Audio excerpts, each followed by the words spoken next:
Naxos Audiobooks presents The Republic by Plato, read by Bruce Alexander. I went down to Piraeus yesterday with Glaucon, the son of Ariston, to offer a prayer to the goddess. Also, I wanted to watch the festival to see how they would conduct it, since this was the first time it was being celebrated. The parade of Athenians struck me as excellent, and the show put on by the Thracians was every bit as impressive, I thought. We offered our prayers, watched the festival, and then started off on our journey back to town. We were already on our way home when we were spotted by Polemarchus, the son of Cephalus. He got his slave to run after us and tell us to wait for him. The slave tugged at my cloak from behind and said, "Polemarchus says you are to wait." I turned round and asked him where his master was. "There he is," he said, "coming along behind you. Wait for him." "We will," said Glaucon. In a few moments, Polemarchus reached us with Glaucon's brother, Adimantus, Niceratus, the son of Nicias, and a few others.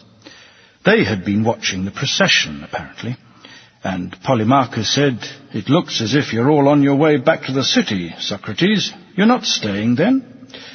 "That's not a bad guess," I replied. "Do you see how many of us there are?" he asked. "Yes." "Well then," he said, "you must either get the better of all these people or else stay here." "There is another possibility," I said. "We might persuade you that you should let us go." "And do you really think you could persuade us," he said, "if we refuse to listen?" "Of course not," said Glaucon. "In that case, make your decision on the assumption we're not going to listen."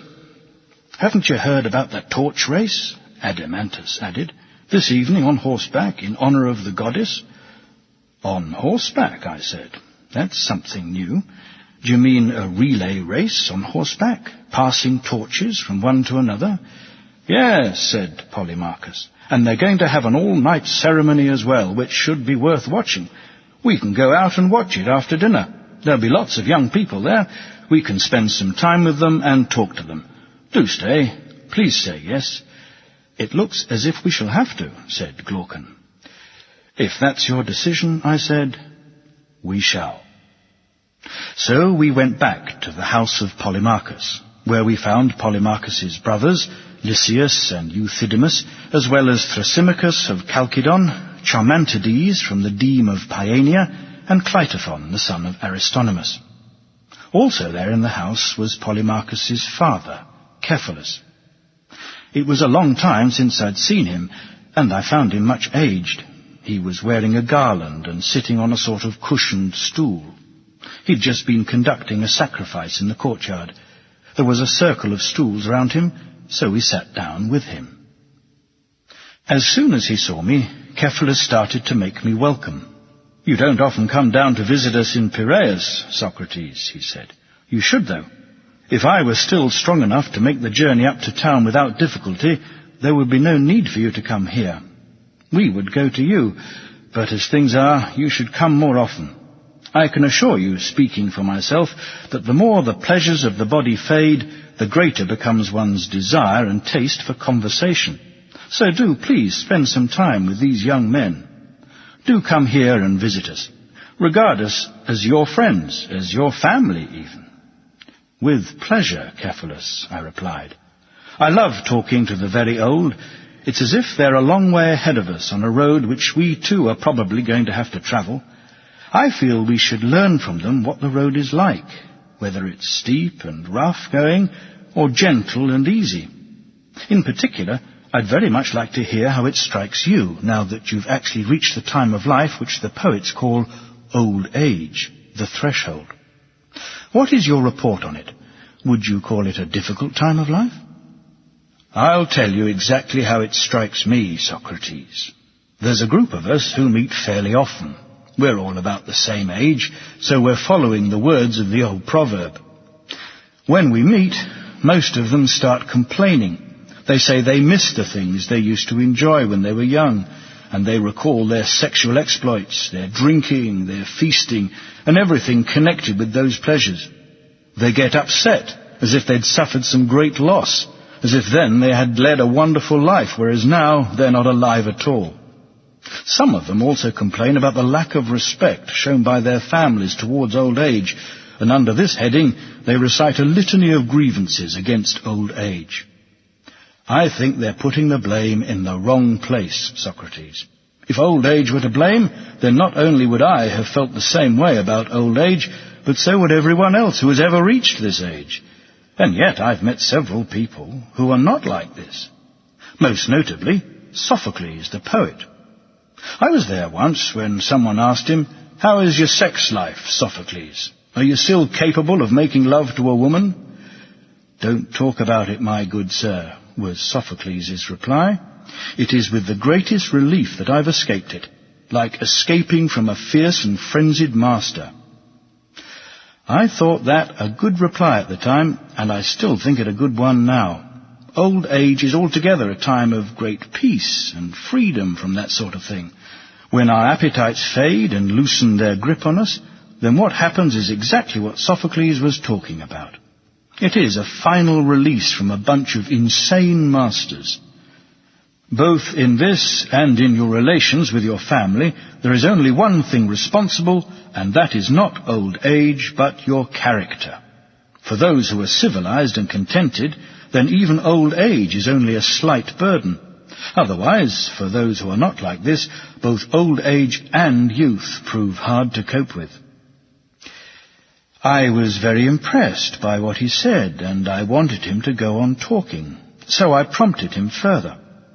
"I suspect most people don't believe you, Cephalus, when you say that. They think it is not your character which makes old age easy for you, but the fact that you have plenty of money. The rich, they say, have many consolations. And there's some truth in what they say, but not as much truth as they think. Themistocles' famous saying is very much to the point here.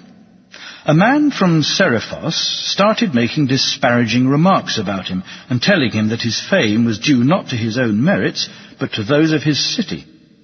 Themistocles' reply was that though he himself would never have been famous if he had been born in Seriphos, neither would the other man have been if he had been born in Athens. The same applies to those who are not rich and who find old age hard to bear.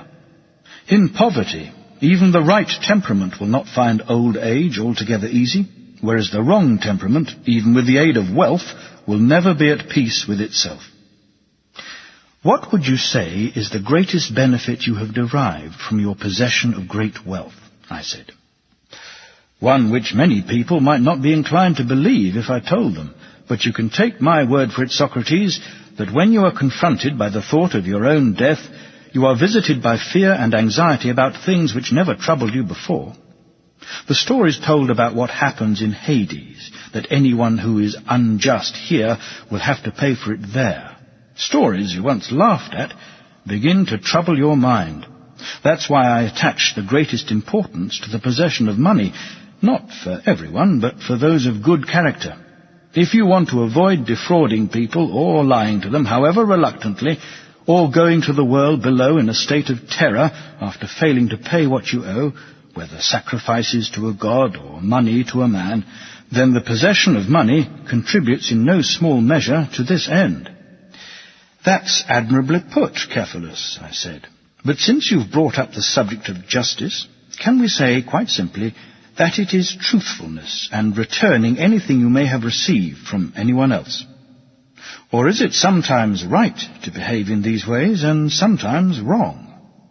Let me give you an example. Suppose you borrowed some weapons from a friend when he was in his right mind. Suppose he later went mad and then asked for them back again. Everyone would agree, I imagine, that you shouldn't give them back to him, and that anyone who did give them back, or who was even prepared to be completely truthful to someone in this condition, would not be doing the right thing. Correct, he said. This is not the definition of justice, then, that it is telling the truth and returning what you have been given. Yes, it is, Socrates, Polemarchus interrupted. At least, it is if we are to believe Simonides. I'd just like to say, Cephalus put in, that this is where I hand the discussion over to you. It's time I was doing something about the sacrifices. Well, am I not Polemarchus, your heir? You certainly are, he replied with a laugh, and went off to his sacrifices. Tell me then, I said, you who have inherited the argument, what does Simonides say about justice that you think is correct? That it is just to pay everyone what is owed to him. That's what he says, and I think he's right. Well, I said, Simonides is a wise and inspired man. It is certainly not easy to disagree with him. But what on earth does he mean by this remark? You may well know, Polemarchus. I have no idea. He obviously doesn't mean what we were talking about just now. If one person gives something to another for safekeeping and then asks for it back when he's not in his right mind, Simonides doesn't mean that the other person should give it to him. And yet I imagine the thing which was given for safekeeping is owed to the person who gave it, isn't it? Yes. In that situation, when someone goes out of his mind and then asks for it back, isn't returning it completely out of the question? Yes, it is. That isn't what Simonides means, apparently, when he says that it is just to pay back what is owed or due. No, it certainly isn't, he said. What he thinks is due to friends is to do them good, not harm. I understand, I replied. If one person gives back to another money which the other has given him for safekeeping, he is not giving what is due if he is returning it and the others receiving it are harmful, and if the two of them are friends. Isn't that what you think Simonides means? Yes, it is. What about enemies? Should you give them whatever is in fact due to them?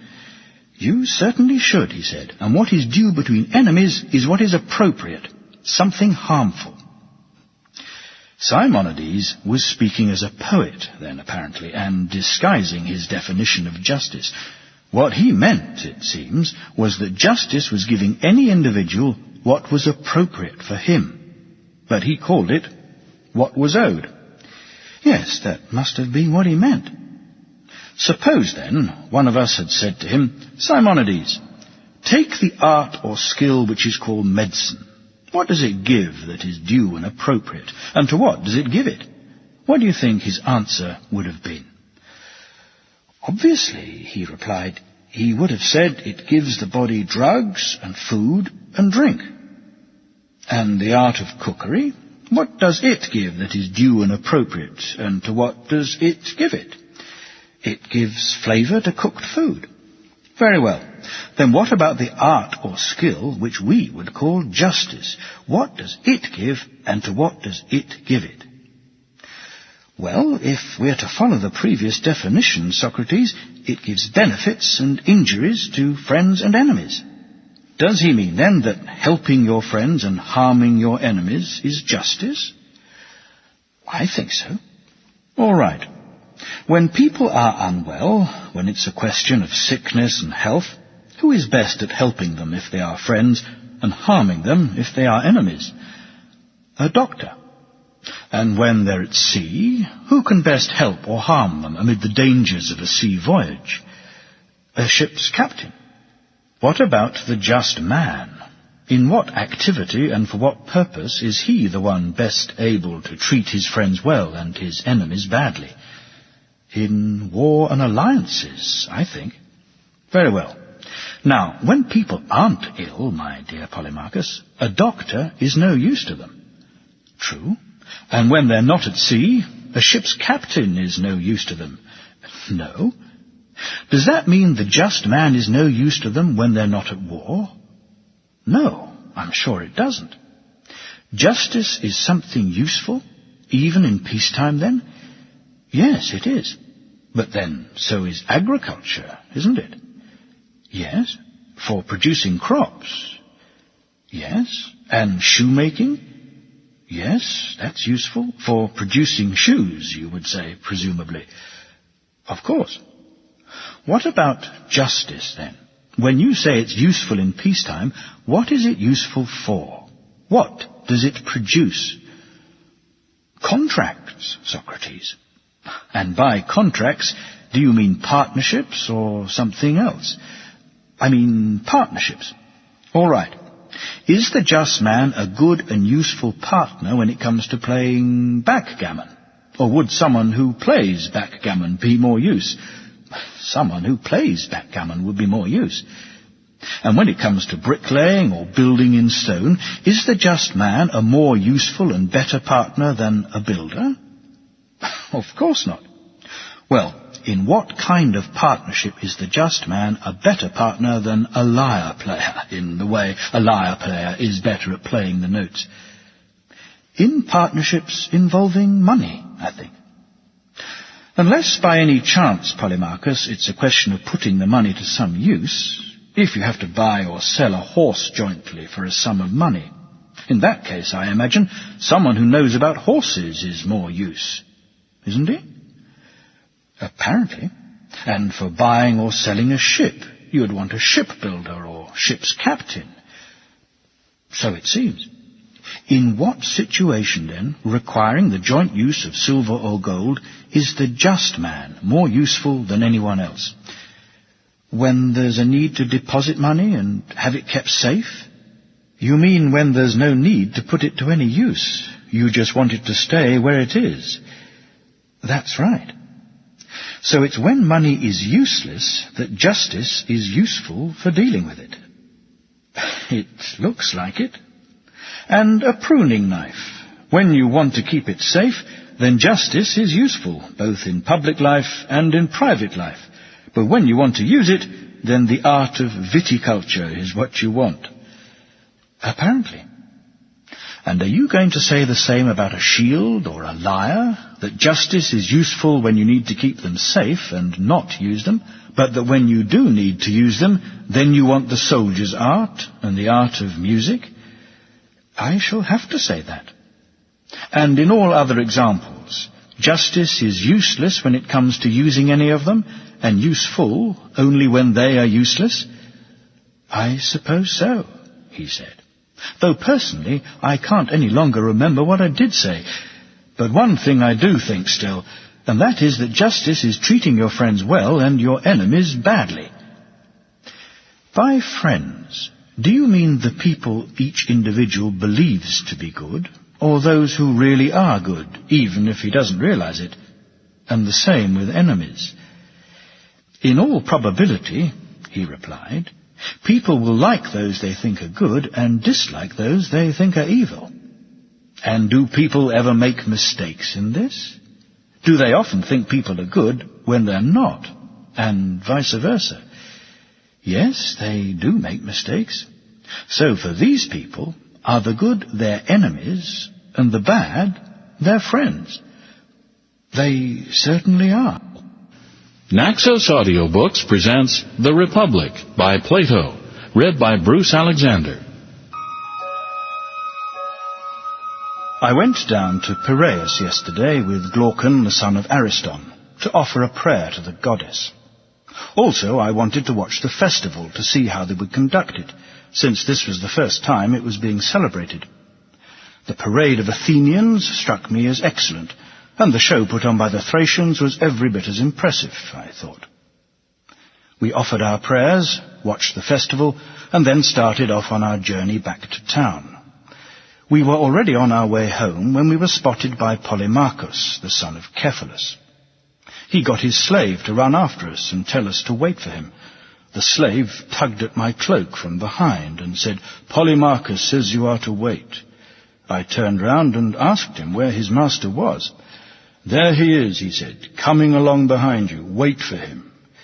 "We will," said Glaucon. In a few moments, Polemarchus reached us with Glaucon's brother, Adimantus, Niceratus, the son of Nicias, and a few others. They had been watching the procession, apparently, and Polemarchus said, "It looks as if you're all on your way back to the city, Socrates. You're not staying, then?" "That's not a bad guess," I replied. "Do you see how many of us there are?" he asked. "Yes."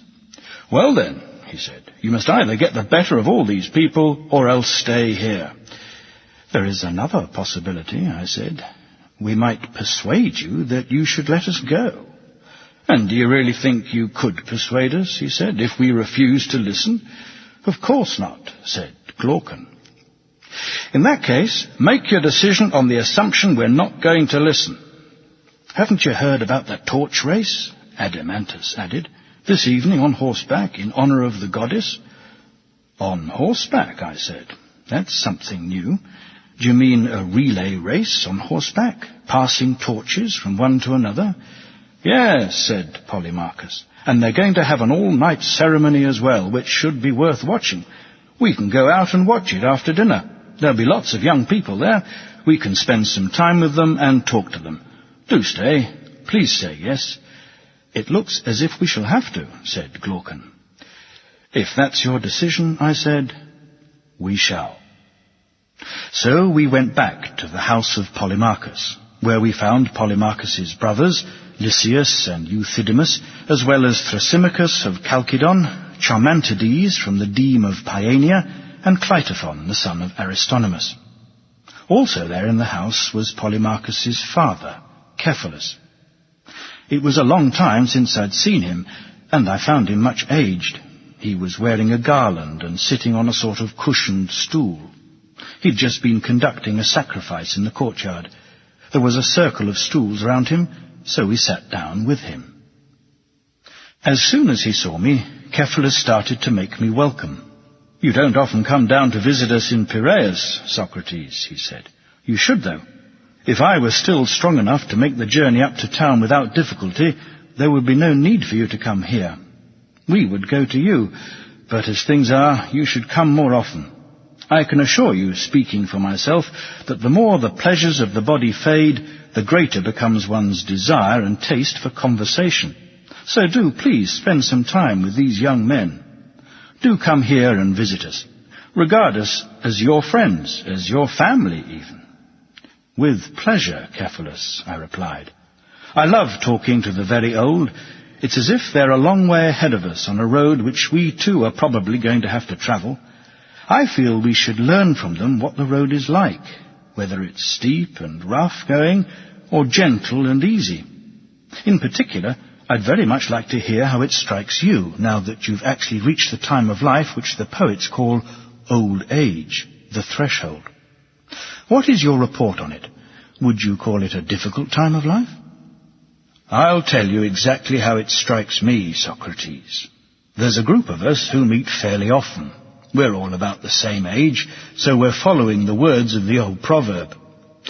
When we meet, most of them start complaining. They say they miss the things they used to enjoy when they were young, and they recall their sexual exploits, their drinking, their feasting, and everything connected with those pleasures. They get upset, as if they'd suffered some great loss, as if then they had led a wonderful life, whereas now they're not alive at all. Some of them also complain about the lack of respect shown by their families towards old age, and under this heading they recite a litany of grievances against old age. I think they're putting the blame in the wrong place, Socrates. If old age were to blame, then not only would I have felt the same way about old age, but so would everyone else who has ever reached this age. And yet I've met several people who are not like this. Most notably, Sophocles, the poet. I was there once when someone asked him, "How is your sex life, Sophocles? Are you still capable of making love to a woman?" "Don't talk about it, my good sir," was Sophocles' reply. "It is with the greatest relief that I've escaped it, like escaping from a fierce and frenzied master." I thought that a good reply at the time, and I still think it a good one now. Old age is altogether a time of great peace and freedom from that sort of thing. When our appetites fade and loosen their grip on us, then what happens is exactly what Sophocles was talking about. It is a final release from a bunch of insane masters. Both in this and in your relations with your family, there is only one thing responsible, and that is not old age, but your character. For those who are civilized and contented, then even old age is only a slight burden. Otherwise, for those who are not like this, both old age and youth prove hard to cope with. I was very impressed by what he said, and I wanted him to go on talking, so I prompted him further. "I suspect most people don't believe you, Cephalus, when you say that. They think it is not your character which makes old age easy for you, but the fact that you have plenty of money. The rich, they say, have many consolations. And there's some truth in what they say, but not as much truth as they think. Themistocles' famous saying is very much to the point here. A man from Seriphos started making disparaging remarks about him and telling him that his fame was due not to his own merits, but to those of his city. Themistocles' reply was that though he himself would never have been famous if he had been born in Seriphos, neither would the other man have been if he had been born in Athens. The same applies to those who are not rich and who find old age hard to bear. In poverty, even the right temperament will not find old age altogether easy, whereas the wrong temperament, even with the aid of wealth, will never be at peace with itself. What would you say is the greatest benefit you have derived from your possession of great wealth? I said. One which many people might not be inclined to believe if I told them, but you can take my word for it, Socrates, that when you are confronted by the thought of your own death, you are visited by fear and anxiety about things which never troubled you before. The stories told about what happens in Hades, that anyone who is unjust here will have to pay for it there. Stories you once laughed at begin to trouble your mind. That's why I attach the greatest importance to the possession of money, not for everyone, but for those of good character. If you want to avoid defrauding people or lying to them, however reluctantly, or going to the world below in a state of terror after failing to pay what you owe, whether sacrifices to a god or money to a man, then the possession of money contributes in no small measure to this end. That's admirably put, Cephalus, I said. But since you've brought up the subject of justice, can we say, quite simply, that it is truthfulness and returning anything you may have received from anyone else? Or is it sometimes right to behave in these ways and sometimes wrong? Let me give you an example. Suppose you borrowed some weapons from a friend when he was in his right mind. Suppose he later went mad and then asked for them back again. Everyone would agree, I imagine, that you shouldn't give them back to him, and that anyone who did give them back, or who was even prepared to be completely truthful to someone in this condition, would not be doing the right thing. Correct, he said. This is not the definition of justice, then, that it is telling the truth and returning what you have been given. Yes, it is, Socrates, Polemarchus interrupted. At least, it is if we are to believe Simonides. I'd just like to say, Cephalus put in, that this is where I hand the discussion over to you. It's time I was doing something about the sacrifices. Well, am I not, Polemarchus, your heir? You certainly are, he replied with a laugh, and went off to his sacrifices. Tell me then, I said, you who have inherited the argument, what does Simonides say about justice that you think is correct? That it is just to pay everyone what is owed to him. That's what he says, and I think he's right. Well, I said, Simonides is a wise and inspired man. It is certainly not easy to disagree with him. But what on earth does he mean by this remark? You may well know, Polemarchus. I have no idea. He obviously doesn't mean what we were talking about just now. If one person gives something to another for safekeeping and then asks for it back when he's not in his right mind, Simonides doesn't mean that the other person should give it to him. And yet I imagine the thing which was given for safekeeping is owed to the person who gave it, isn't it? Yes. In that situation, when someone goes out of his mind and then asks for it back, isn't returning it completely out of the question? Yes, it is. That isn't what Simonides means, apparently, when he says that it is just to pay back what is owed or due. No, it certainly isn't, he said. What he thinks is due to friends is to do them good, not harm. I understand, I replied. If one person gives back to another money which the other has given him for safekeeping, he is not giving what is due if he is returning it and the others receiving it are harmful, and if the two of them are friends. Isn't that what you think Simonides means? Yes, it is. What about enemies? Should you give them whatever is in fact due to them? You certainly should, he said, and what is due between enemies is what is appropriate, something harmful. Simonides was speaking as a poet then, apparently, and disguising his definition of justice. What he meant, it seems, was that justice was giving any individual what was appropriate for him. But he called it what was owed. Yes, that must have been what he meant. Suppose, then, one of us had said to him, Simonides, take the art or skill which is called medicine. What does it give that is due and appropriate, and to what does it give it? What do you think his answer would have been? Obviously, he replied, he would have said it gives the body drugs and food and drink.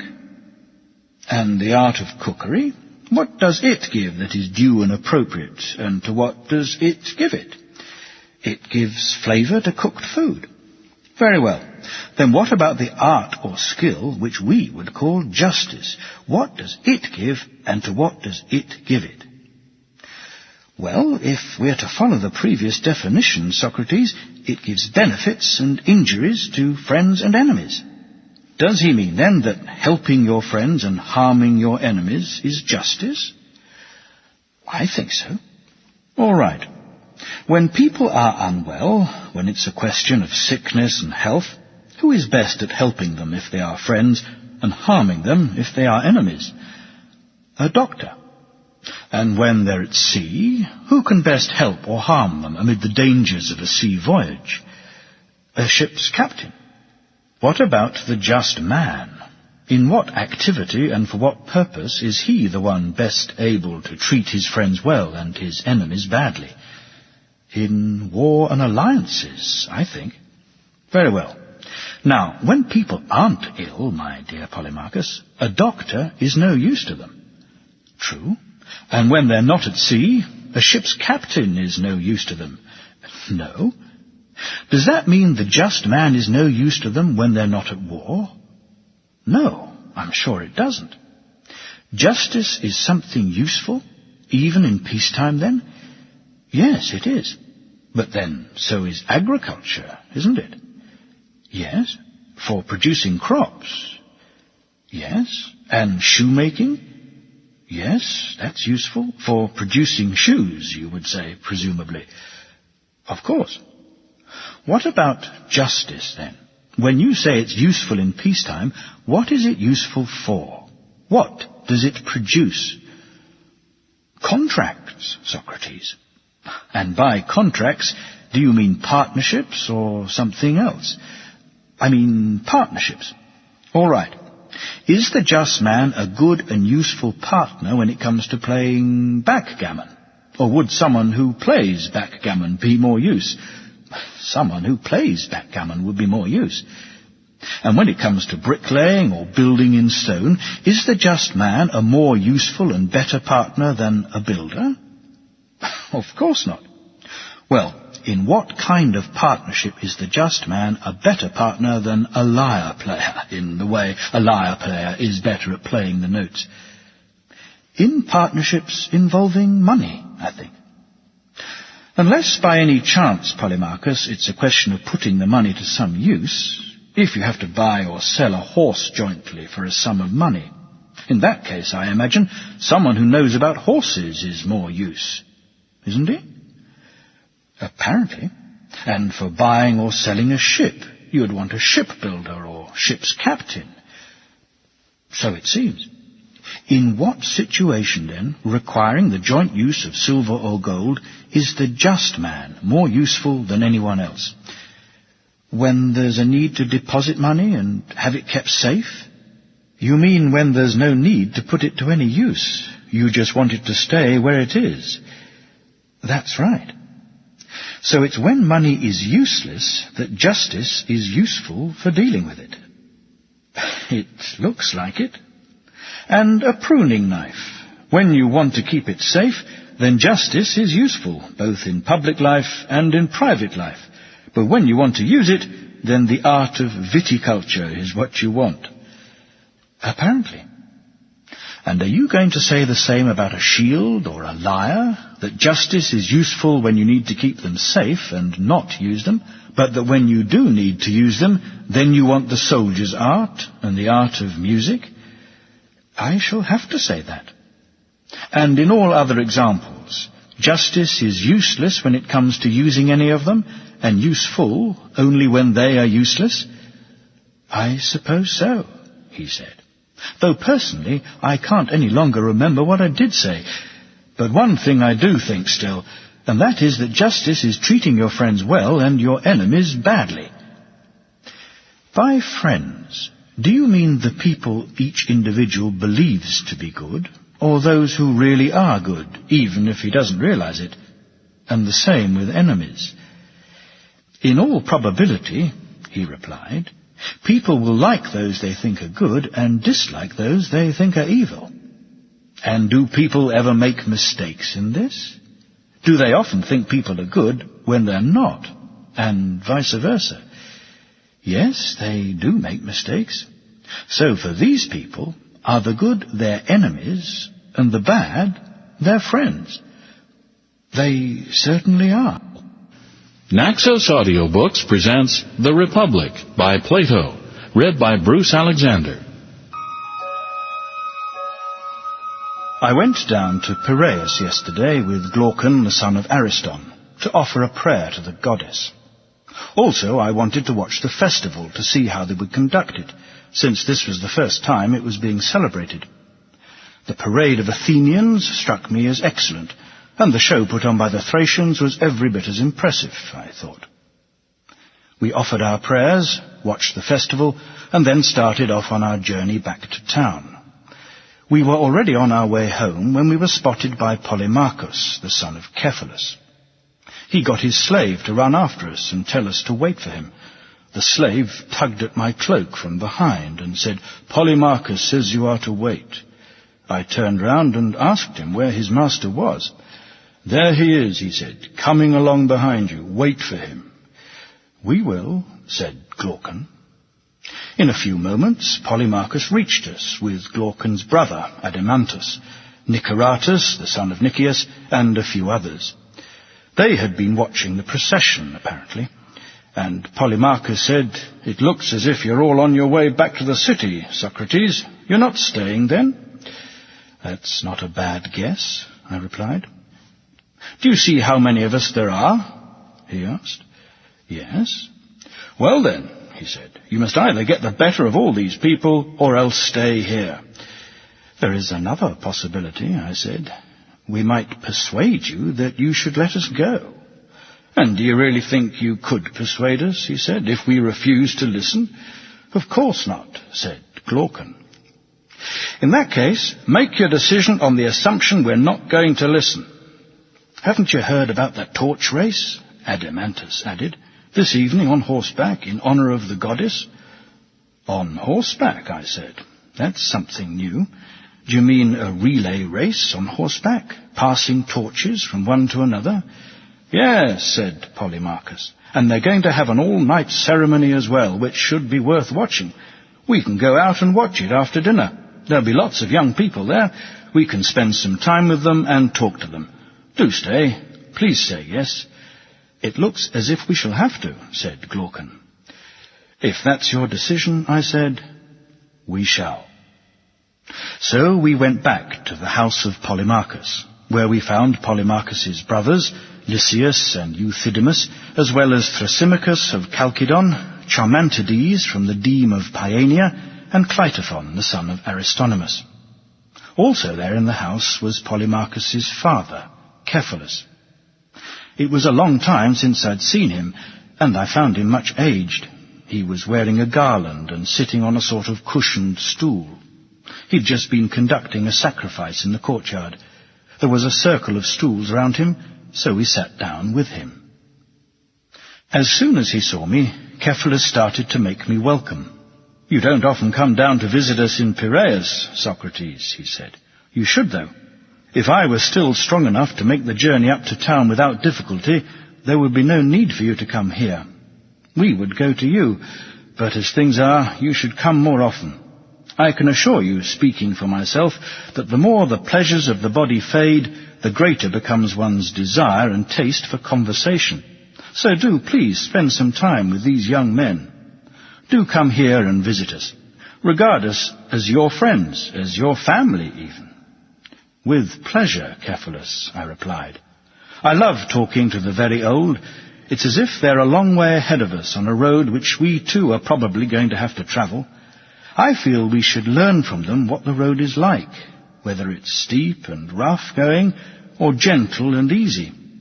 In particular, I'd very much like to hear how it strikes you, now that you've actually reached the time of life which the poets call old age, the threshold. What is your report on it? Would you call it a difficult time of life? I'll tell you exactly how it strikes me, Socrates. There's a group of us who meet fairly often. We're all about the same age, so we're following the words of the old proverb. When we meet, most of them start complaining. They say they miss the things they used to enjoy when they were young, and they recall their sexual exploits, their drinking, their feasting, and everything connected with those pleasures. They get upset, as if they'd suffered some great loss, as if then they had led a wonderful life, whereas now they're not alive at all. Some of them also complain about the lack of respect shown by their families towards old age, and under this heading they recite a litany of grievances against old age. I think they're putting the blame in the wrong place, Socrates. If old age were to blame, then not only would I have felt the same way about old age, but so would everyone else who has ever reached this age. And yet I've met several people who are not like this. Most notably, Sophocles, the poet. I was there once when someone asked him, "How is your sex life, Sophocles? Are you still capable of making love to a woman?" "Don't talk about it, my good sir," was Sophocles' reply.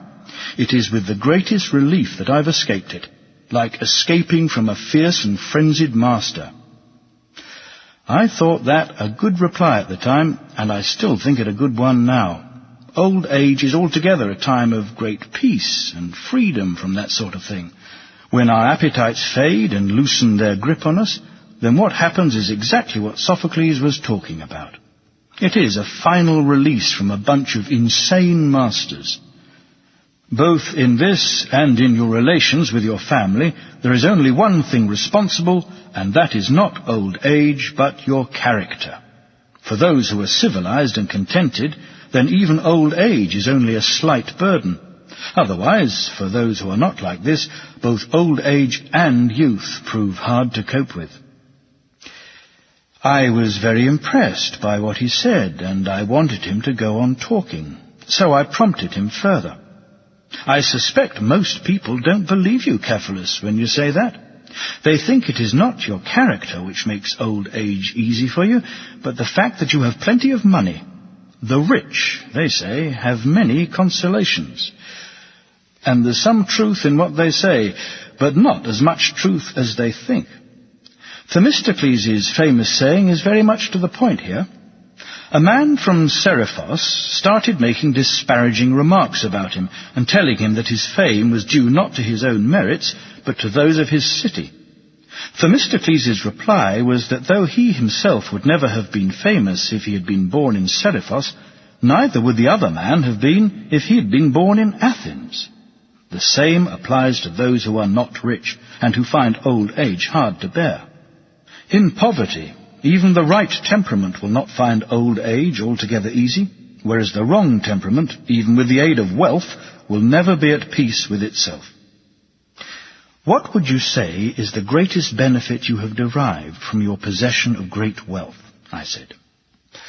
One which many people might not be inclined to believe if I told them, but you can take my word for it, Socrates, that when you are confronted by the thought of your own death, you are visited by fear and anxiety about things which never troubled you before. The stories told about what happens in Hades, that anyone who is unjust here will have to pay for it there. Stories you once laughed at begin to trouble your mind. That's why I attach the greatest importance to the possession of money, not for everyone, but for those of good character. If you want to avoid defrauding people or lying to them, however reluctantly, or going to the world below in a state of terror after failing to pay what you owe, whether sacrifices to a god or money to a man, then the possession of money contributes in no small measure to this end." "That's admirably put, Cephalus," I said. "But since you've brought up the subject of justice, can we say, quite simply, that it is truthfulness and returning anything you may have received from anyone else? Or is it sometimes right to behave in these ways and sometimes wrong? Let me give you an example. Suppose you borrowed some weapons from a friend when he was in his right mind. Suppose he later went mad and then asked for them back again. Everyone would agree, I imagine, that you shouldn't give them back to him, and that anyone who did give them back, or who was even prepared to be completely truthful to someone in this condition, would not be doing the right thing." "Correct," he said. "This is not the definition of justice, then, that it is telling the truth and returning what you have been given?" "Yes, it is, Socrates," Polemarchus interrupted. "At least, it is if we are to believe Simonides." "I'd just like to say," Cephalus put in, "that this is where I hand the discussion over to you. It's time I was doing something about the sacrifices." "Well, am I not, Polemarchus, your heir?" "You certainly are," he replied with a laugh, and went off to his sacrifices.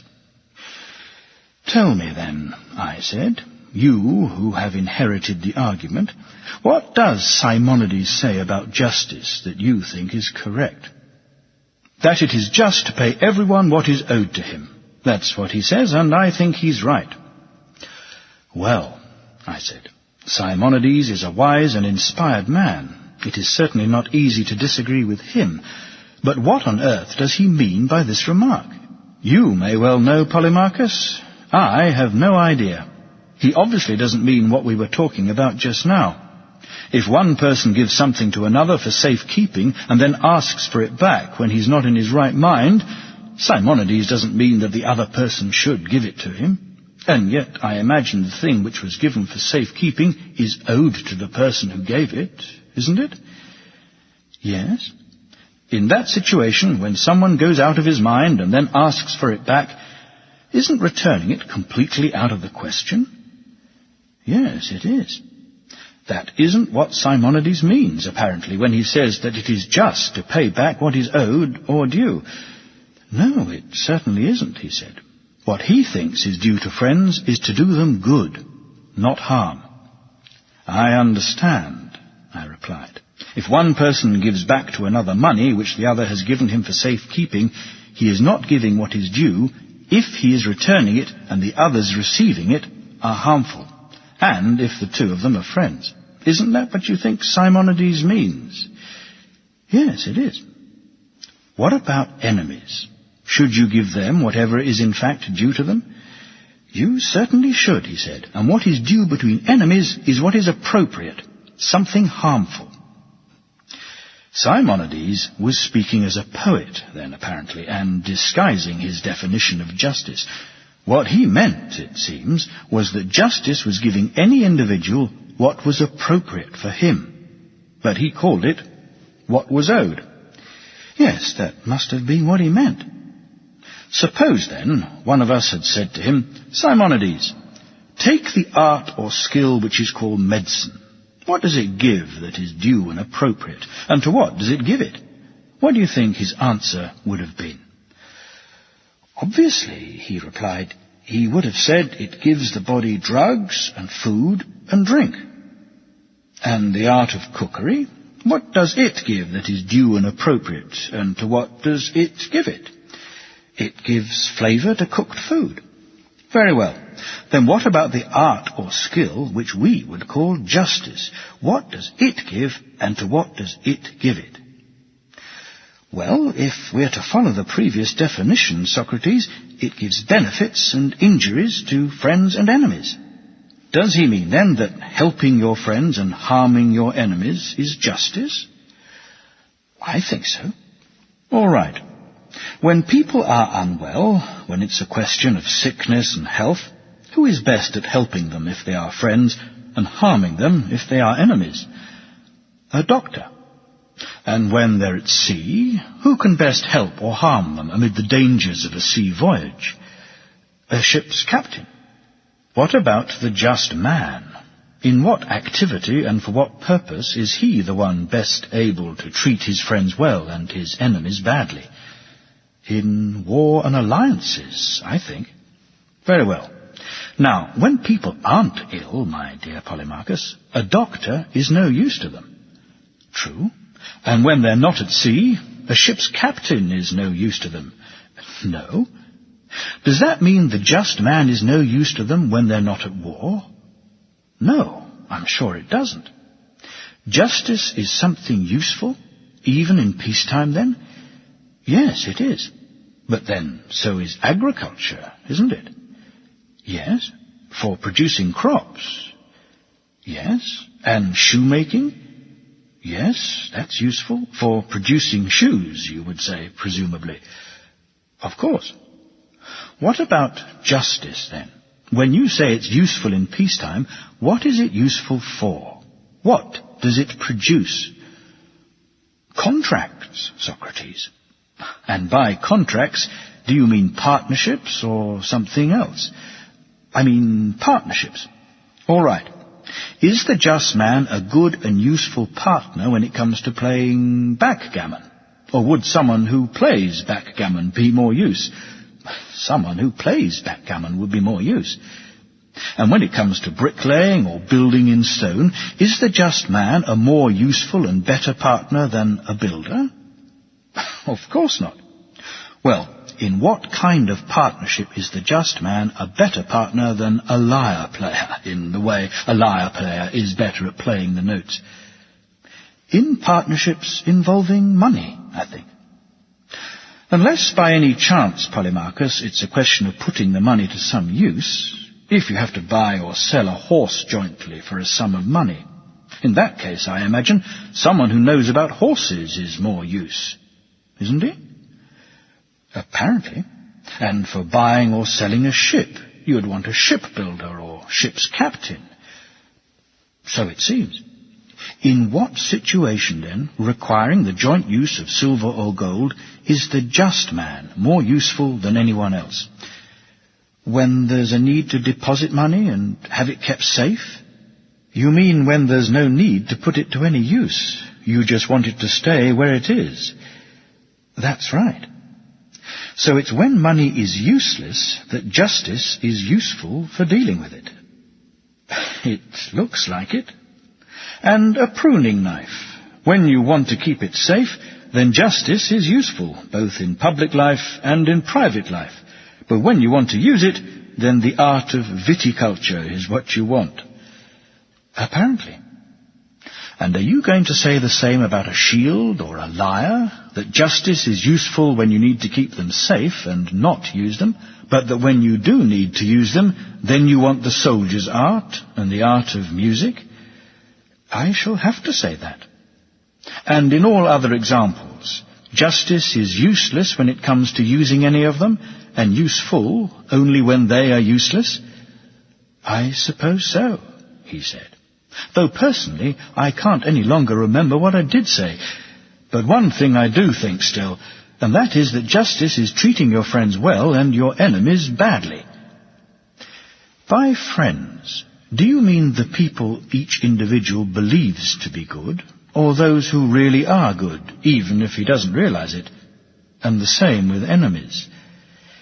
In all probability, he replied, people will like those they think are good and dislike those they think are evil. And do people ever make mistakes in this? Do they often think people are good when they're not, and vice versa? Yes, they do make mistakes.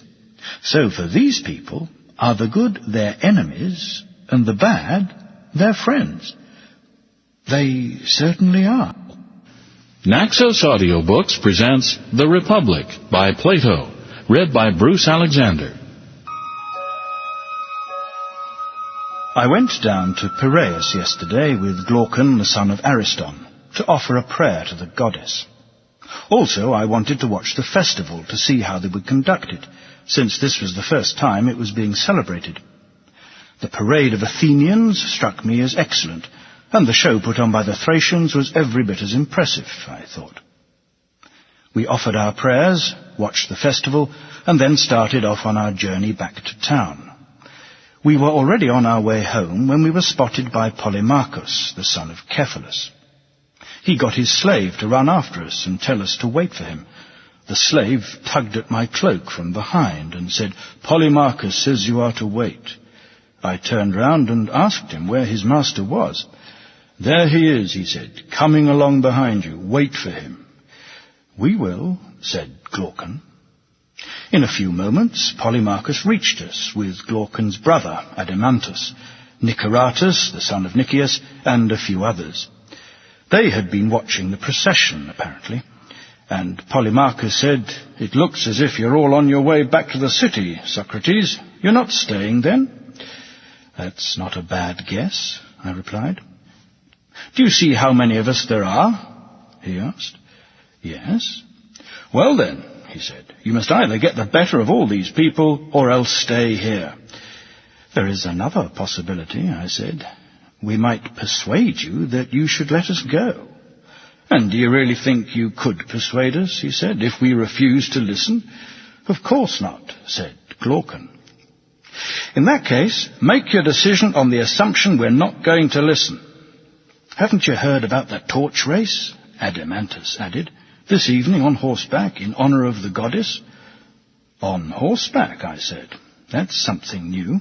Do you mean a relay race on horseback, passing torches from one to another?" "Yes," said Polemarchus, "and they're going to have an all-night ceremony as well, which should be worth watching. We can go out and watch it after dinner. There'll be lots of young people there. We can spend some time with them and talk to them. Do stay. Please say yes." "It looks as if we shall have to," said Glaucon. "If that's your decision," I said, "we shall." So we went back to the house of Polemarchus, where we found Polemarchus's brothers, Lysias and Euthydemus, as well as Thrasymachus of Chalcedon, Charmantides from the deme of Paeania, and Cleitophon, the son of Aristonymus. Also there in the house was Polemarchus's father, Cephalus. It was a long time since I'd seen him, and I found him much aged. He was wearing a garland and sitting on a sort of cushioned stool. He'd just been conducting a sacrifice in the courtyard. There was a circle of stools round him, so we sat down with him.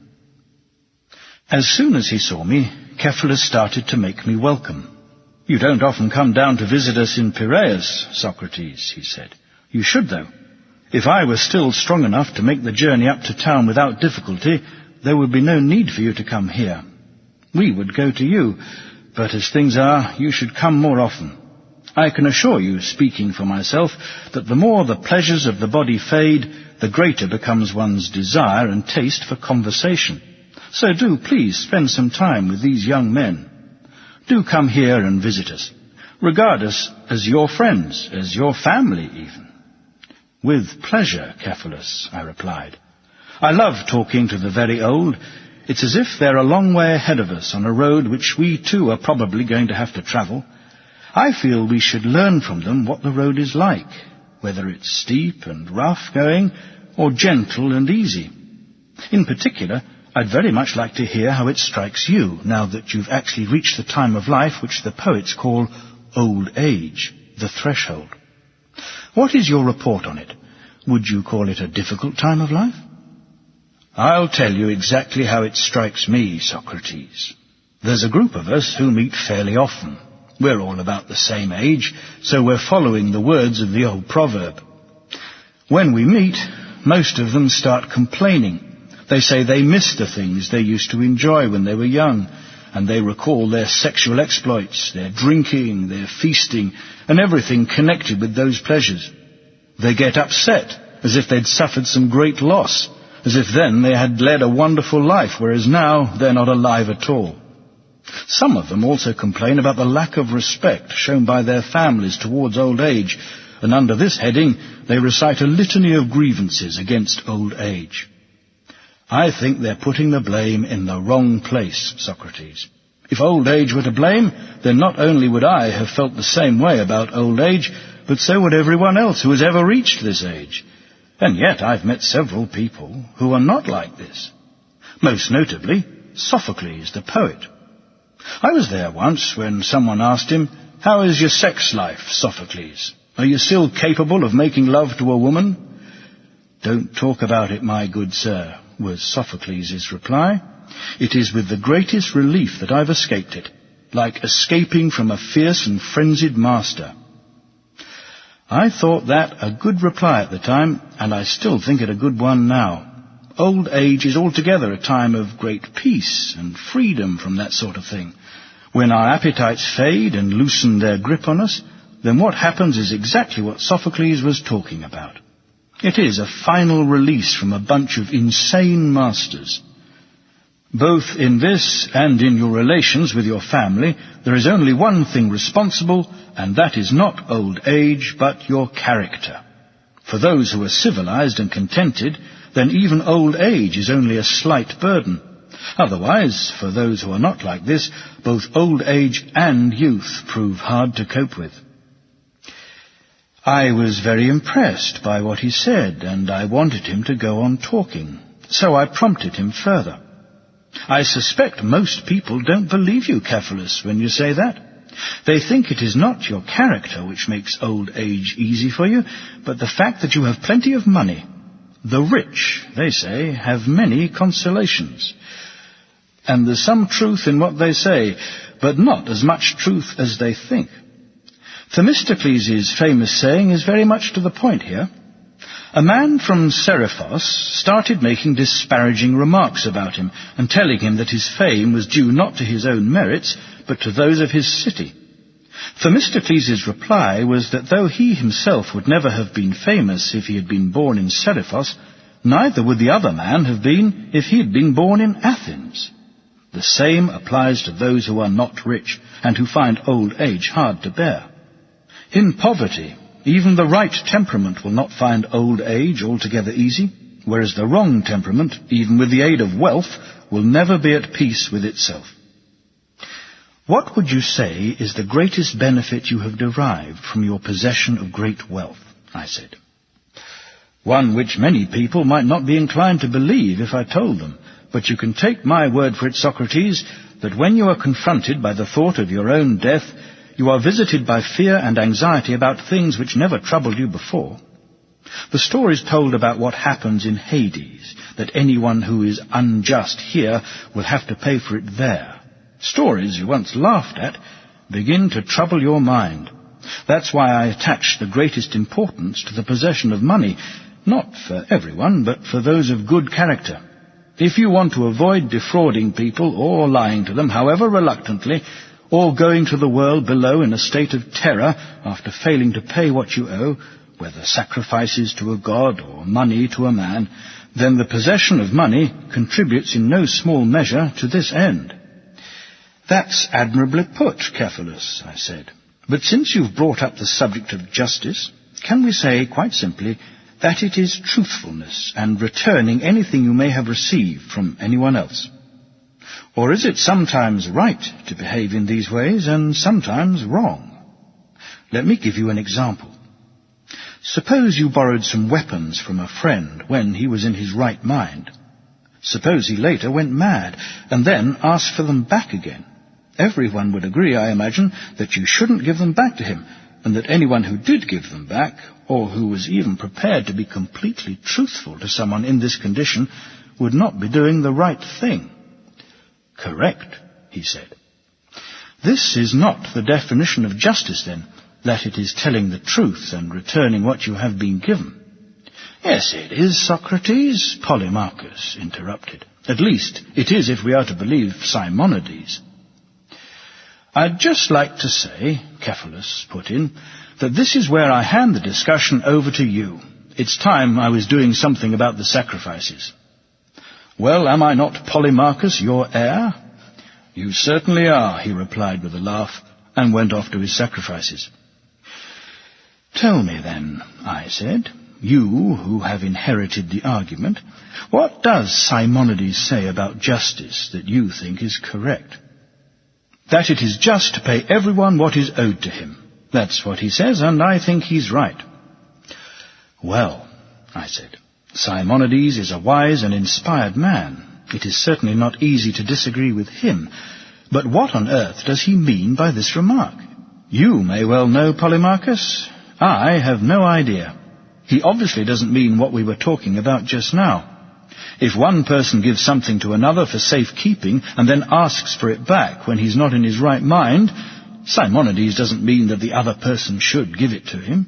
And yet I imagine the thing which was given for safekeeping is owed to the person who gave it, isn't it? Yes. In that situation, when someone goes out of his mind and then asks for it back, isn't returning it completely out of the question? Yes, it is.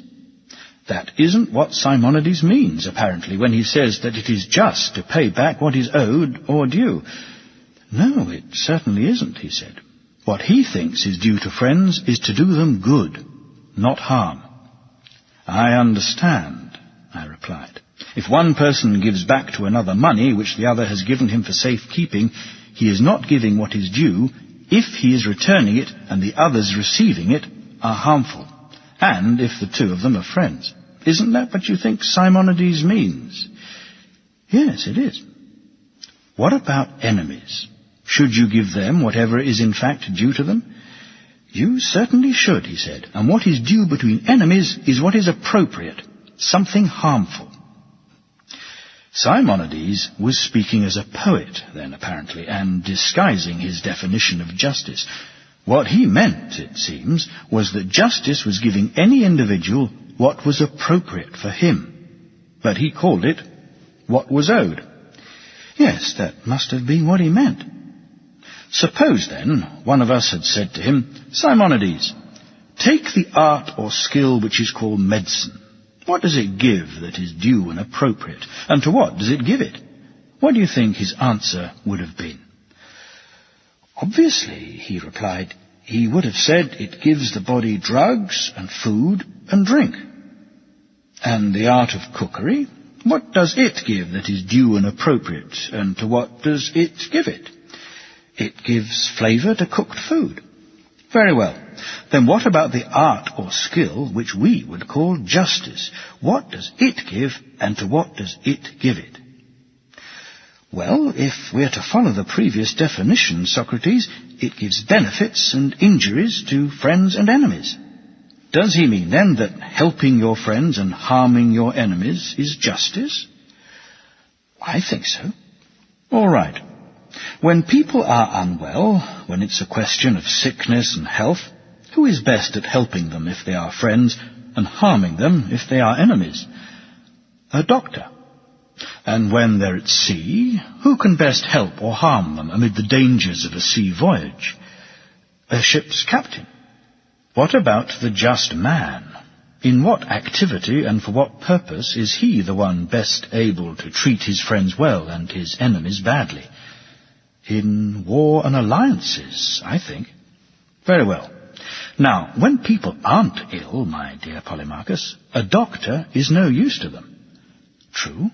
And when they're not at sea, a ship's captain is no use to them. No.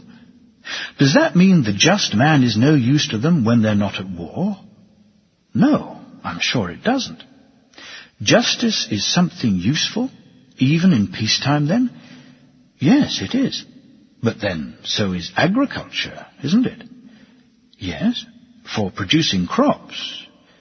Yes, and shoemaking? Yes, that's useful. For producing shoes, you would say, presumably. Of course. What about justice, then? When you say it's useful in peacetime, what is it useful for? What does it produce? Contracts, Socrates. And by contracts, do you mean partnerships or something else? I mean partnerships. All right. Is the just man a good and useful partner when it comes to playing backgammon? Or would someone who plays backgammon be more use?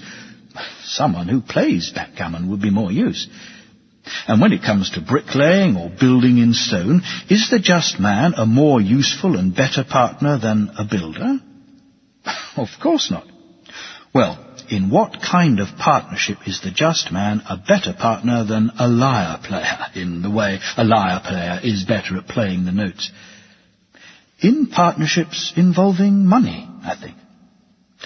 Unless by any chance, Polemarchus, it's a question of putting the money to some use, if you have to buy or sell a horse jointly for a sum of money. In that case, I imagine, someone who knows about horses is more use, isn't he? Apparently. And for buying or selling a ship, you would want a shipbuilder or ship's captain. So it seems.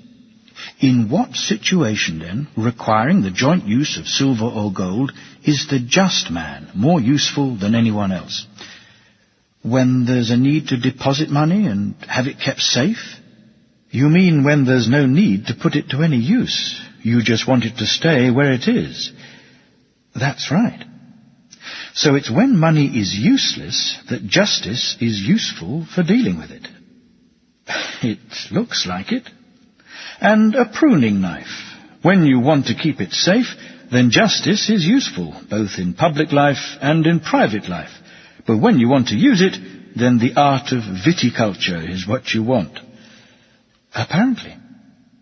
And are you going to say the same about a shield or a lyre, that justice is useful when you need to keep them safe and not use them, but that when you do need to use them, then you want the soldier's art and the art of music? I shall have to say that. And in all other examples, justice is useless when it comes to using any of them, and useful only when they are useless? I suppose so, he said. Though personally, I can't any longer remember what I did say. But one thing I do think still, and that is that justice is treating your friends well and your enemies badly. By friends, do you mean the people each individual believes to be good, or those who really are good, even if he doesn't realize it? And the same with enemies. In all probability, he replied, people will like those they think are good and dislike those they think are evil. And do people ever make mistakes in this? Do they often think people are good when they're not, and vice versa?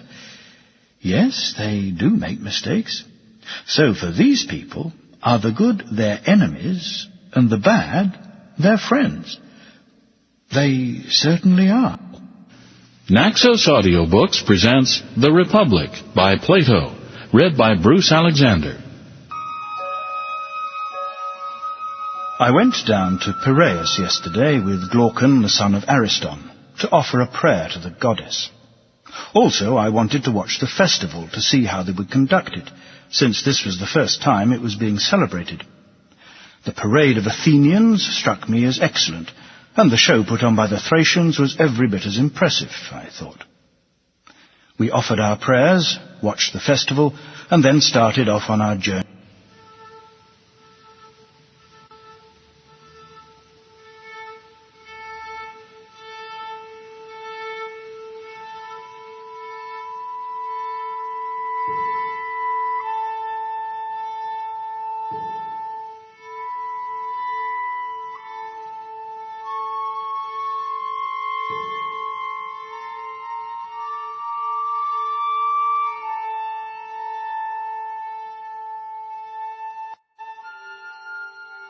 With these words, I thought I had finished what I had to say, but I was wrong. Apparently, it was only an introduction. Glaucon is an extremely determined character in everything he does, and on this occasion he refused to accept Thrasymachus' surrender. "Socrates," he said, "do you really want to convince us that it is in every way better to be just than unjust? Or is it enough merely to seem to have convinced us?" "I would prefer," I said, "really to convince you, if I had a choice." "In that case," he said, "you are not achieving your aim. Tell me this. Do you think there is a good of the kind we would choose to have because we value it for its own sake, and not from any desire for its results? Enjoyment, for example, and pleasures which are harmless and produce no consequences for the future beyond enjoyment for the person who possesses them." "Yes," I said, "I do think there is a good of this kind." What about the sort we value both for itself and for its consequences? Things like intelligence and sight and health. We value goods of this sort, I imagine, for both reasons. Yes, I said. And can you distinguish a third class or category of good, he asked, a class which contains physical exercise, undergoing medical treatment when we are ill, practicing medicine, and earning a living in general? These we would describe as unpleasant but beneficial. We would not choose to have them for their own sakes, but only for the payment or other benefits which result from them. Yes, I said, there is this third class as well. What of it? In which of these classes, he asked, do you put justice? In my opinion, I replied, it is in the best class, the class which is to be valued by anyone who wants to be happy, both for itself and for its consequences. That's not what most people think, he said. Most people would put it in the unpleasant class, which we should cultivate in return for payment and reputation on account of public opinion, but which purely for itself is to be avoided like the plague. I know that's what they think, I said. Thrasymachus criticized it and praised injustice on those grounds some while back. But I'm a slow learner, apparently. Well, he said, listen to me as well, and see if you agree with what I suggest. I think Thrasymachus too readily allowed himself to be bewitched by you, like a snake being charmed by a snake charmer. As far as I'm concerned, the proof is not yet convincing, either for justice or injustice. I want to be told what each of them is, and what effect it has just by itself, when it is present in the soul. I want to forget about the rewards and results it brings. So here's what I'm going to do, if you've no objection. I'm going to revive Thrasymachus's definition. First, I shall say what kind of thing people reckon justice is, and how they think it arises. Secondly, I shall claim that all those who practice it do so as something unavoidable, against their will, and not because they regard it as a good. Thirdly, I shall say that this is a rational way for them to behave, since the unjust man, in their view, has a much better life than the just man. These are not my own opinions, Socrates, but I'm going to make the most powerful speech I can in defense of the unjust life, and I want to hear you, in your turn, criticizing injustice and defending justice. There you are. See if you approve of my suggestion. I'd like nothing better, I replied. That's good, he said. Now, listen to the first thing I said I was going to talk about. What sort of thing justice is, and how it arises. Doing wrong, men say, is by its nature a good, and being wronged an evil. But the evil of being wronged outweighs the good of doing wrong. As a result, when people wrong one another, and are wronged by one another, and get a taste of both, those who are unable to avoid the one and achieve the other think it'll pay them to come to an agreement with one another not to do wrong and not to be wronged. That's how they come to start making laws and agreements with one another and calling lawful and just that which is laid down by the law. They say that justice is a compromise between the best case, which is doing wrong and getting away with it, and the worst case, which is being wronged and being unable to retaliate. The easiest way to see that it is true is to imagine something like this. Suppose we gave each of them, the just and the unjust, the freedom to do whatever he liked. Suppose they had the kind of power they say the ancestor of Gyges the Lydian once had. They say he was a shepherd, and that he was a serf of the man who was at that time the ruler of Lydia. One day there was a great rainstorm and an earthquake in the place where he grazed his sheep. Part of the ground opened up, and a great hole appeared in it. He was astonished when he saw it, but went down into it. And the legend has it that among many marvels he saw a hollow horse made of bronze, with windows in it. Peeping through them, he saw inside what appeared to be a corpse, larger than human, wearing nothing but a golden ring on its hand. They say he removed the ring and came out.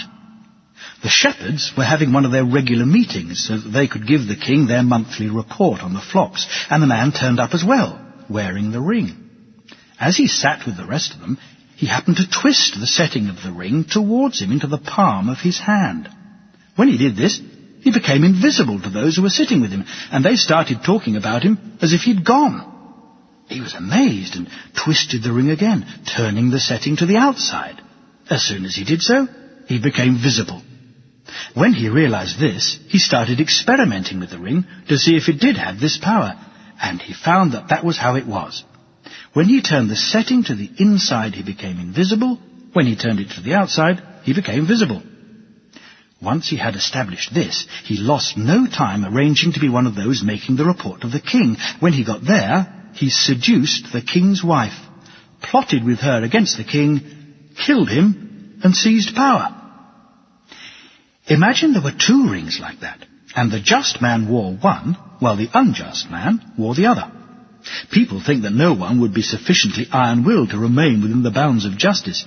No one could bring himself to keep his hands off other people's possessions and steer clear of them if he was free to take whatever he liked without a second thought, in the marketplace or go into people's houses and sleep with anyone he liked, or if he could kill or release from prison anyone he chose, and in general go round acting like a god among men. This is a strong argument, you might say, for the claim that no one is just voluntarily, but only under compulsion. Justice is not thought to be a good thing for individuals, since wherever anyone thinks he can do wrong, he does do wrong. Every man believes injustice to be much more profitable for the individual than justice, and he will be right to think this, according to the person putting forward this view. Anyone who came into possession of the kind of freedom I have described, and then refused ever to do anything wrong, and did not lay a finger on other people's possessions, would be regarded by observers as the most pathetic and brainless of creatures, though, of course, in public they would praise him, lying to one another because of their fear of being wronged. That's all I have to say about that claim. As for the choice between the lives of the people in question, the only way we can make it properly is by contrasting the completely just man with the completely unjust man. How shall we contrast them? Like this. We will subtract nothing either from the injustice of the unjust man or from the justice of the just man. Let's assume, if the unjust man is going to be really unjust, that he goes about his wrongdoings in the right way and gets away with it. The one who gets caught is to be regarded as incompetent, since perfect injustice consists in appearing to be just when you are not. We must credit the completely unjust man, then, with the most complete injustice. To the person who commits the greatest wrongs, we must not deny, in fact we must grant, the enjoyment of the greatest reputation for justice. That is our model of the unjust man. Beside him, let us put our imaginary just man, a simple and honourable man who wants, in Aeschylus's words, not to appear to be good, but to be good. We must deprive him of the appearance, since if he appears to be just, the appearance of justice will bring him recognition and rewards, and then it will not be clear whether his motive for being just was a desire for justice or a desire for the rewards and the recognition. So we must strip him of everything but justice. We must put him in a situation which is the opposite of our previous example. Despite doing nothing wrong, he must have the worst possible reputation for injustice. Let him live out his life like this, without any change until the day of his death, appearing to be unjust, though actually being just. And if both their situations are as I have described, it shouldn't be beyond us, I imagine, to give a full account of the kind of life which awaits each of them. So, that is what I must do now. What Aeschylus said turns out to be a much more accurate description of the unjust man, who wants not to appear to be unjust, but to be unjust. In the first place, they will say, he can be a ruler in his city because of his reputation for justice. Secondly, he can marry where he likes, give his daughters in marriage to whom he chooses, and make contracts and partnerships with anyone he wishes. Besides all this, he finds it easy to make himself a rich man, since he has no compunction about acting unjustly. That is why, they say, he is successful in political and legal disputes, both public and private, and why he gets the better of his enemies. By getting the better of them, he grows rich and can help his friends and harm his enemies. He can make full and generous sacrifices and offerings to the gods, and is much better able than the just man to serve the gods and that part of mankind whom he chooses to serve. As a result, they claim, he is in all probability more likely than the just man to be the god's favourite. Well, I said, that was certainly an inspired performance. To be able to speak like that in favour of injustice without being convinced it is a better thing than justice, and I believe you when you say you are really not convinced, though from what you actually said I wouldn't have believed you. The trouble is, the more firmly I believe you, the less certain I am what to do next.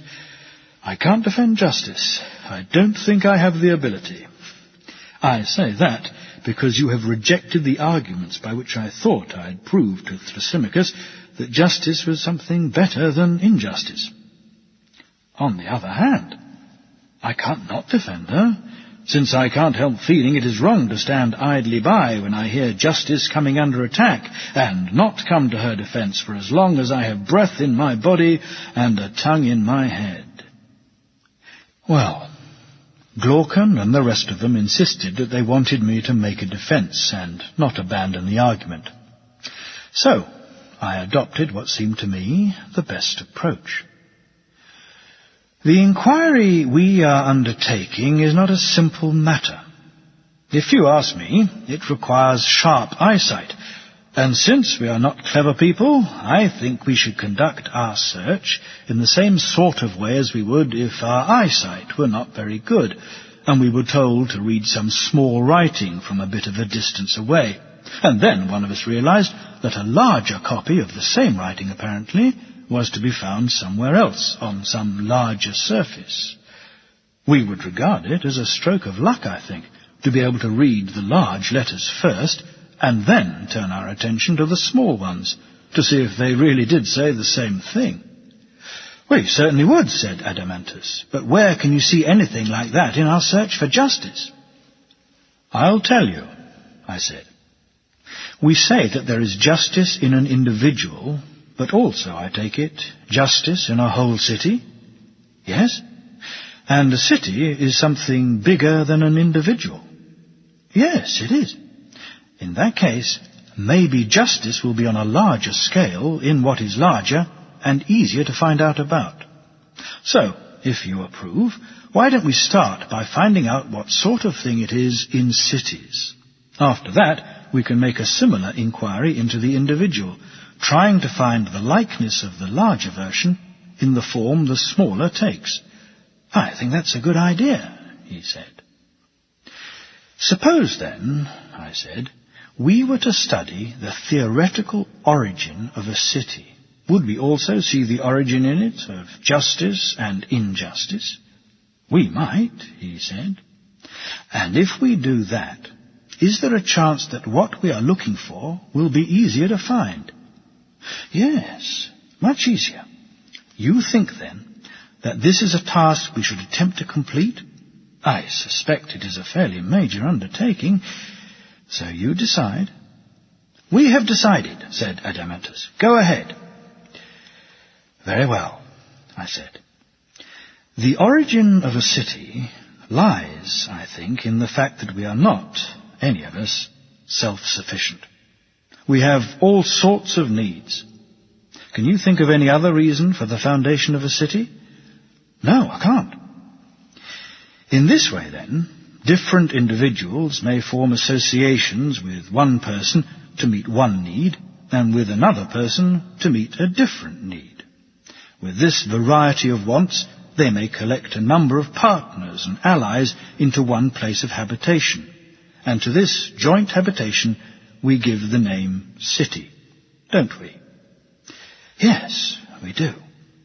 Does one person share with another when he does share, or does he accept a share, because he thinks it is better for him personally? Yes, he does. Right then, I said, let's construct a hypothetical city from the beginning. It is the product, apparently, of our needs. Of course.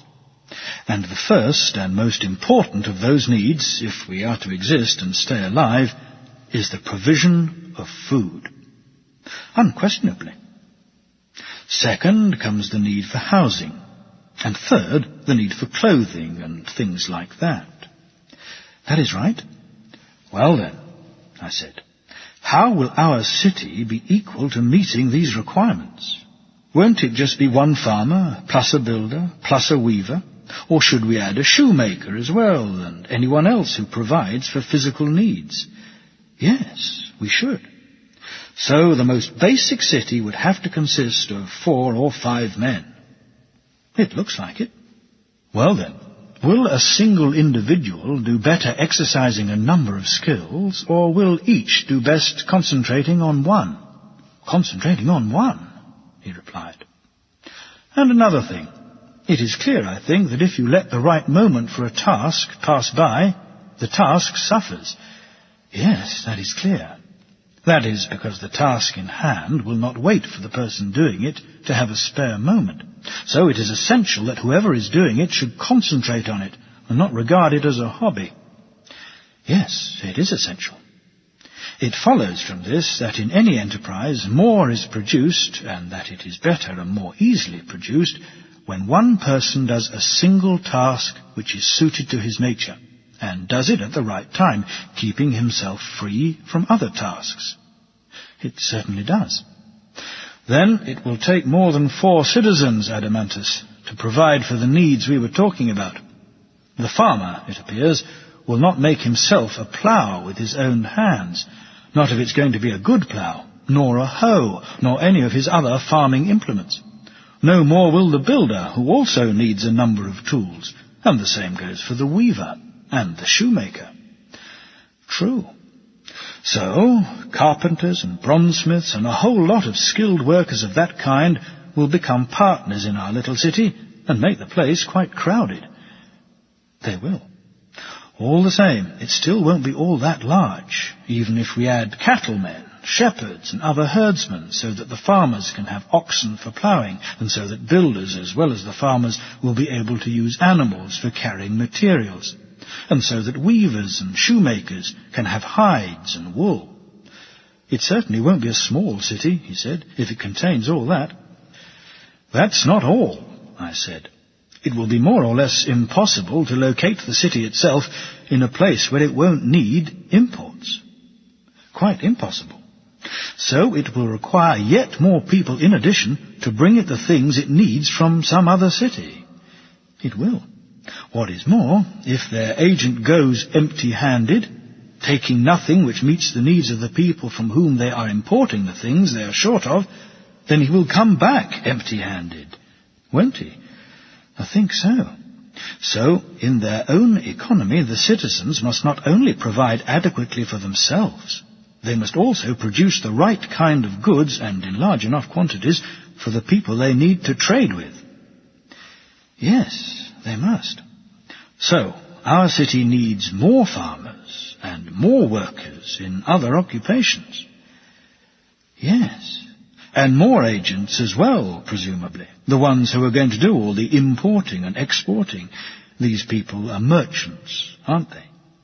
Yes. So we shall need merchants as well. Definitely. And if our trade is by sea, we shall need a large number of other people as well, experts on seafaring. Yes, a large number. What about trade in the city itself? How will each group share its production with others? That, after all, was our reason for forming an association and establishing a city. Well, obviously, he said, by buying and selling. That will give rise to a marketplace and a currency, a unit of exchange for transactions. Undoubtedly. But when the farmer or member of one of the other occupations brings to market part of what he produces, he may not arrive there at the same moment as those who need to exchange goods with him. Is he going to sit around in the marketplace, taking time off from his work? Certainly not, he said. There are people who identify this need and make themselves available for this activity. In a well-run city, they tend to be the weakest physically, those who are useless for any other kind of work.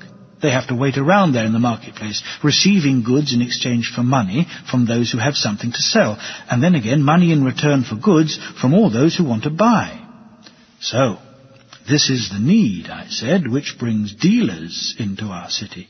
Don't we call people dealers if they sit in the marketplace offering a selling and buying service, whereas those who travel round the cities we call merchants? We do. And there is still another group of people, I think, offering a service. We certainly would not want them as partners or associates for their mental attributes, but they possess physical strength suitable for manual labour. This they offer for sale, and the price they put on it they call their hire. That, I imagine, is why they in turn are called hired labourers. Isn't that right? Yes.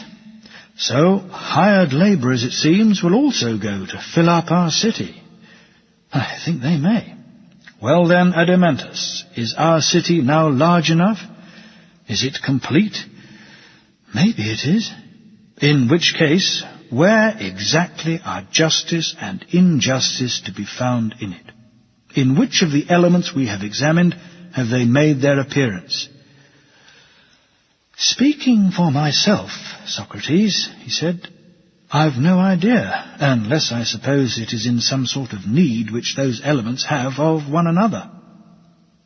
I think that may be the right answer, I said. We must examine it without hesitation.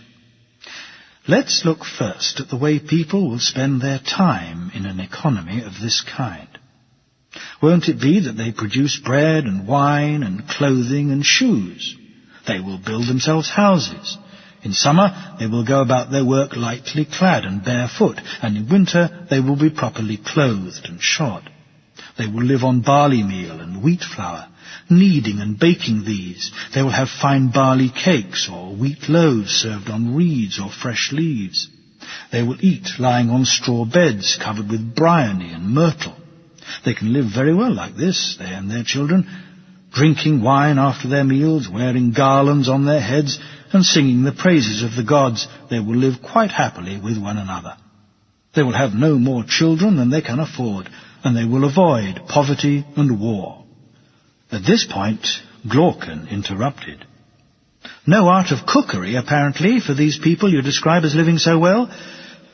That's a good point, I said. I forgot that they will have the art of cookery. Obviously, they will use salt and olives and cheese, and they will boil the usual country dishes of wild roots and vegetables. And for dessert, we can offer them figs and chickpeas and beans. And they will roast myrtle berries and acorns in front of the fire with a modest amount to drink. In this way, living lives which are peaceful and in all probability healthy, they will die in old age, handing down the same way of life to their descendants. If you were organizing a city of pigs, Socrates, isn't that just how you would feed them? Well, what sort of meals should we give them, Glaucon?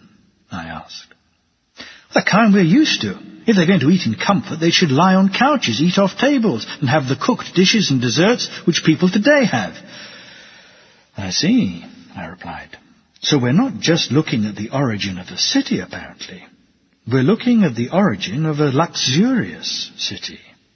Maybe that's not such a bad idea.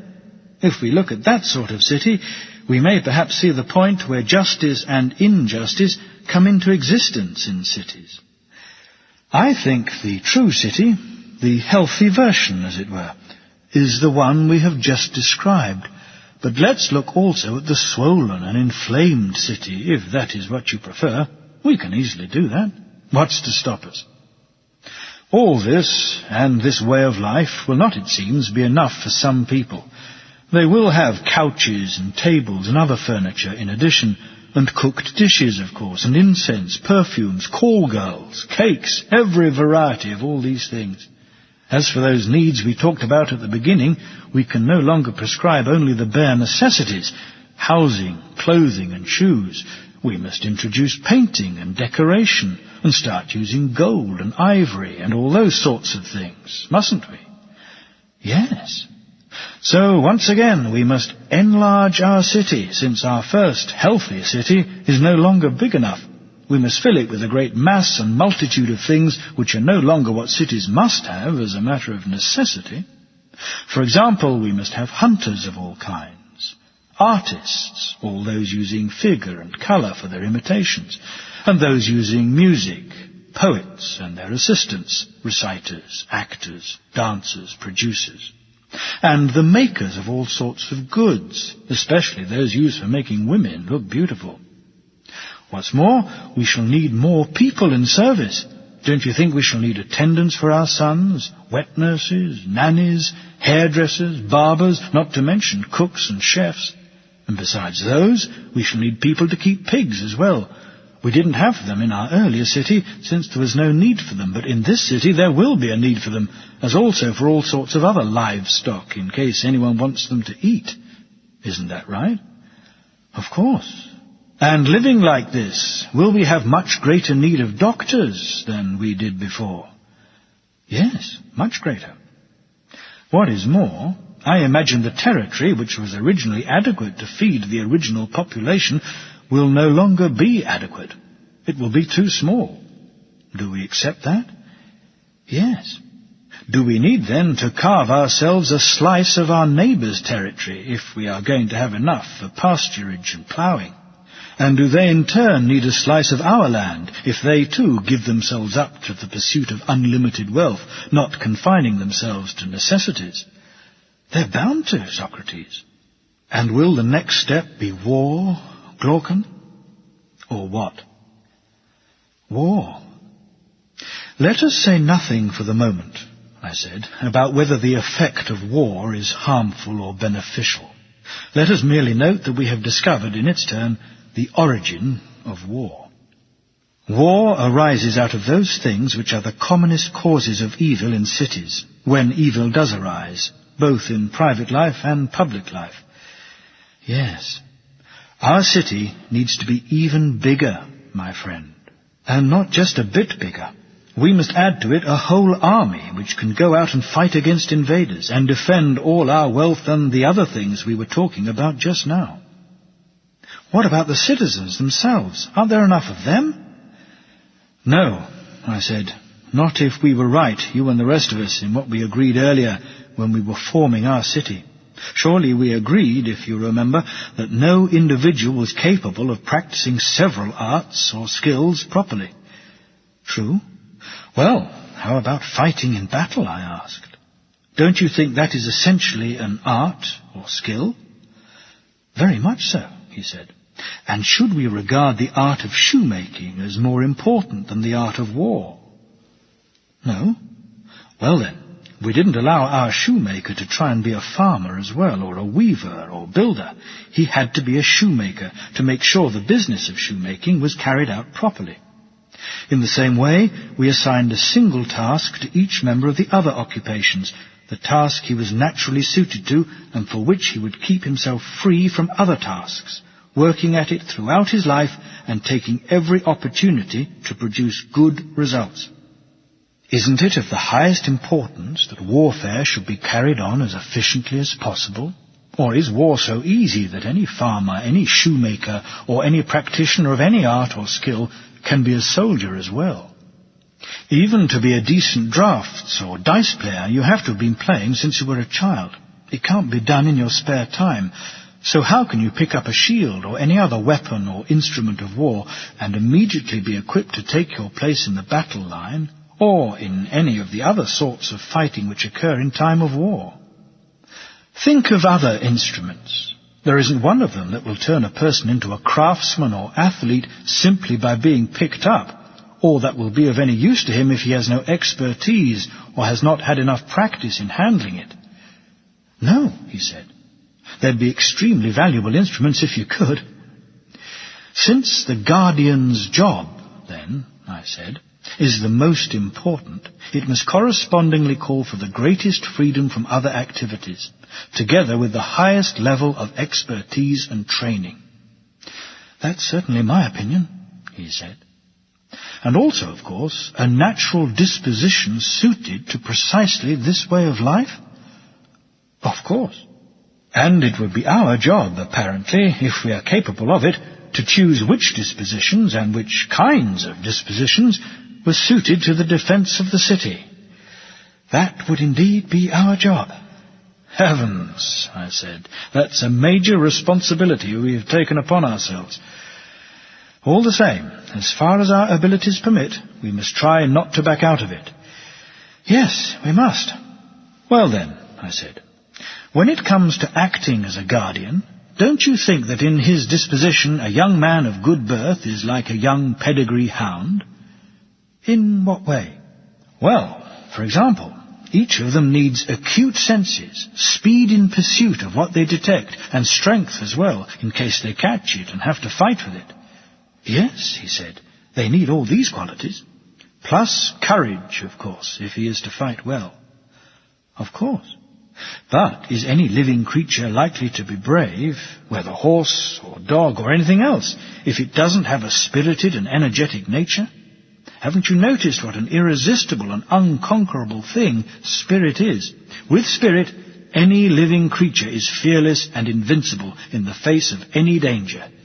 Yes, I have noticed that. As for the physical characteristics required of a guardian, then, they are obvious. Yes, and the mental requirement is that he should be spirited or energetic. Yes, that too. And do you think the person who is going to be guardian material needs another quality as well? Do you want him, as well as being spirited and energetic, to be also, by temperament, a lover of wisdom, a philosopher? What do you mean? I don't understand. It's another thing you see in dogs, I replied, something which makes you wonder at the animal. What is that? When it sees someone it doesn't know, a dog turns nasty, even though it hasn't been badly treated by him in the past. When it sees someone familiar, it welcomes him, even if it has never been at all well treated by him. Haven't you ever found that rather remarkable? I've never really thought about it up to now, he said, but I think there's no doubt a dog does behave like that. It seems clever, this side of his nature. It seems to show a true love of wisdom. In what way? Because, I replied, it classifies what it sees as friendly or hostile solely on the fact that it knows one and doesn't know the other. It must be a lover of knowledge if it defines friend and enemy by means of knowledge and ignorance. Yes, he said, it must. And are love of knowledge and love of wisdom, or philosophy, the same thing? They are. So, can we say with some confidence of a man, too, that if he's going to be someone who is gentle towards those he knows and recognizes, he must, by his nature, be a lover of knowledge and of wisdom? We can. Then will the person who is going to be a good and true guardian of our city be a lover of wisdom, spirited, swift, and strong? He certainly will.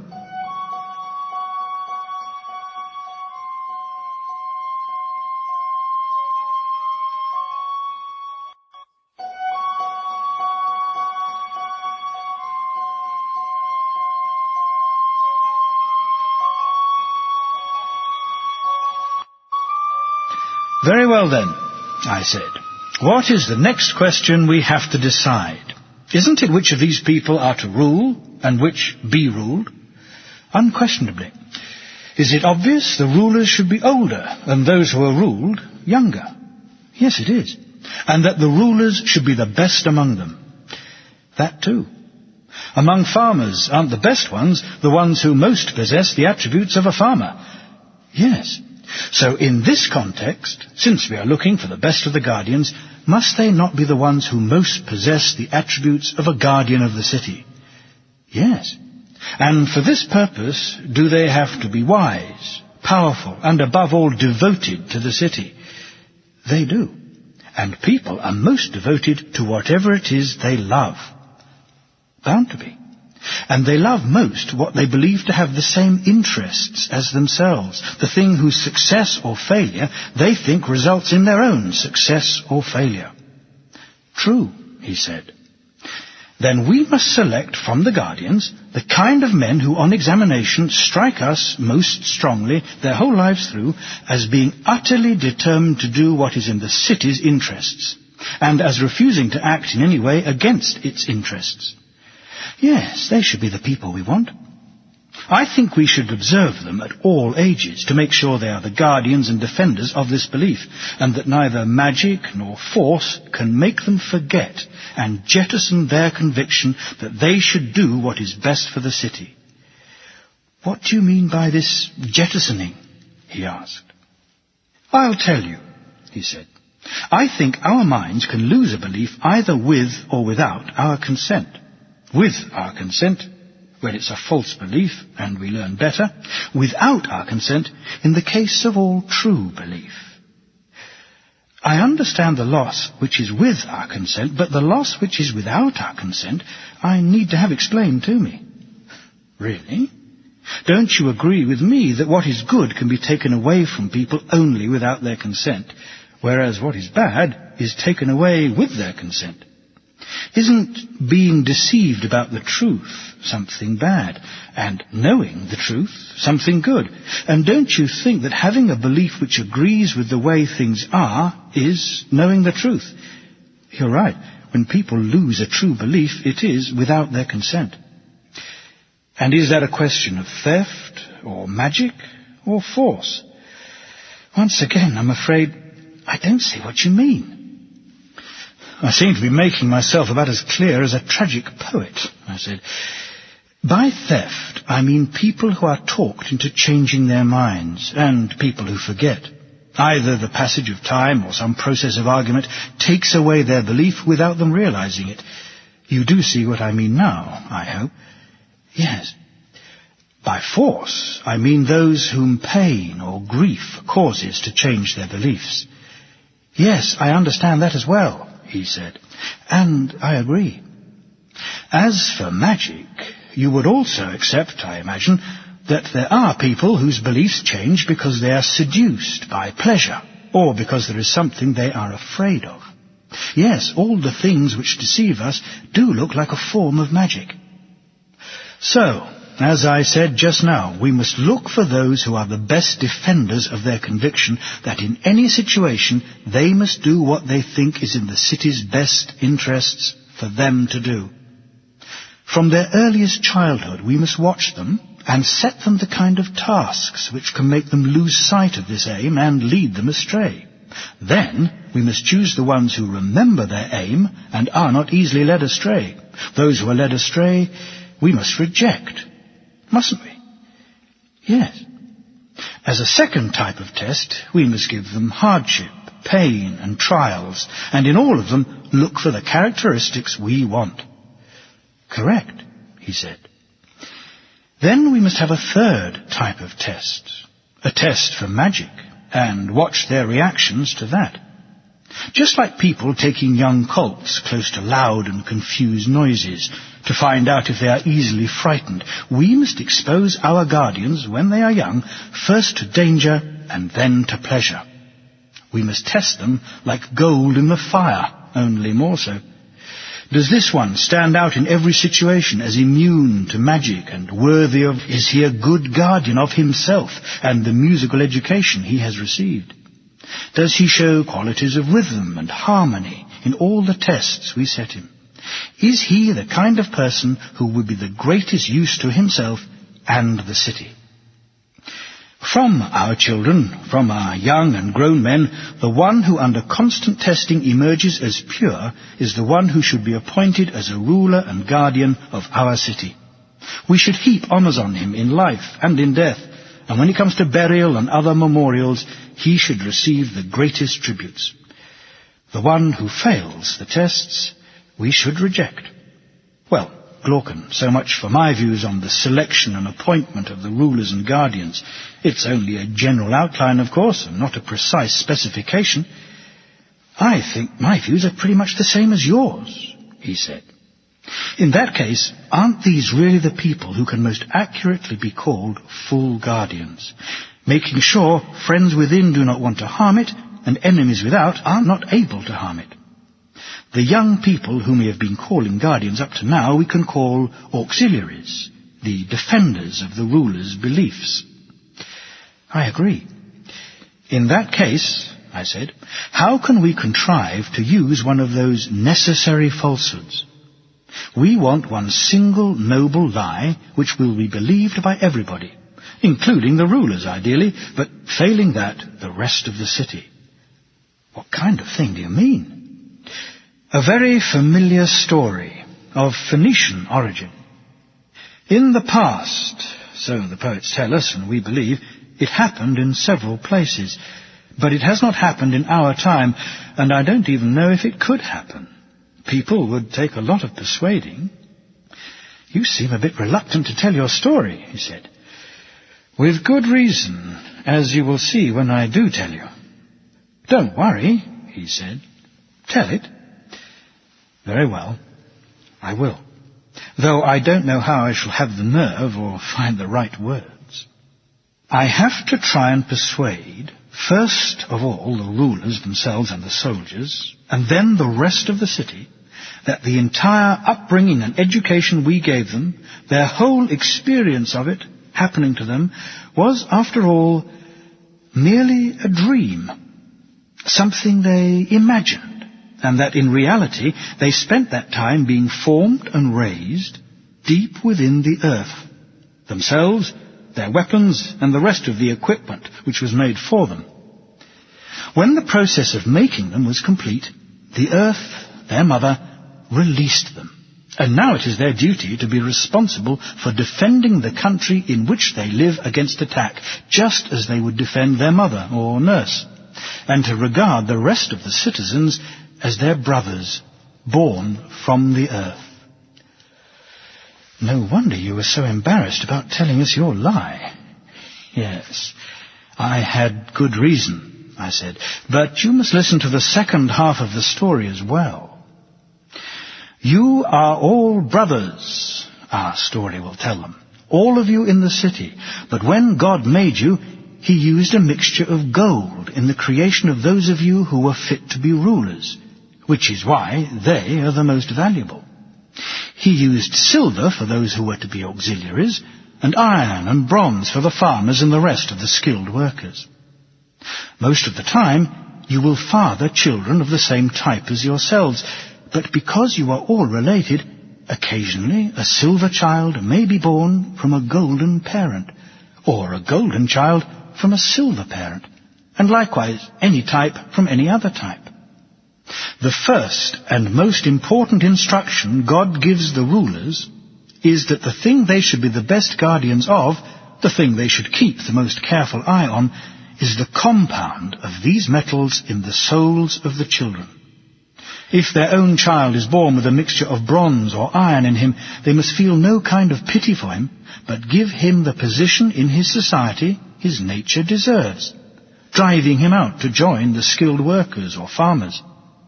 On the other hand, any children from those groups born with a mixture of gold or silver should be given recognition and promoted either to the position of guardian or to that of auxiliary.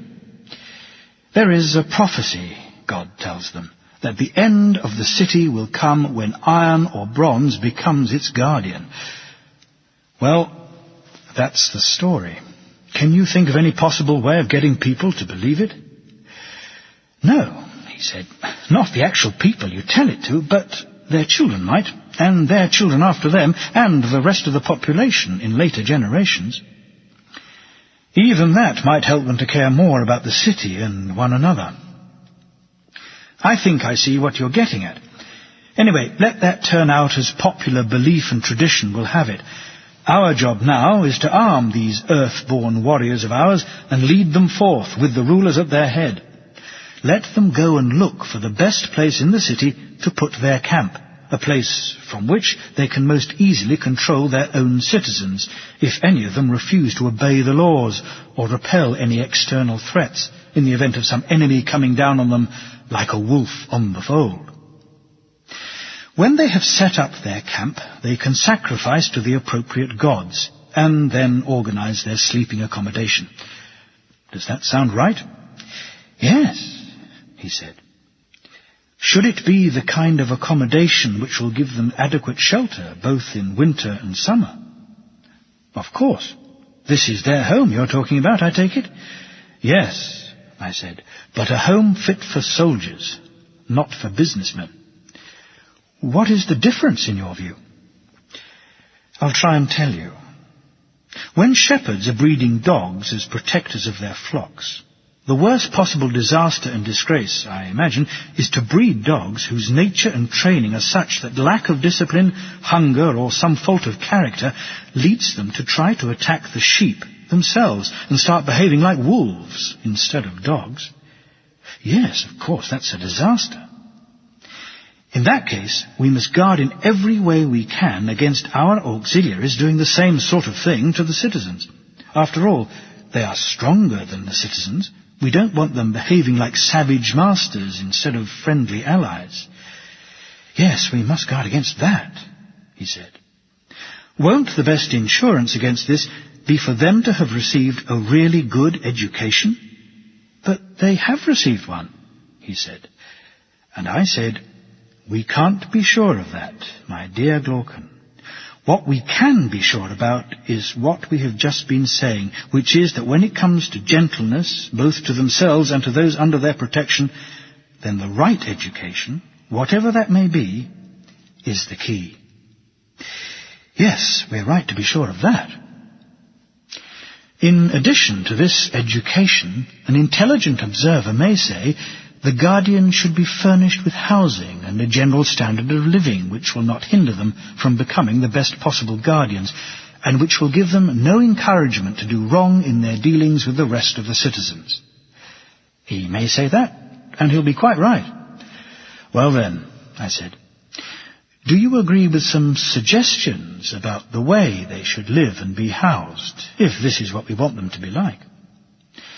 In the first place, no one is to have any private property beyond what is absolutely essential. Secondly, no one is to have the kind of house or storeroom which cannot be entered by anyone who feels like it.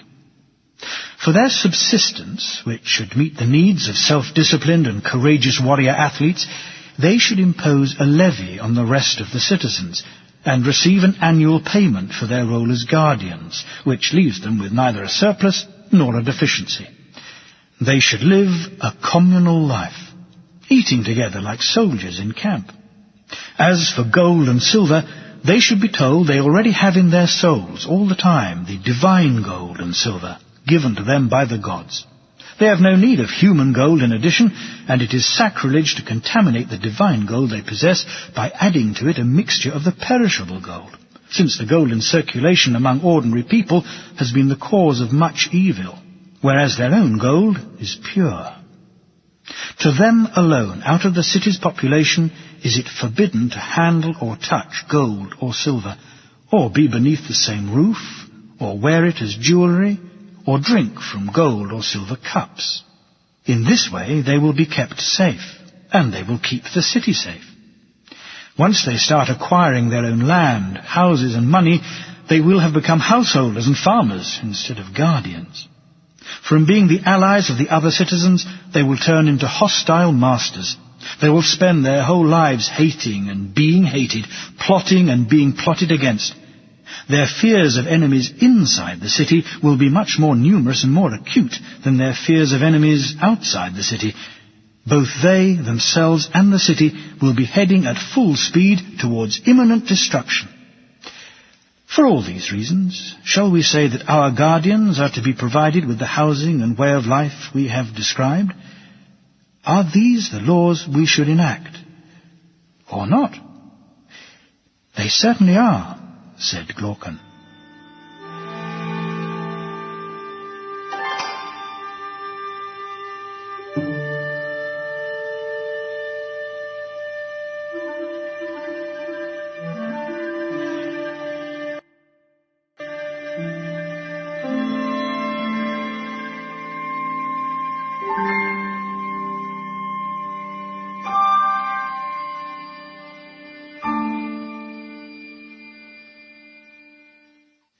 I take it our city, if it has been correctly founded, is wholly good. It can't help being. Clearly, then, it is wise, courageous, self-disciplined, and just. Clearly.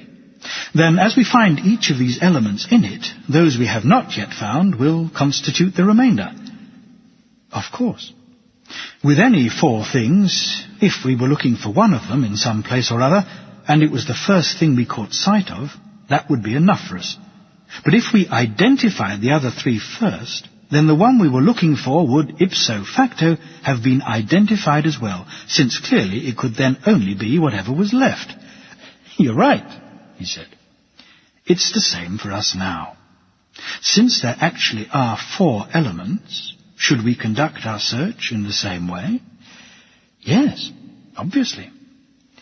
Well, I think the first one to catch the eye is wisdom, and it seems to have an unusual feature. What is that?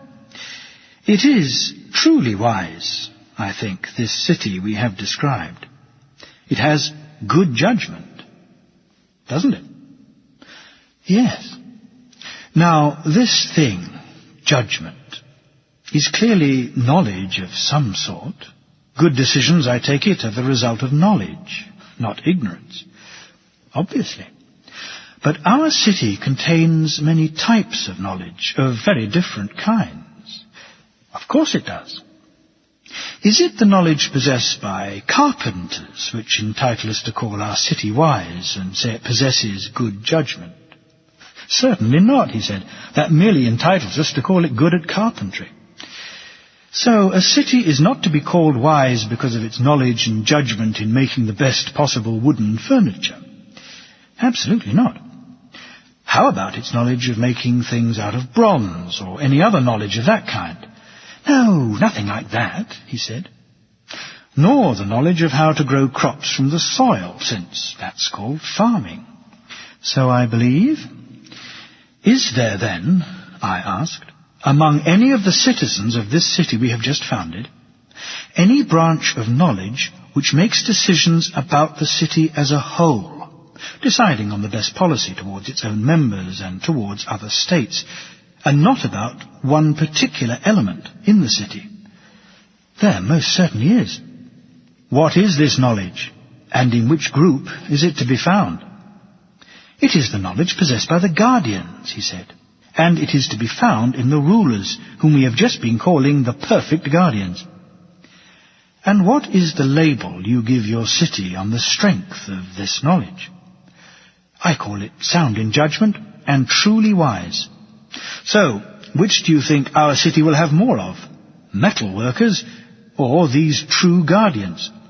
Metal workers, he said, far more. Of all the groups which have a branch of knowledge of their own, and which are identified as a group, wouldn't the guardians be the smallest? Easily the smallest. In which case, the wisdom of a city founded on natural principles depends entirely on its smallest group and element, the leading and ruling element, and the knowledge that element possesses. The class which can be expected to share in this branch of knowledge, which of all branches of knowledge is the only one we can call wisdom, is by its nature, apparently, the smallest class. That's very true, he said. Well, that's one of the four things we were looking for, and we've not only found it, I'm not quite sure how, but also found whereabouts in the city it is located. Nothing much wrong with the way it was found as far as I'm concerned, he said. Courage next. It is not hard to see both the thing itself and the part of the city in which it is located, the part which gives the city the name courageous. Explain. No one classifying a city as cowardly or brave would look at any other part of it than the part which makes war in the city's defence and serves in its army. Yes, that's the only part anyone would look at, he said. I think the reason for that, I said, is that the cowardice or bravery of the rest of the population would not be enough to make the city itself cowardly or brave. No, it wouldn't. That leaves two things for us to identify in our city, I said. One is self-discipline.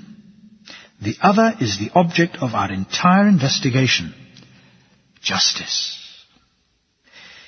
Yes. Well, is there some way we can find justice without having to bother about self-discipline?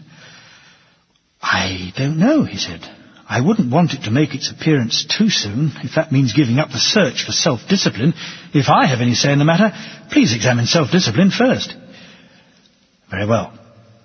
My first impression is that it is more like a harmony or musical mode than the other two. In what way? Self-discipline, I take it, is a kind of order. They say it is a mastery of pleasures and desires, and a person is described as being in some way or other master of himself. And there are other clues of the same sort in the way it is talked about, aren't there? Indeed there are, he said. But isn't the phrase master of himself an absurdity? The master of himself must surely also be slave to himself, and the slave to himself must be master of himself. It's the same person being talked about all the time. Of course. What this way of speaking seems to me to indicate is that in the soul of a single person there is a better part and a worse part. When the naturally better part is in control of the worse, this is what is meant by master of himself. It is a term of approval. But when as a result of bad upbringing or bad company, the better element is too small and is overwhelmed by the volume of the worse element, this is a matter for reproach. They call a person in this condition a slave to himself and undisciplined. Yes, I think that is what it indicates, he said. Now, if you take a look at this new city of ours, you will find one of these situations prevailing. You will admit that it can quite legitimately be called mistress of itself, if something in which the better rules the worse can be called self-disciplined and master of itself. Yes, when I take a look at our city, he said, you are right. But you also find the whole range and variety of desires, pleasures, and pains, particularly in children, women, slaves, and among so-called free men in the majority of ordinary people. You certainly do. Whereas simple, moderate desires, which are guided by rational calculation, using intelligence and correct belief, are things you come across only among a few people, those with the best natural endowment and the best education. True, he said. Well, do you see the same qualities in your city? Are the desires of the ordinary majority controlled by the desires and wisdom of the discerning minority? Yes, they are. So, if any city can be called the mistress of its pleasures and desires and mistress of itself, this one can. It certainly can, he said. In which case, can't we also call it self-disciplined in all these respects? Very much so. What is more, if agreement is to be found among rulers and rules in any city about which of them is to rule, it is to be found in this one. Don't you think? I couldn't agree more. Well then, when they agree in this way, in which of the two groups of citizens will you say the self-discipline is located, in the rulers or in the ruled? In both, I suppose. See what a plausible prediction we made just now, I said, when we compared self-discipline to a harmony of some sort. Explain.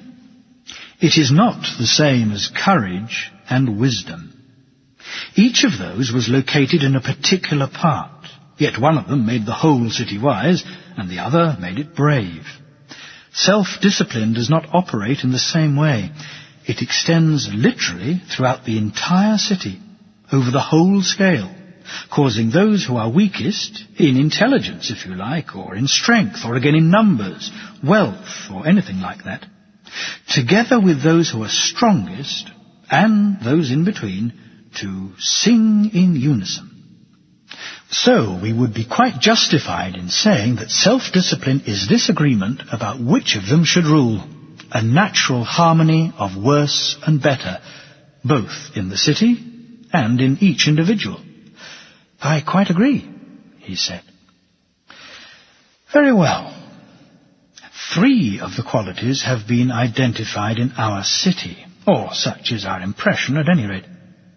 What can the remaining quality be which allows a city to share in excellence? Because clearly this is going to be justice. Clearly. Now, Glaucon, this is the moment for us to position ourselves, like huntsmen in a ring round the thicket. We must concentrate and make sure justice does not escape. We don't want it to vanish and disappear from view. It's obviously here somewhere, so keep your eyes open and try your hardest to see where it is. If you see it first, give me a shout. Some hope, he said. No, I'm afraid the only help I'm going to be to you is if you want a follower, someone who can see things when they're pointed out to him. Say a prayer then, and follow me. I will. Just you lead the way, he said. The place is impenetrable, I said, and full of shadows, and it's certainly dark. Not an easy place to dislodge our quarry from. Still, we must go on. Yes, we must. And then I caught sight of it. Ha-ha! Over here, Glaucon! I cried. This looks like the trail. I think our quarry is not going to escape us after all. That's good news, he said. We've been complete idiots. In what way? We're fine ones. It's been lying here under our noses all this time. The principle we laid down right at the start when we first founded our city as something we must stick to throughout. This, I think, or some form of it, is justice. The principle we laid down, and often repeated, if you remember, was that each individual should follow, out of the occupations available in the city, the one for which his natural character best fitted him. Yes, we did say that. And we have often heard others say, and have often said ourselves, that doing one's own job and not trying to do other people's jobs for them is justice. Yes, we have said that. Well, it looks, my friend, as if in some way or other, justice is this business of everyone performing his own task. Do you know what makes me think that? No? Tell me. I think the remaining element in the city, besides the virtues we've been looking at, self-discipline, courage and wisdom, is the thing which gave all the others the power to come into being, and the thing whose continued presence keeps them safe once they have come into being. We said earlier that justice would be the one left over if we could only find the other three. Yes, it would have to be, he said. Now, if we had to decide, I said, which of these elements would do most to make our city good by its inclusion, that would be a difficult decision. Is it the agreement of the rulers and the ruled? Or the preservation in the ranks of the warriors of an opinion approved by law about which things are to be feared and which are not? Or the wisdom and protectiveness we find in the rulers? Or does the largest contribution to making the city good come from the presence, in child and woman, slave and free man, in skilled craftsman, ruler and ruled, of the principle that each single individual is to perform his own task without troubling himself about the tasks of others? Yes, that would be a difficult decision, he said. Bound to be. So, as a means of producing an excellent city, the ability of everyone to perform his own function is apparently a strong competitor with the city's wisdom, self-discipline, and courage. Very much so. Now, see if you agree with me about the next step. If a carpenter tried to do the job of a shoemaker, or a shoemaker the job of a carpenter, either because they exchanged tools and positions in society, or because one person tried to do both jobs, do you think in general that changes of this sort would do much harm to the city? No, not really, he said. But I imagine it's different when someone who is naturally a skilled worker or businessman of some kind is puffed up by wealth, popularity, strength, or something like that, and tries to enter the warrior class. Or when one of the warriors tries to enter the decision-making and guardian class without being up to it. If these people exchange tools and positions in society, or if one person tries to do all these jobs at the same time, then I think you will agree with me that this change and interference on their part is destructive to the city. Yes, it certainly is. It is the interference of our three classes with one another, then, and interchange between them, which does the greatest harm to the city and can rightly be called the worst crime against it. Absolutely. Isn't injustice the name for the greatest crime against one's own city? Of course. That, then, is what injustice is. Conversely, its opposite, the ability of the commercial, auxiliary and guardian classes to mind their own business, with each of them performing its own function in the city, this will be justice, and will make the city just. Yes, I think that's exactly how it is, he said. And is a just man just, Glaucon, in the same way a city was just? He is. We haven't at any point forgotten, I hope, that the city was just when each of the three elements in it was performing its own function. No, I don't think we've forgotten that, he said. In that case, we must also remember that each one of us will be just and perform his own proper task when each of the elements within him is performing its proper task. Yes, we must certainly remember that.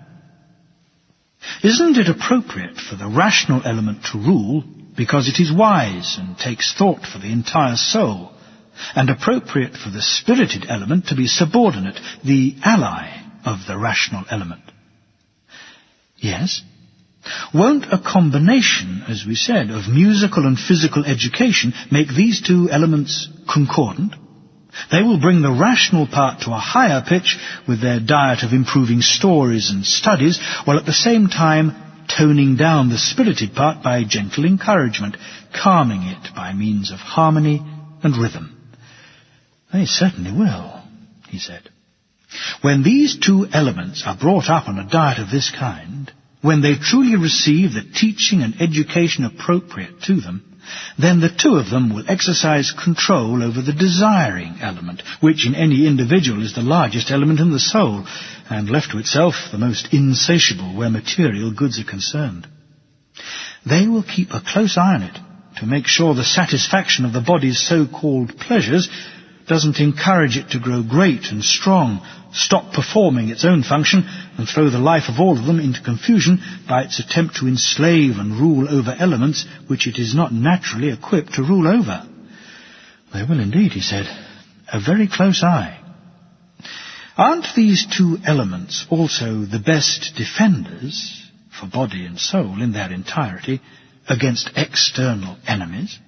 One makes the decisions, the other does the fighting, under the leadership of the ruling element, using its courage to put those decisions into effect. True. The title brave, I think, is one we give to any individual because of this part of him. When the spirited element in him, though surrounded by pleasures and pains, keeps intact the instructions given to it by reason about what is to be feared and what is not to be feared. Rightly so, he said.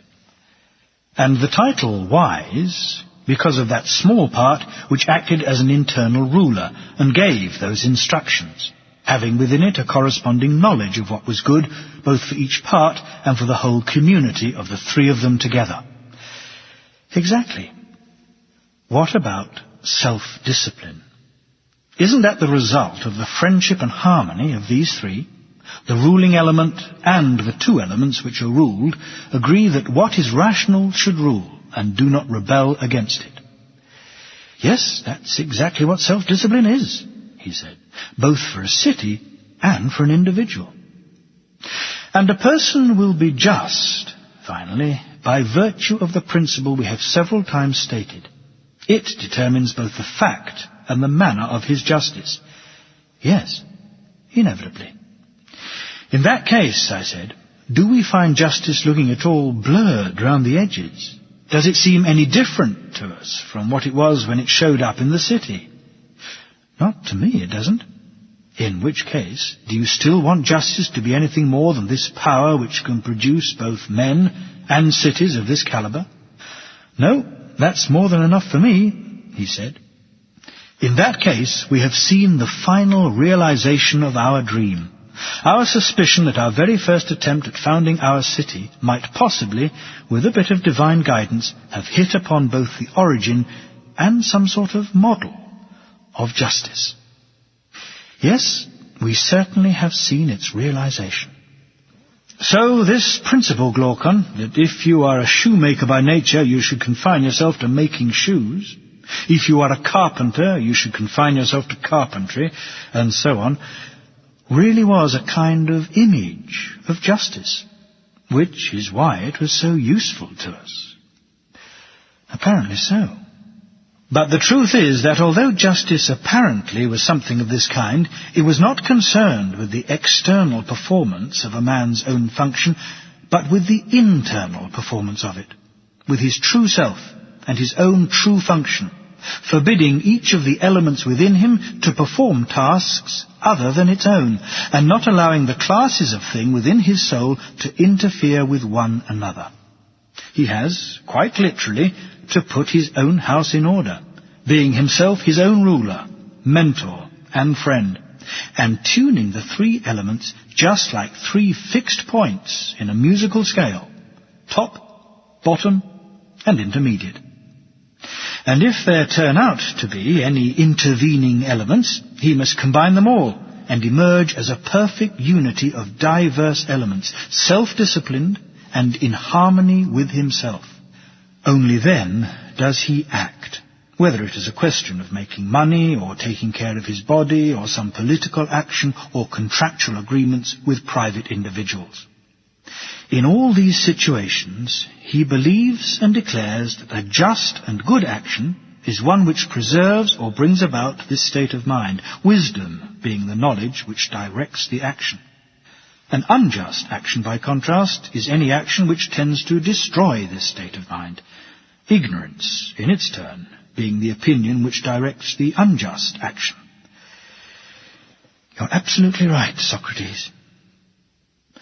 Well then, I said, if we were to say we had found the just man and the just city and what justice really was in them, we couldn't be said to be totally wide of the mark, in my view.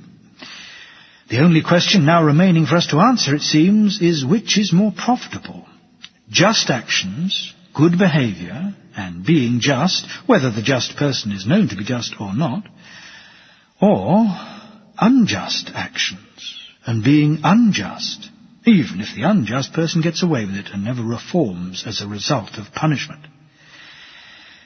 Now that justice and injustice have turned out to be the kinds of things we have described, that seems an absurd question, if you want my opinion, Socrates. When the body's natural constitution is ruined, life seems not worth living, even with every variety of food and drink and all manner of wealth and power. Is someone's life going to be worth living when the natural constitution of the very thing by which he lives is upset and ruined, even assuming he can then do anything he likes, apart from what will release him from evil and injustice and win him justice and virtue? You're right, I said. It's an absurd question. Still, now that we've got to the point of being able to see as clearly as possible that this is how things are, this isn't the moment to take a rest. No, he said, the last thing we should do is to show any hesitation. This way then, if you want to see what I believe to be the forms taken by vice, the ones worth looking at anyway. I am right behind you, he said. Speak on. Well, now that we've got this far in our discussion, I said, it looks from my vantage point as if there is a single form of virtue and any number of forms of vice, of which 4 are worth mentioning. Please explain, he said. If you think how many types of political regime there are with their own specific form, I said, that's probably how many types of soul there are. And how many is that? 5 types of political regime, I said, and 5 types of soul. Tell me which they are, he said. All right. I would say that one type of regime is this one we have just described. Though there are two names it might be given. It might be called monarchy if one exceptional individual emerges among the rulers, or aristocracy if several emerge. True. This one, then, I class as a single form. I said, it makes no difference whether it is several who emerge or an individual. Given the upbringing and education we have described, they would not disturb any of the important laws of the city. No, that wouldn't be sensible, he said.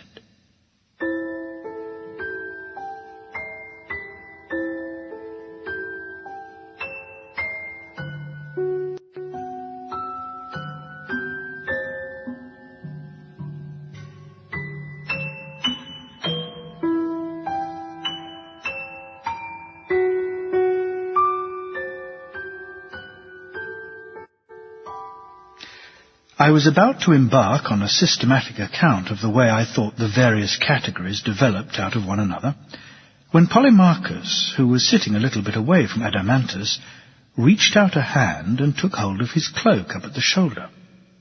Drawing Adeimantus towards him, he leaned forward and started whispering to him. All we could hear of it was, "What shall we do? Shall we let it go?" "No," Adeimantus replied out loud.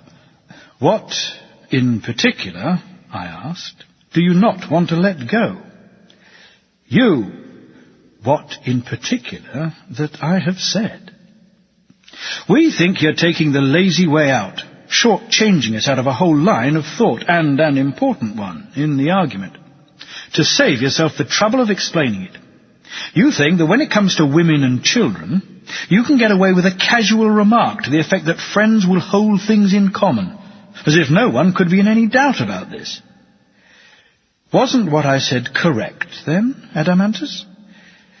"Yes, it was," he said, "but like the rest of our correct statements, it needs some explanation. What do you mean by common? There are lots of possibilities, and you're not going to get away without telling us which one you mean. We've been sitting around here patiently, assuming you were bound to say something about the production of children, what their practice will be in this regard, and how they will bring the children up once they are born, and this whole business you've suggested of women and children being in common. We think it's of great, indeed crucial importance for our state whether this is done in the right way or the wrong way. So when you started to deal with another regime before settling these questions in a satisfactory way, we made the decision you heard us making, not to let you go until you have given a full description of this topic, like the other topics." "Count me in as well," said Glaucon, "as a joint proposer of this motion." "Take it as a unanimous decision, Socrates," Thrasymachus added. "In that case," I said, "I'd better go back and deal now with something I should perhaps have dealt with earlier in its rightful place.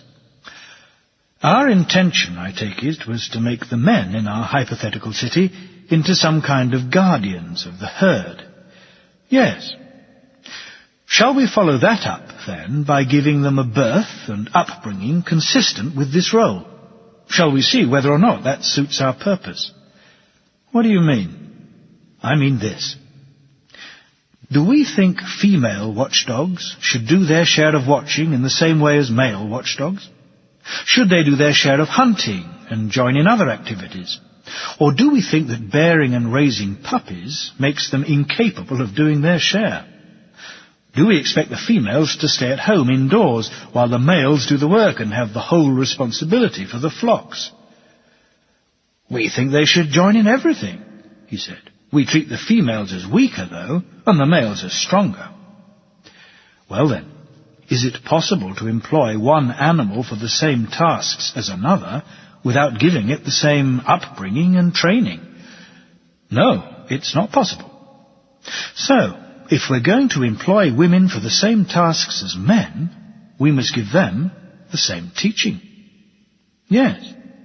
The education we gave men had a musical and poetic element, and a physical element." "Yes. So women too should receive these two disciplines, plus military training, and they should be treated in the same way." It looks like it, he said, from what you've been saying. Much of what we are saying now is pretty unconventional. It may well seem absurd if our suggestions are really going to be put into practice. Indeed, it may. What do you find the most absurd thing about it? Isn't it, obviously, the idea of women taking exercise naked along with men in the wrestling schools?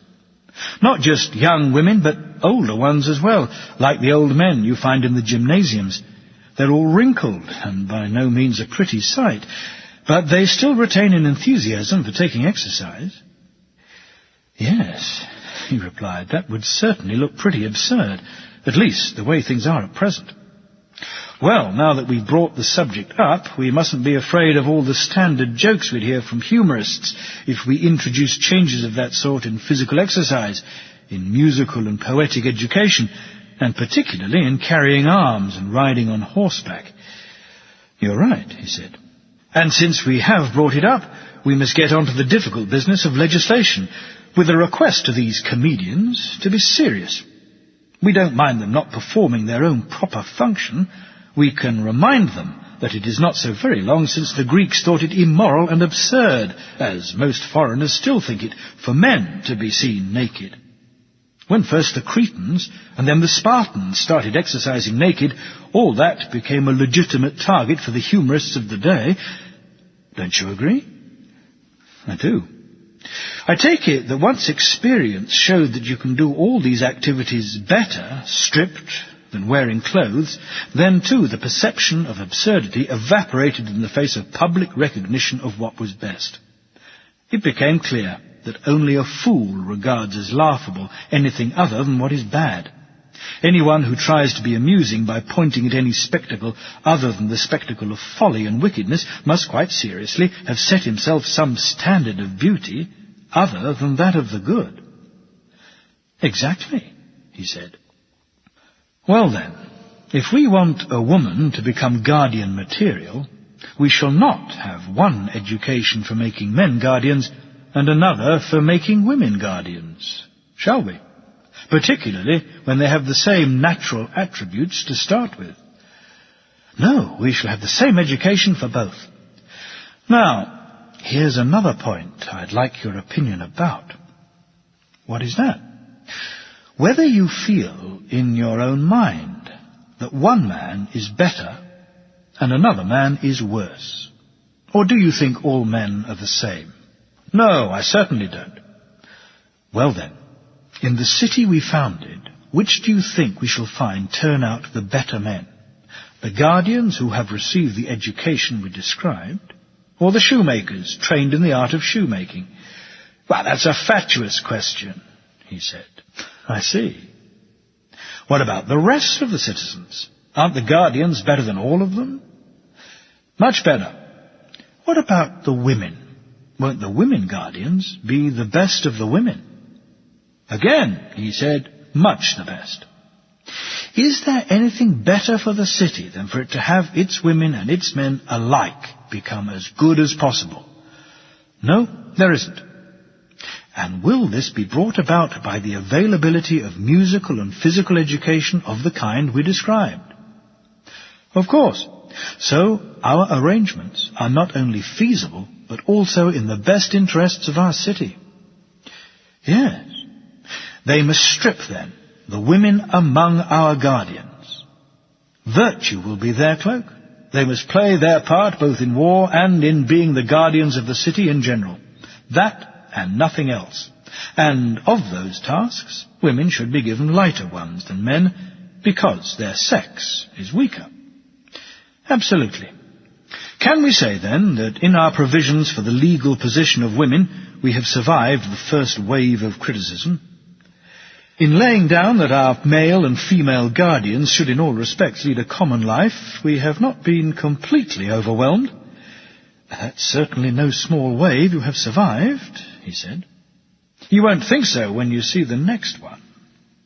Go on then. Let me see it. I believe that this law and the others which preceded it imply a further law. What law? That all these women shall be wives in common for all these men. that none of them shall live as individuals with any of the men, that children in turn shall belong to all of them, that no parent shall know its own child, no child its own parent. Yes, he said, when it comes to skepticism about the feasibility or utility of this proposal, that is a much larger wave than the first. I don't imagine there could be any disagreement about its utility. No one would deny that if it is possible, having wives in common and children in common is a major benefit. But on the question of its feasibility or otherwise, I suspect there would be a lot of disagreement. There'd be plenty of disagreement, he replied, on both counts. Be that as it may, for the moment, I'll assume our proposals are feasible. With your permission, I want to examine the way the rulers will organize these things when they do happen, and show that putting them into practice would be of the greatest possible benefit to the city and its guardians. I want you to help me make a thorough examination of those questions first, and leave the other questions until later, if that's all right with you. It's all right, he said. Begin your inquiry. Very well. It will be your job, just as you selected the men, so now to select the women as well, as similar as possible in nature, and allocate them to the men. Since houses and dining halls will be communal, and no one will possess any private property of this kind, the sexes will live in close proximity, and in this state of universal proximity, both in their physical education and in the rest of their upbringing, their natural instincts will inevitably, I think, lead them into having sex with one another. Or don't you regard that as inevitable? Well, it's not a mathematical inevitability, but it's a sexual inevitability, and for the majority of people that is probably a keener agent of persuasion and attraction. Much keener, I said. Now for the next point, Glaucon. In the city of the blessed, haphazard sexual intercourse is unholy. Like haphazard behavior of any kind, the rulers will not allow it. No, because it is wrong. Clearly, the next step is for us to do everything we can to make marriages as sacred as possible. And it will be the most useful marriages which are the sacred ones. Absolutely. What will make them the most useful? Tell me something, Glaucon. I've noticed that as well as hunting dogs, you have a fair number of purebred birds in your house. Isn't there one thing you surely must have noticed about their unions and production of children? What sort of thing? He asked. For a start, though they are all purebred, aren't some of them the best? Don't they prove themselves to be? Yes, they do. Do you, in that case, breed from all of them alike, or are you careful to breed as much as possible from the best? I breed from the best. What about age? Do you breed from the youngest or the oldest? Or do you breed as far as possible from those in their prime? From those in their prime. If the breeding is not handled like this, do you think your stock of birds and dogs will greatly deteriorate? Yes, I do. What about horses and other animals? I asked. Do you think they're in any way different? No, that would be absurd.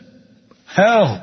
I exclaimed. We're going to need some extremely expert rulers, my dear friend, if the same applies to the human race as well. Well, it certainly does apply, but why do they have to be expert? I'll tell you. The probability is that our rulers will need to employ a good deal of falsehood and deception for the benefit of those they are ruling. On the principles we have agreed, the best men should have sex with the best women as often as possible, whereas for the worst men and the worst women, it should be the reverse. We should bring up the children of the best, but not the children of the worst, if the quality of our herd is to be as high as we can make it. And all this has to happen with no one, apart from the actual rulers, realizing it, if our herd of guardians is also to be as free as possible from dissension. Quite right. In that case, we must legislate for some festivals, at which we shall bring together the brides and their grooms. We must have sacrifices, and our poets must compose hymns appropriate to the unions which are taking place. We must have lotteries, and pretty ingenious ones, so that every time there is a marriage, the inferior type we want to exclude will blame chance, rather than the rulers. They'll have to be extremely ingenious, these lotteries of yours. Presumably, those among the young men who are outstanding in war or any other sphere are to be given various prizes and rewards, and in particular more generous permission to sleep with the women, so that as many of the children as possible can plausibly be fathered by young men of this sort. That's right. As for the children who will be born from time to time, they will be taken away by officials responsible for these things. These officials may be men or women, or men and women, since offices, I take it, are open to women and men alike. Yes. The children of good parents will be taken, I think, and transferred to the nursing pen, where there will be special nurses living separately in a special part of the city. The children of inferior parents, on the other hand, or any deformed specimen born to the other group, will be removed from sight into some secret and hidden place, as is right. Yes, he said, at any rate, if the breed of guardians is going to remain pure. Now, I said, let's continue in a systematic way with the task we set ourselves. We said children should be born to those in their prime. True. Well, do you agree that a reasonable span for a woman's prime is 20 years, and for a man's 30? Which 20 and which 30? He asked. For a woman, it means starting at 20 and going on bearing children for the city until 40. For a man, when his days as a sprinter are behind him, then he should father children for the city from that age until 55. Yes, he agreed, for both of them that is the prime of life, both physically and mentally. If someone older or younger than this takes part in producing children for the state, we shall call it an offence against the gods and against justice. And the same law applies if a man who is still entitled to father children gets access to a woman of the appropriate age without a ruler promoting the union. We shall say he is presenting the city with an illegitimate, unauthorized, and unholy child. And we shall be absolutely right, he said. Of course, when women and men pass the age for producing children, we shall declare them free, presumably, to have sex with anyone they like, apart from a daughter or a mother, or their daughters' daughters, or their mothers' mothers. For a woman, anyone other than a son or father, or their sons' sons, or fathers' fathers. And all this only when we have first impressed upon them how careful they must be. If there is a pregnancy, then ideally the embryo should never see the light of day. If one does force its way into existence, the parents must deal with it on the understanding that they cannot bring up a child of this sort. That all seems quite reasonable, he said. But this business of fathers and daughters, and the relationships you were talking about just now, how will they tell their own from anyone else's? They won't. When a man takes part in a marriage, he will regard as his children all those born in the 10th month from the day of the festival. He will call the male children his sons, and the female children his daughters. They will call him father. Similarly, he will call the children's offspring his grandchildren, and they in turn will call his generation grandfathers and grandmothers. Those born during the period when their mothers and fathers were producing children, they will call their sisters and brothers. In this way, they can avoid one another, as we were suggesting just now. However, the law will allow unions between brothers and sisters, if that is how the lot falls out, and if the Pythian priestess gives her consent as well. Quite right. There you are, Glaucon. That's what it is for women and children to be in common among the guardians of your city. That's what it is like. The next thing we have to do is establish from what has been said that it is consistent with the rest of the Constitution, and that it is by far the best arrangement. Or should we go about things in some other way? No, that's the best way, undoubtedly. If we want to settle this, isn't a good starting point to ask ourselves, What is the greatest good we can think of in the organization of our city? The thing the lawgiver should be aiming at as he frames his laws. And what is the greatest evil?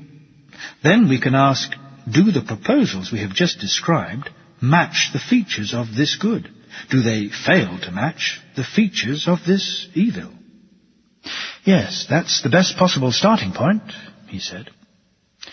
Well then, can we think of any greater evil for a city than what tears it apart and turns it into many cities instead of one? Or any greater good than what unites it and makes it one? No, we can't. Is it community of pleasure and pain which unites it, when as far as possible all the citizens are equally affected by joy or grief over any particular gain or loss? It certainly is. And is individual variation in these feelings divisive? Things happen to the city or to its inhabitants which make some people distraught and others delighted. Of course it's divisive. Is this because words like mine and not mine are not applied by everyone in the city to the same things? The same with somebody else's? It certainly is. Does that mean the best regulated city is the one in which the greatest number of people use this phrase mine or not mine in the same way, about the same thing? Much the best. When anything at all, good or bad, happens to one of its citizens, a city of this kind will be most inclined to say that what is affected is a part of itself. The whole city will rejoice together, or grieve together. Yes, it's bound to. A city with good laws, that is. This is the moment for us to return to our city, I said, and look for the characteristics our argument has led us to agree on. We want to know if this city possesses them to an outstanding degree, or if some other city does. Yes, we do need to go back and do that. Very well. Presumably, there are rulers and common people, aren't there, in other cities as well as in our city? There are. Do they all call one another citizens? Of course. But in other cities, what else does the common people call the rulers, apart from calling them citizens? In most cities, they call them their masters. In democratic cities, they just call them rulers. What about the common people in our city? What do they say their rulers are, apart from being citizens? Saviours and defenders, he said. And what do the rulers call the common people? Paymasters and providers. What do the rulers in other cities call their common people? Slaves. And what do the rulers call each other? Fellow rulers. What do ours call each other? Fellow guardians. Can you answer this then? Would any of the rulers in the other cities find it possible to address one of his fellow rulers as a relative and another as unrelated? Yes, plenty of them would find that possible. Doesn't such a person think and speak of his relative as his, and one who is unrelated as not his? Yes. What about your guardians? Could any of them think of one of his fellow guardians or address him as if he were unrelated? No, he said. Every time he meets any of them, he will assume he's meeting his brother or sister or father or mother or son or daughter or the child or parent of one of these. In that case, there will be greater agreement in this city than in any other about the terms we were referring to a moment ago. They will say of the success or failure of any individual, this success is mine, or this failure is mine. Very true, he said. And did we say that feeling pleasures and pains in common followed from this way of thinking and speaking? We did, and we were right. Then will our citizens more than any others hold one and the same thing, which they will call mine, in common. And because they feel the same about it, will they feel the greatest community of pain and pleasure?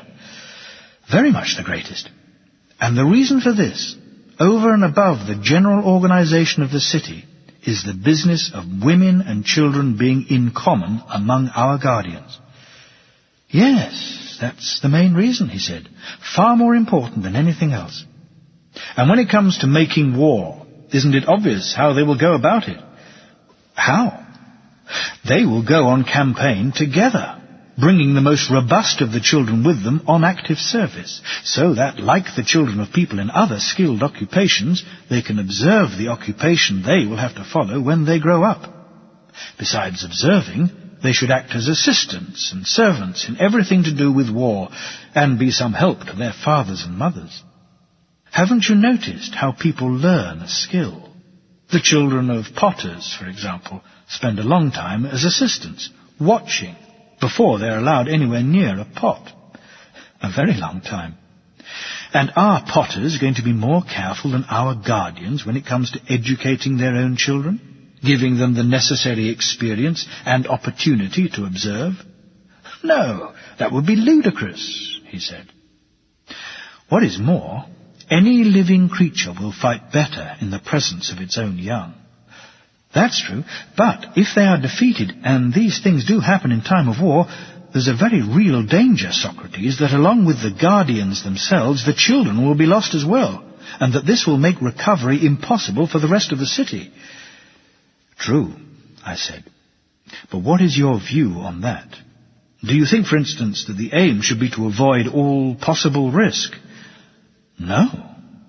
Well then, if they are going to take risks, shouldn't it be in situations where success will make them better people? Obviously. Do you think that for men who are going to be warlike it makes very little difference, and is therefore not worth the risk, whether or not they can observe the art of war as children? No, it does make a difference in the way you suggest. What we want to bring about, then, is a way of making the children observers of war, while at the same time thinking of some clever means of ensuring their safety. That would be ideal, wouldn't it? Yes. Well then, I said, for one thing, their fathers will not be without experience. They will be as expert as human beings can be at judging which campaigns are dangerous and which are not. Fair enough. So they will take them on some campaigns, but think twice about others. Yes, that'll be the right approach. And to command them, their fathers will presumably not give them those who are least able, but those well qualified by age and experience to be guides and tutors. Yes, those will be the right people. Will this be enough? I asked. After all, events are unpredictable, as all sorts of people are constantly finding out. They certainly are. So, to meet unpredictable situations, we must give them wings, my friend, from their earliest childhood. Then they can take to flight if they have to. What do you mean? We must put them on horseback at the youngest possible age. Once we have taught them to ride, we can take them as observers, mounted on horses which are not spirited and warlike, but the swiftest and most obedient we can find. In this way they can get an excellent view of what will be their occupation and still make their escape safely, if the need arises, by following guides who are older than they are. I think that's a good suggestion, he said. What about the actual fighting? I asked. Let's start with their behavior towards each other. Anyone who out of cowardice leaves his place in the line, throws away his weapons, or does anything of that sort, should be reduced to the rank of skilled worker or farmer. Shouldn't he? He certainly should. Anyone who falls alive into the hands of the enemy can be handed over as a gift to those who capture him. They can do what they like with their catch. By all means. As for someone who wins a prize for valor and distinguishes himself, don't you think that in the first place he should be crowned there in the field by the adolescents and children, every one of them in turn, who are on campaign with him? I do. How about being shaken by the hand? Yes, that too. You won't agree with my next suggestion, I don't suppose. What is it? That he should kiss and be kissed by each of them. That above all, and I propose an amendment to this law. For the duration of the campaign, no one he wants to kiss shall be allowed to refuse. That should make anyone who is in fact in love with someone else, whether that someone is male or female, all the more determined to win a prize. Excellent, I said. After all, it has already been decided that the good man is to get more marriages than other people, and that the good should be selected more frequently than the rest, so that as many children as possible may be born to parents of this kind. Yes, we did decide that. Very well. Then we come to those killed on active service. If anyone dies after covering himself with glory, shall we not say first of all that he is a member of the golden class? We certainly shall. And shall we inquire of Apollo how we ought to bury these superhuman, these divine people, and what mark of distinction we should give them? And shall we then bury them in the way he recommends? We certainly shall. For the rest of time shall we look after their graves as those of superhumans and bow down before them? Shall we follow this same observance on the death of anyone who is judged to have been outstandingly good in his life, whether he dies from old age or any other cause? Yes, he said, that will be the right thing to do. Now, what about the enemy? How will our soldiers treat them? What do you mean? Take enslavement for a start. Do you think it is right for Greeks to enslave Greek cities? Or should they rather do everything they can to stop any other city doing so? Should they encourage other cities always to spare the Greek race and so protect themselves against enslavement by the barbarians? Yes, sparing them is far and away the best policy. Is the best thing, then, for them to avoid owning Greek slaves themselves, and also to advise other Greeks not to own them? It certainly is, he said. That way they are likely to turn their attention more towards the barbarians and leave one another alone. How about plundering the dead, I asked, after a victory? Apart from their weapons, that is. Is that the right thing to do? Doesn't it give cowards an excuse not to go after those who are offering resistance, as if they were performing some useful task in grubbing round the body on their hands and knees? Haven't armies often been lost as a result of this kind of looting? Yes, very often. Besides, doesn't plundering corpses strike you as demeaning and mercenary? Isn't it petty and womanish to go on regarding the body of the dead person as hostile once the enemy has flown, leaving behind the instrument he was fighting with? Can you see any difference at all between a person behaving like this and dogs which get angry with the stones they are hit by, but show no interest in the person throwing them? No, he said, no difference at all. Should we then put a stop to plundering corpses and refusing to allow an enemy to take up the dead for burial? We most certainly should. They won't, I imagine, take their weapons to their temples to present as offerings, particularly not the weapons of Greeks, if they are at all interested in maintaining good relations with the rest of Greece. They are more likely to be afraid there may be some pollution in bringing offerings of this kind to a temple from their fellow Greeks, unless, of course, God tells them something different. Quite right. And because they are Greeks, they will not lay waste to Greece, or burn houses, or accept that all the inhabitants of a city, men, women, and children alike, are their enemies. They will regard their enemies at any particular time as few, the ones responsible for the dispute. For all these reasons, they will refuse to lay waste the land or destroy the houses of people whom they mostly regard as their friends. They will pursue their dispute only up to the point where those responsible are compelled by those who are not responsible, and who are suffering as a result, to make amends. For my part, he said, I agree that this is how our citizens should treat their enemies. As for the barbarians, they should treat them in the way Greeks at the moment treat one another. Should we then lay down another law for our guardians, forbidding them to devastate land or burn houses? Yes, we should. And let us by all means lay it down that we are satisfied both with these arrangements and with our earlier ones.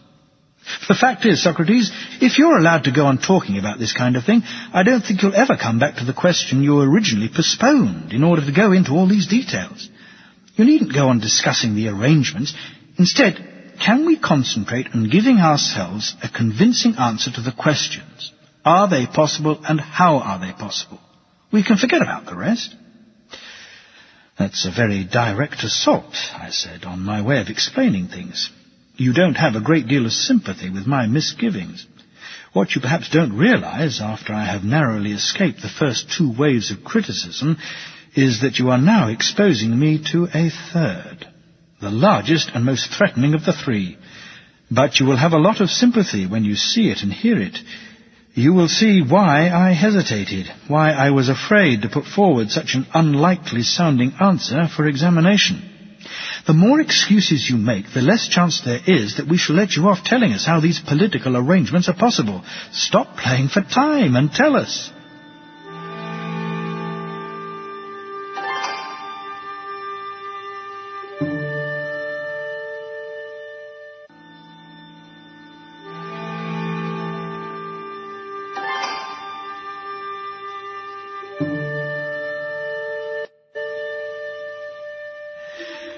Well, the first thing to remember, I said, is that we have reached this point in the course of an inquiry into the nature of justice and injustice.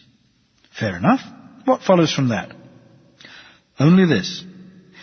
If we do discover what sort of thing justice is, are we then going to decide that the just man must be in no way different from justice itself, but in every way like justice?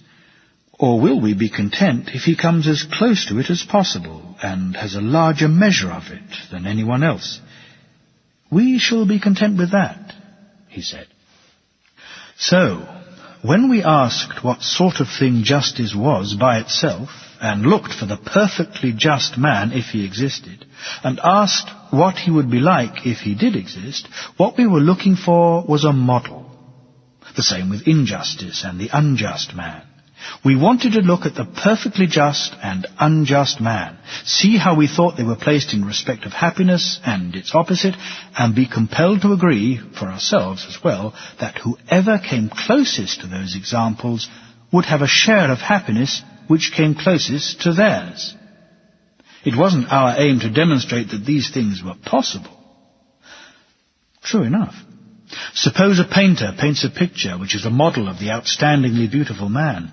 Suppose he renders every detail of his painting perfectly, but is unable to show that it is possible for such a man to exist. Do you think that makes him any the worse a painter? Good heavens, no. Then what about us? Aren't we in the same position? Can't we claim to have been constructing a theoretical model of a good city? We certainly can. And is it possible for anything to be put into practice exactly as it is described? Or is it natural for practice to have less hold on truth than theory has? I don't care what some people may think. What about you? Do you agree or not? I agree, he said. Then don't keep trying to compel me to demonstrate that the sort of thing we have described in a theoretical way can also be fully realized in practice. If we turn out to be capable of finding how a city can be run in a way pretty close to what we have described, then you can say that we have discovered how what you are asking for can be put into practice. Or won't you be satisfied with that? I know I would. So would I. In that case, what we have to do is try to discover and point out what the failings are in cities nowadays which stop them being run in this way. And what is the minimum change which could help a city arrive at political arrangements of this kind? Ideally, a single change. Failing that, 2, and failing that, as few as possible in number and as small as possible in impact. Absolutely, he said. All right then. There is one change which I think would allow us to show that things could be different. It is not a small change, or an easy one. But it is possible. What is it? We've been using the analogy of waves. Well, now I'm coming to the largest wave, but I'll make my suggestion anyway, even if it is literally the laughter of the waves which is going to engulf me in ridicule and humiliation. Listen carefully to what I'm about to say. Tell me. There is no end to suffering, Glaucon, for our cities, and none, I suspect, for the human race, unless either philosophers become kings in our cities, or the people who are now called kings and rulers become, in the truest and most complete sense of the word, philosophers. Unless there is this amalgamation of political power and philosophy, with all those people whose inclination is to pursue one or other exclusively being forcibly prevented from doing so. Otherwise, there is not the remotest chance of the political arrangements we have described coming about, to the extent that they can, or seeing the light of day. This is the claim which I was so hesitant about putting forward, because I could see what an extremely startling claim it would be. It is hard for people to see that this is the only route to happiness for a city in its arrangements for the private or public life of its inhabitants.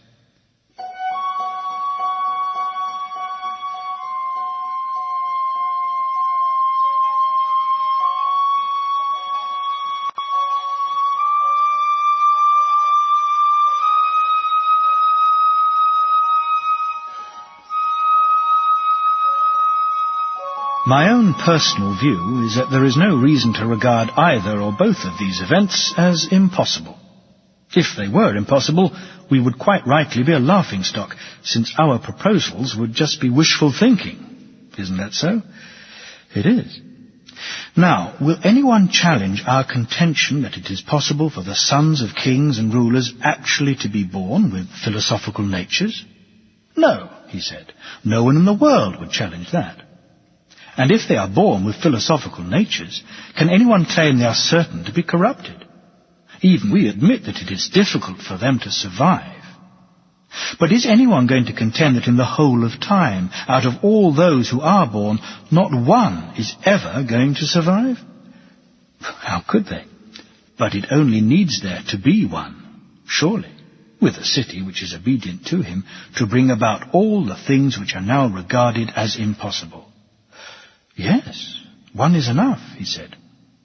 After all, if a ruler establishes the laws and way of life we have described, it is presumably not impossible that the citizens will be prepared to follow them. Not in the least impossible. Is it astonishing or impossible that the arrangements which seem a good idea to us should seem a good idea to other people as well? Well, I don't think so. That they are the best arrangements, assuming they are possible, has been satisfactorily shown by our earlier discussion, I think. Yes, it has. So the position we seem to have reached on law-giving is this. Our arrangements are the best, if only they could be put into effect. And while it is difficult for them to be put into effect, it is not impossible. Yes, he said, that is the position we've reached. Well then, since that topic has struggled to a conclusion, we'd better go on to deal with the ones which remain. These saviours of our city, what will prepare them for their task? What course of study and way of life? And when should each age group tackle each subject? Yes, we'd better deal with that. You'll realize there probably won't be very many of them. The elements of the nature we have described and which we say they must possess are seldom likely to be combined in the same individual. In most people, this kind of nature is fragmented. How do you mean?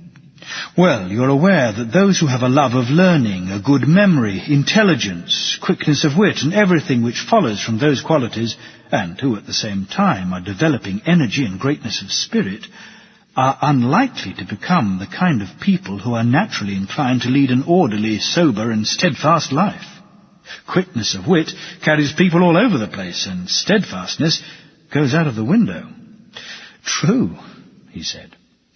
Steadfast characters, by contrast, slow to change, the sort of people you can much more depend on, who in time of war are immovable in the face of danger, are likewise steadfast and slow to change, even when it comes to learning. They are immovable and unteachable as if they'd been drugged. They are full of sleep and yawns whenever they have to work hard at something of this sort. Yes, that's true. But we said our guardians must be liberally endowed with both sets of qualities. Otherwise they are not to be given the fullest education, respect, or power. Quite right, too. In which case, don't you think the philosophical character will be a rare one? Of course it will. It must be tested in the hardships, fears, and pleasures we were talking about a little earlier. What's more, we can now add something we omitted then, which is that we must exercise it in many branches of study to see if it will be capable of enduring the most demanding ones, or if it's an intellectual coward, the way some people are physical cowards. Yes, he said, it's a good idea to find that out. But what are these most demanding studies of yours? You may remember us distinguishing 3 qualities of the soul with a view to drawing conclusions about justice: self-discipline, courage, and wisdom, and what each of these things was. If I didn't remember that, I would deserve to miss the rest of this discussion. Can you remember what came just before that? No. What? What we said, I believe, was that we could either get the best possible view of them, but only after a long detour, at the end of which they would be clearly revealed, or we could give an explanation on a level with the discussion so far.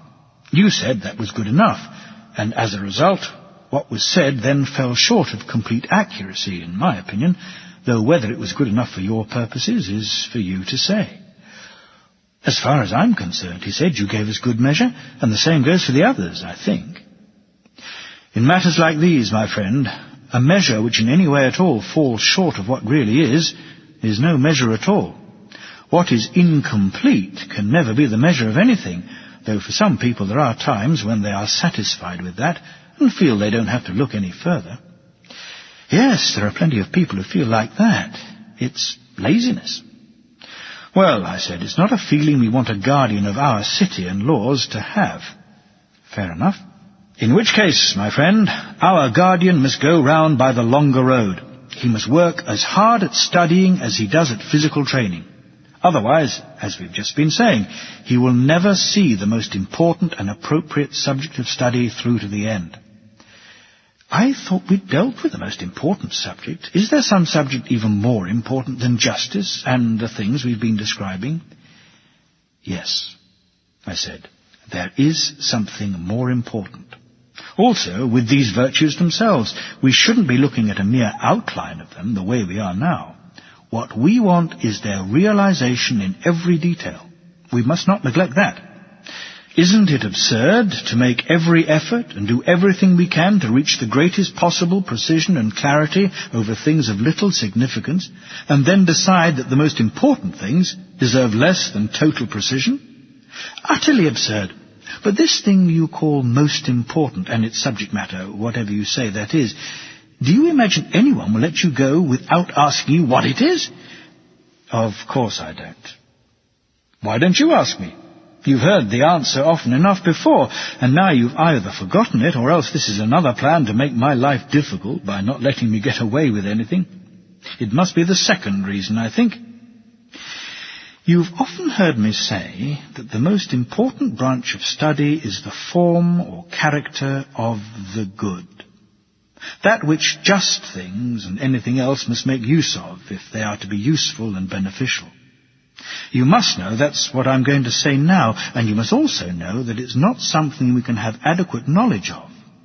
But if we don't know it, then however much we know about everything else, without that, as you are well aware, it'll be no more good to us than to possess something without the good.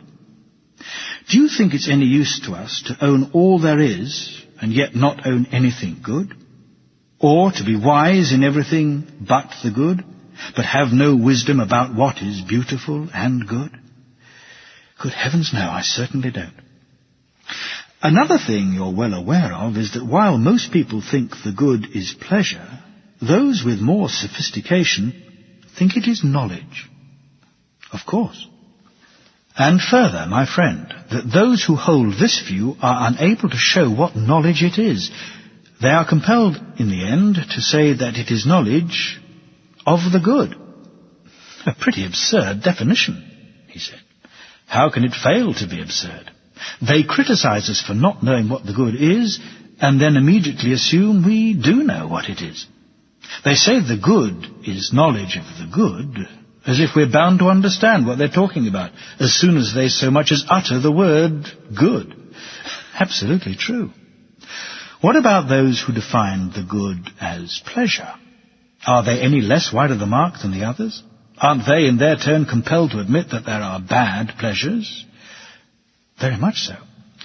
Hence, I imagine, they find themselves admitting that the same things are good and bad, don't they? Of course. Is it clear, then, that it is a subject on which there are many serious disagreements?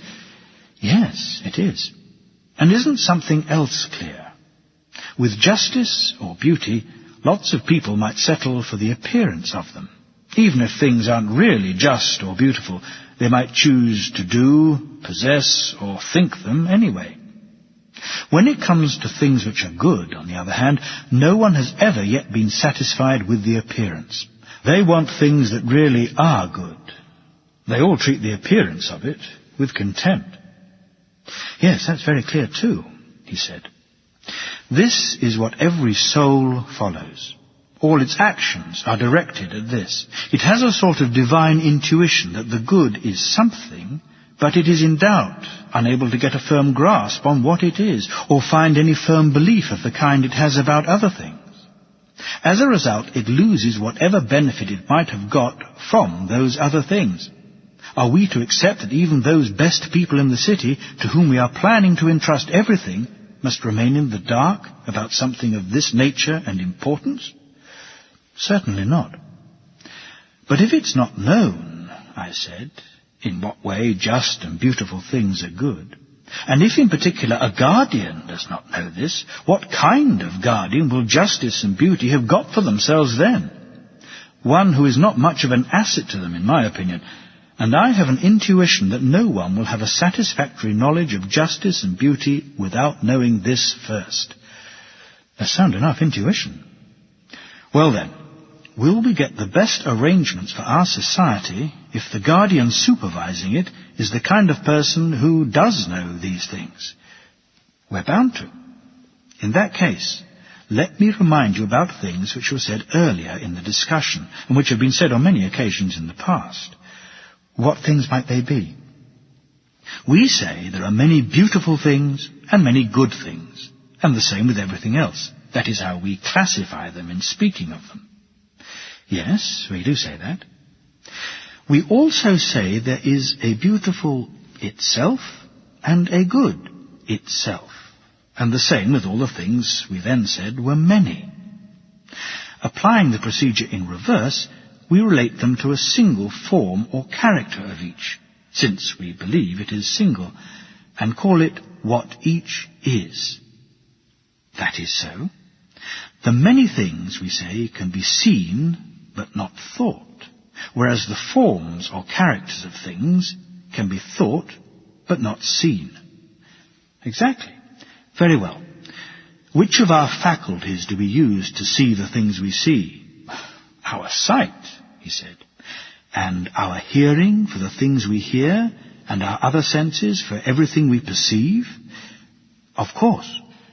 Have you ever noticed, I asked, how much more extravagantly the creator of the senses has made the power of seeing and being seen than the other senses? No, I haven't.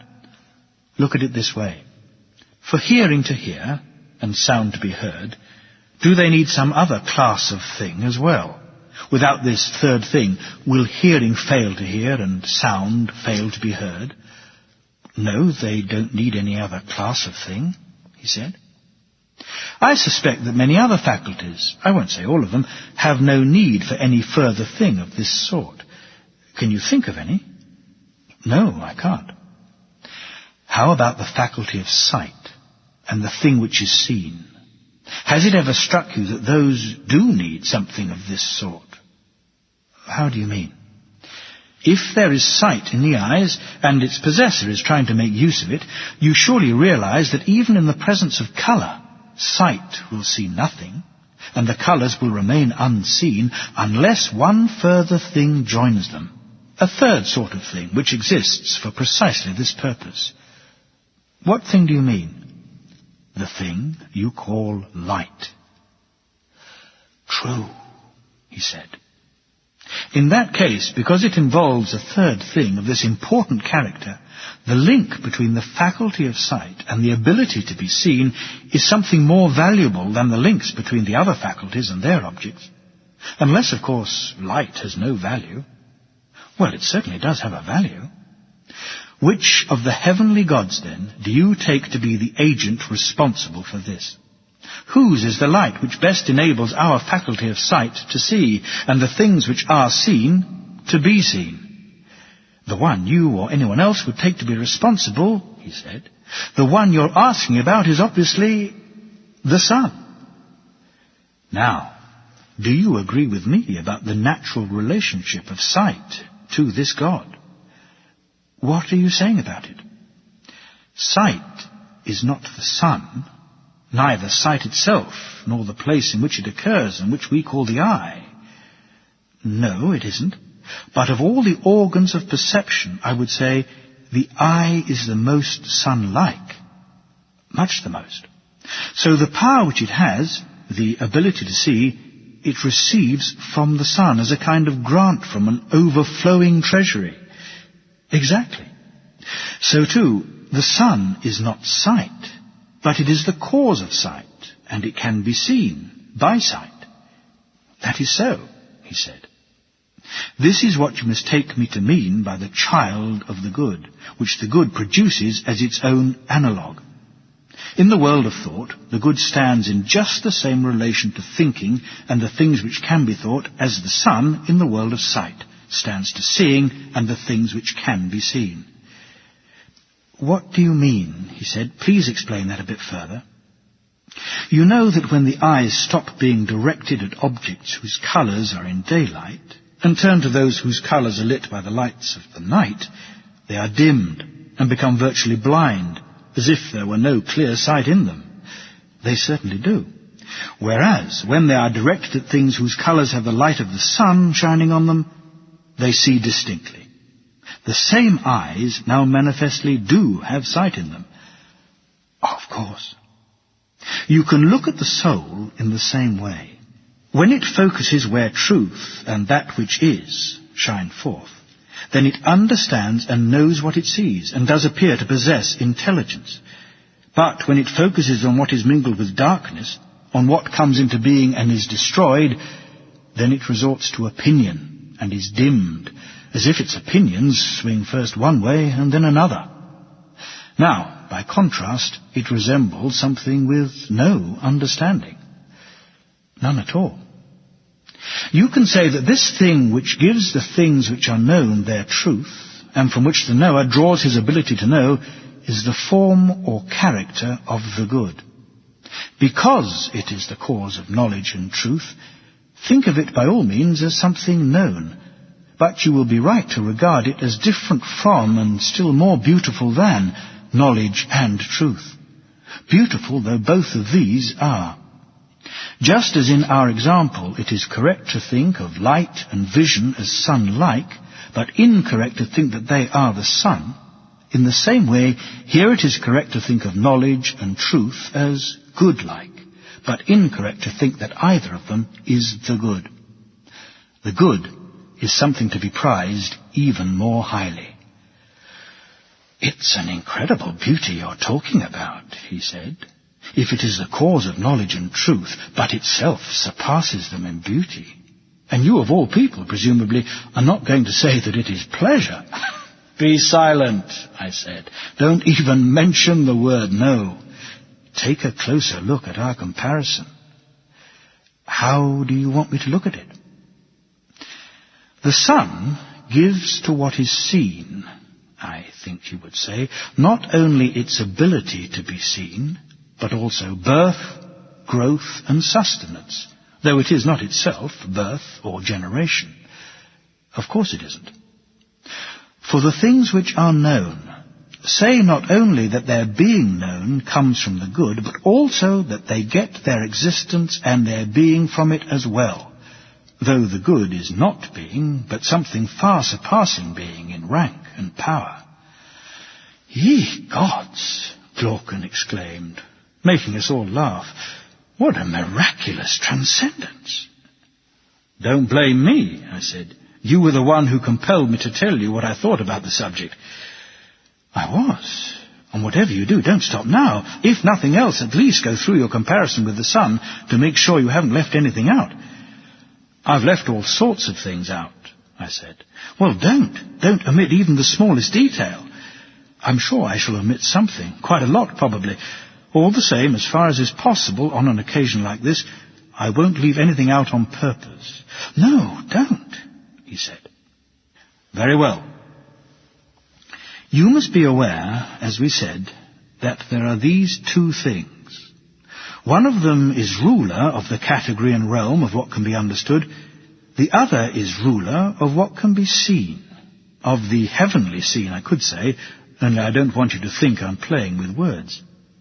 Anyway, be that as it may, you accept that there are these two forms of things, the seen and the understood. Yes, I do. Imagine taking a line which has been divided into two unequal sections, and dividing each section, the one representing the category of the seen, and the one representing the category of the understood, again, in the same proportion. The clearness or obscurity of the sections of the line relative to one another you will find to be as follows. In the category of the seen, the first section is images, by which I mean in the first place shadows, and in the second place reflections in water, or any dense, smooth, shiny surface. Everything of that sort, if you see what I mean. Yes, I do. The second section you must regard as what the first section is an image of. The animals we see every day, the entire plant world, and the whole class of human artifacts. Very well, I so regard it.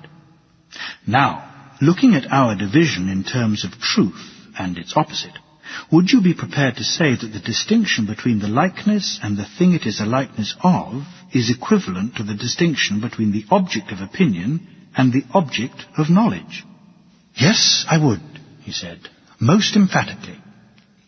Ask yourself next how the section which represents the understood should be divided. How should it be? Like this. In the first part, the soul treats as images the things which in the other section of the line were originals. It is compelled to work from assumptions, proceeding to an end point, rather than back to an origin or first principle. In the second part, by contrast, it goes from an assumption to an origin or first principle, which is free from assumptions. It does not use the images which the first part uses, but makes its way in the investigation using forms alone, through themselves alone. I don't entirely follow what you just said. Let's try again. You'll find it easier when you've heard what I have to say by way of introduction. You're aware, I imagine, that when people are doing things like geometry and arithmetic, there are some things they take for granted in their respective disciplines. Odd and even, figures, and the three types of angle, that sort of thing. Taking these as known, they make them into assumptions. They see no need to justify them either to themselves or to anyone else. They regard them as plain to anyone. Starting from these, they then go through the rest of their argument and finally reach, by agreed steps, that which they set out to investigate. Yes, I'm aware of that, he said. And you will also be aware that they summon up the assistance of visible forms and refer their discussion to them, although they're not thinking about these, but about the things these are images of. So, their reasoning has in view the square itself and the diagonal itself, not the diagonal they have drawn.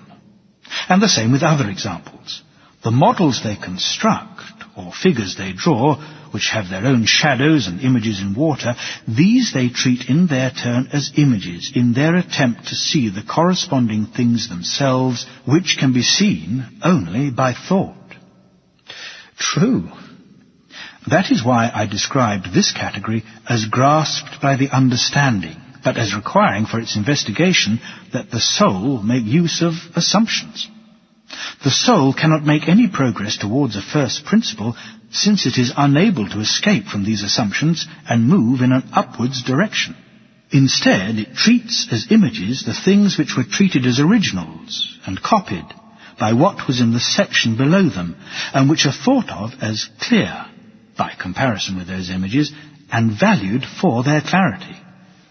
I see, he said. You mean the realm of geometry and its related disciplines.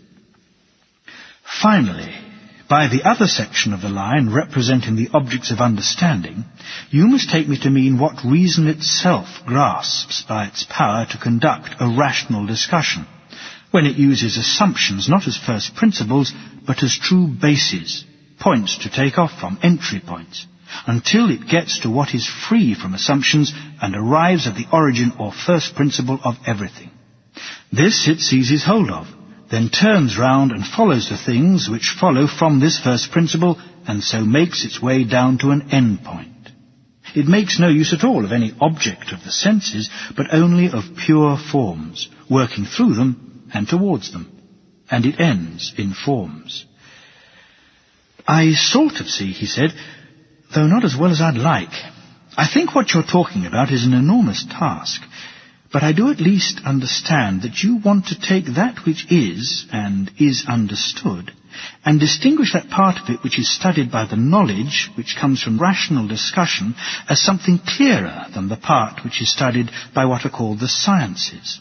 These use assumptions as first principles, and although those who study them are compelled to use thinking rather than their senses to do so, still, because their investigation does not make its way upwards to a first principle, but proceeds from assumptions, you do not regard them as having an intelligent understanding of their subjects, although with a first principle they could be understood.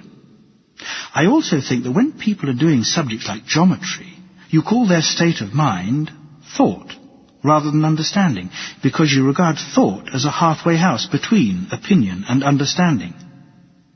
You've grasped my meaning well enough, I said, and please understand that there are 4 conditions arising in the soul, corresponding to the 4 sections of the line.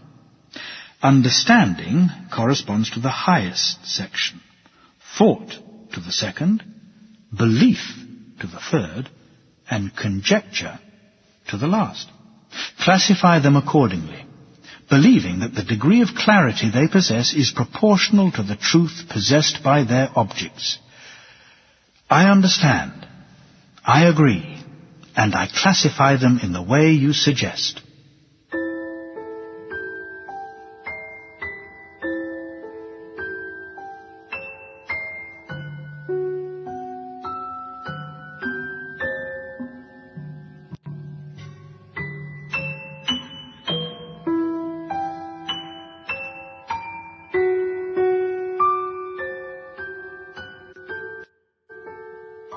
If we are thinking about the effect of education, or the lack of it, on our nature, there's another comparison we can make.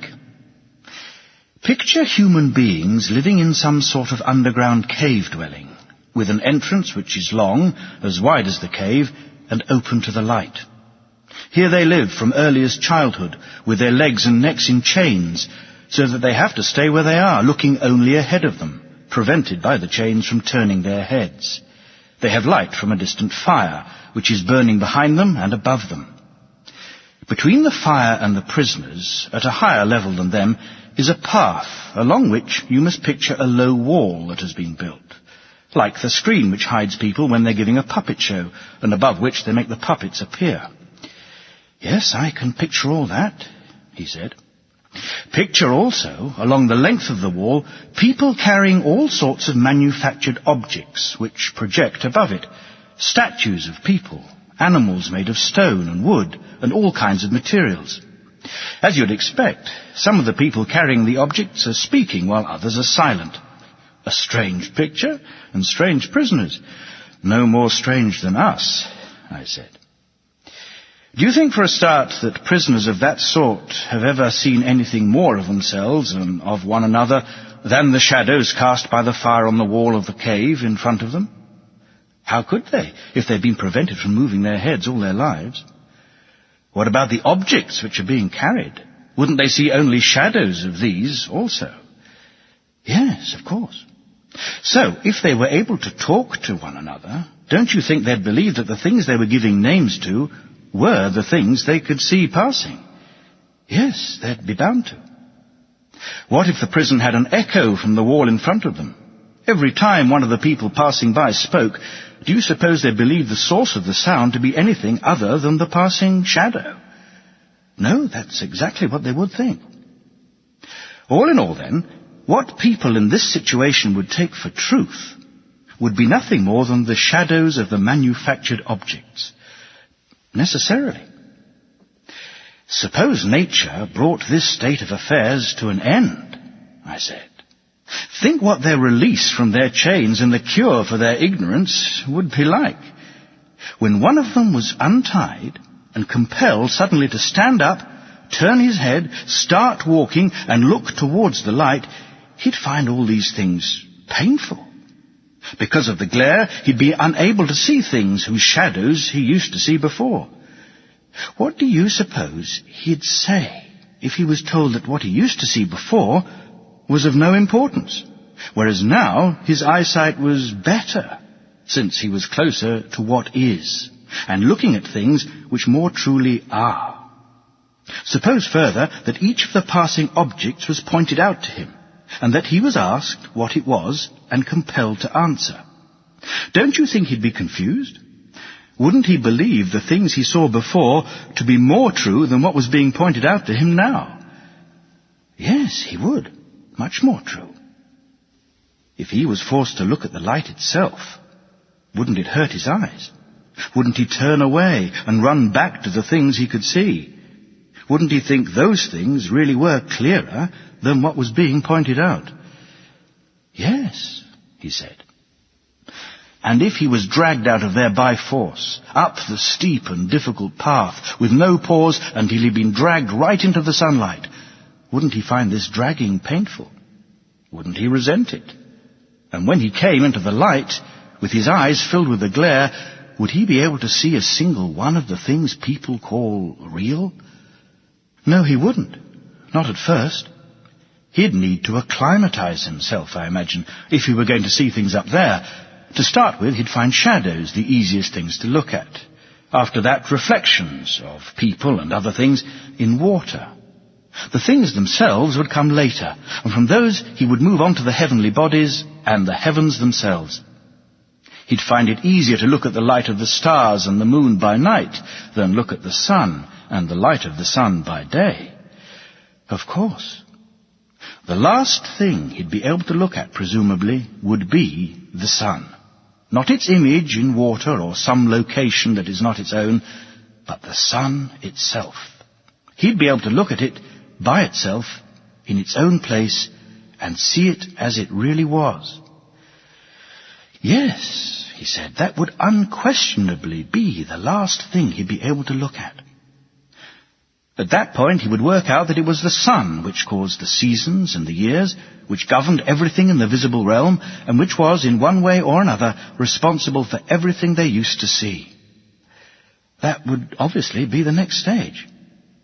Now, suppose he were reminded of the place where he lived originally, of what passed for wisdom there, and of his former fellow prisoners. Don't you think he would congratulate himself on the change? Wouldn't he feel sorry for them? Indeed he would. Back in the cave, they might have had rewards and praises and prizes for the person who was quickest at identifying the passing shapes, who had the best memory for the ones which came earlier or later or simultaneously, and who, as a result, was best at predicting what was going to come next. Do you think he would feel any desire for these prizes? Would he envy those who were respected and powerful there? Or would he feel as Achilles does in Homer? Would he much prefer to labour as a common serf, serving a man with nothing to his name, putting up with anything to avoid holding those opinions and living that life? Yes, he said. If you ask me, he'd be prepared to put up with anything to avoid that way of life. There's another question I'd like to ask you, I said. Suppose someone like that came back down into the cave and took up his old seat. Wouldn't he find, coming straight in from the sunlight, that his eyes were swamped by the darkness? I'm sure he would. And suppose he had to go back to distinguishing the shadows in competition with those who had never stopped being prisoners.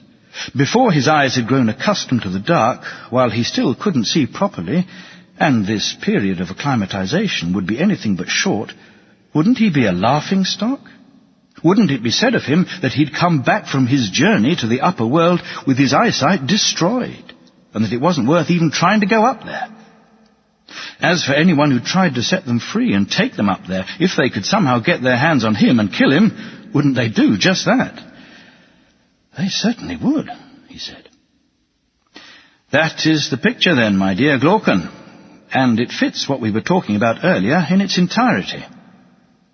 The region revealed to us by sight is the prison dwelling, and the light of the fire inside the dwelling is the power of the sun. If you identify the upward path and the view of things above with the ascent of the soul to the realm of understanding, then you will have caught my drift, my surmise, which is what you wanted to hear. Whether it is really true, perhaps only God knows. My own view, for what it's worth, is that in the realm of what can be known, the thing seen last, and seen with great difficulty, is the form or character of the good. But when it is seen, the conclusion must be that it turns out to be the cause of all that is right and good for everything. In the realm of sight, it produces light, and light's sovereign, the sun, while in the realm of thought, it is itself sovereign, producing truth and reason unassisted. I further believe that anyone who's going to act wisely, either in private life or in public life, must have had a sight of this form of the good. Well, I for one agree with you, he said, as far as I can follow, at any rate. Can you agree with me, then, on one further point? It's no wonder if those who have been to the upper world refuse to take an interest in everyday affairs, if their souls are constantly eager to spend their time in that upper region. It's what you'd expect, presumably, if things really are like the picture we've just drawn. Yes, it's what you'd expect. And here's another question. Do you think it's at all surprising if a person who turns to everyday life after the contemplation of the divine cuts a sorry figure and makes a complete fool of himself, if before he can see properly or can get acclimatized to the darkness around him, he is compelled to compete in the law courts or anywhere else about the shadows of justice, or the statues which cast those shadows, or to argue about the way they are understood by those who have never seen justice itself? No, it's not in the least surprising, he said. Anyone with any sense, I said, would remember that people's eyesight can be impaired in two quite different ways, and for two quite different reasons.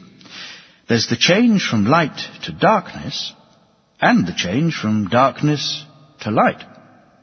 He might then take it that the same is true of the soul, so that when he saw a soul in difficulties, unable to see, he would not laugh mindlessly, but would ask whether it had come from some brighter life and could not cope with the unfamiliar darkness, or whether it had come from greater ignorance into what was brighter and was now dazzled by the glare.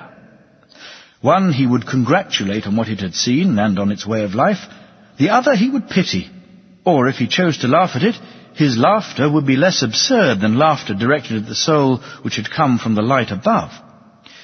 Yes, what you say is entirely reasonable. Well, I said, if it's true, there's one conclusion we can't avoid. Education is not what some people proclaim it to be. What they say, roughly speaking, is that they are able to put knowledge into souls where none was before, like putting sight into eyes which were blind. Yes, that is what they say. Whereas our present account indicates that this capacity in every soul, this instrument by means of which each person learns, is like an eye which can only be turned away from the darkness and towards the light by turning the whole body. The entire soul has to turn with it, away from what is coming to be, until it is able to bear the sight of what is, and in particular, the brightest part of it. This is the part we call the good, isn't it? Yes. It is up to us, then, as founders of the city, to compel the best natures to get as far as that study which we said earlier was the most important, to make that ascent and view the good. And when they have made it and seen all they need to see, we must not allow them to do what they are allowed to do at the moment. What is that? Remain there I said, and refuse to come back down again to the prisoners we were talking about, or share in their hardships and rewards, be they trivial or substantial? That seems very unfair. Are we going to make them live a worse life when it is in their power to live a better one?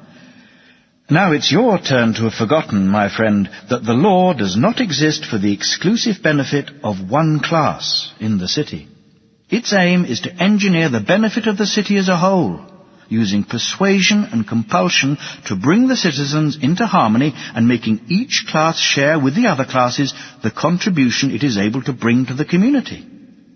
The law is what puts people like this in the city, and it does so not for the intention of allowing each of them to go his own way, but so that it can make use of them for its own purposes, to bind the city together.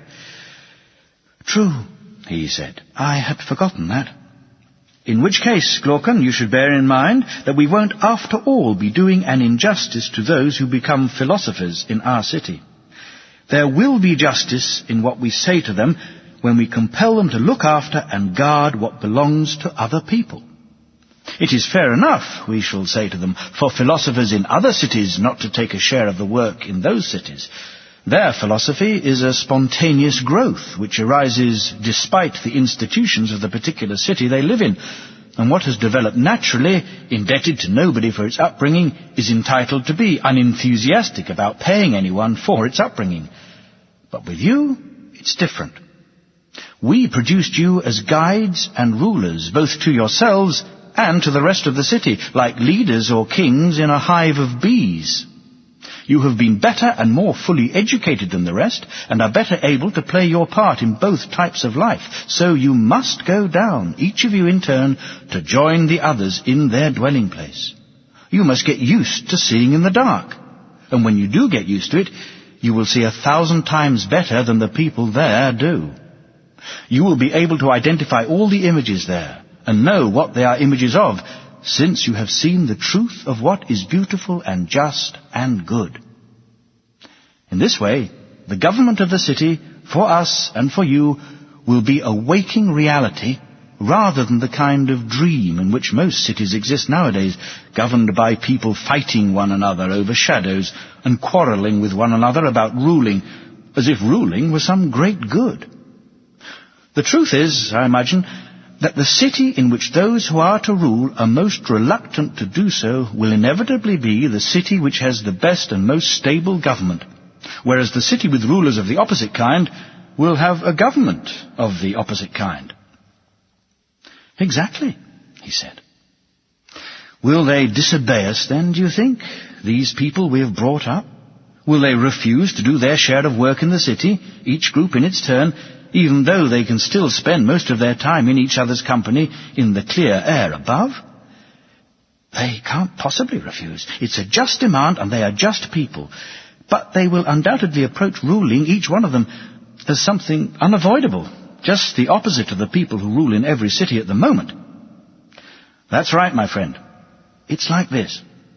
If you can find a better life than ruling for the people who are going to be your rulers, then your well-governed city becomes a possibility. It will be the only city ruled by those who are truly rich, not rich in money, but in a good and wise life. The rich is needed for good fortune. If you get beggars, people who are starved of good things in their own lives, going into public life because they believe that the good is something to be taken from there as plunder, then your city is not a possibility. Ruling becomes something to be fought over, and a war of this kind, domestic and internal, destroys both those involved in it and the rest of the city with them. Very true, he said. All right then. Can you think of any life apart from the life of true philosophy which has a contempt for public office? Good heavens, no. But ruling must be courted only by those who are not in love with her. Otherwise, they will have rival suitors to contend with. Of course. And if you're going to compel people to enter upon the guardianship of the city, who better than those who are wisest in these matters, in what will give the city the best government, and who have their own rewards and their own way of life, better than the political? There is no one better, he said. Very well, Glaucon. The agreed characteristics of the city which is to reach the peak of political organization are community of women, community of children and the whole system of education, community likewise of everyday life, both in wartime and peacetime, and the kingship of those among them who have developed into the best philosophers, and the best when it comes to war. Yes, he said, those are the agreed characteristics. What is more, we also agreed that when the rulers assume power, they will take the soldiers and move them to housing of the kind we described earlier, common to all of them, and offering no private property to anyone. And in addition to the nature of their housing, we even reached agreement, if you recall, on the kind of possessions they will have. I do recall. We thought that none of them should have any of the possessions which most people nowadays have. They should be guardians and warrior athletes of some sort, receiving from the rest of the citizens as annual pay for their guardianship just as much maintenance as they need for this purpose. Their duty would be to protect themselves and the rest of the city. You're right, I said. But after we'd finished dealing with all that, can we remember the point where we began this digression so that we can carry on from the same place? That's easy enough, he said. You were talking in pretty much the way you're talking now, as if you had completed your account of the city. You were saying you regarded the kind of city you had just described, and the individual who resembled it, as a good one, despite the fact that you apparently had an even better city and individual to tell us about. You certainly said that if this was the right sort of city, then the others must have something wrong with them. And you said, if I remember rightly, that there were 4 other kinds of regime, or 4 others worthy of discussion at any rate. You said we should look at their faults and at the individuals who resemble them, so that when we had examined all the individuals and reached agreement on which was the best and which was the worst, we could ask whether the best individual is the happiest and the worst the most wretched, or whether that's all a mistake.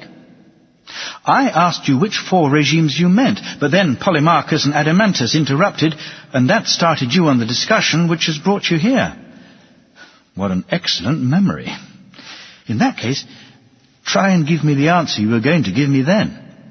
Certainly, I said, assuming I can, that is. Apart from anything else, I have reasons of my own for wanting to know which 4 regimes you meant.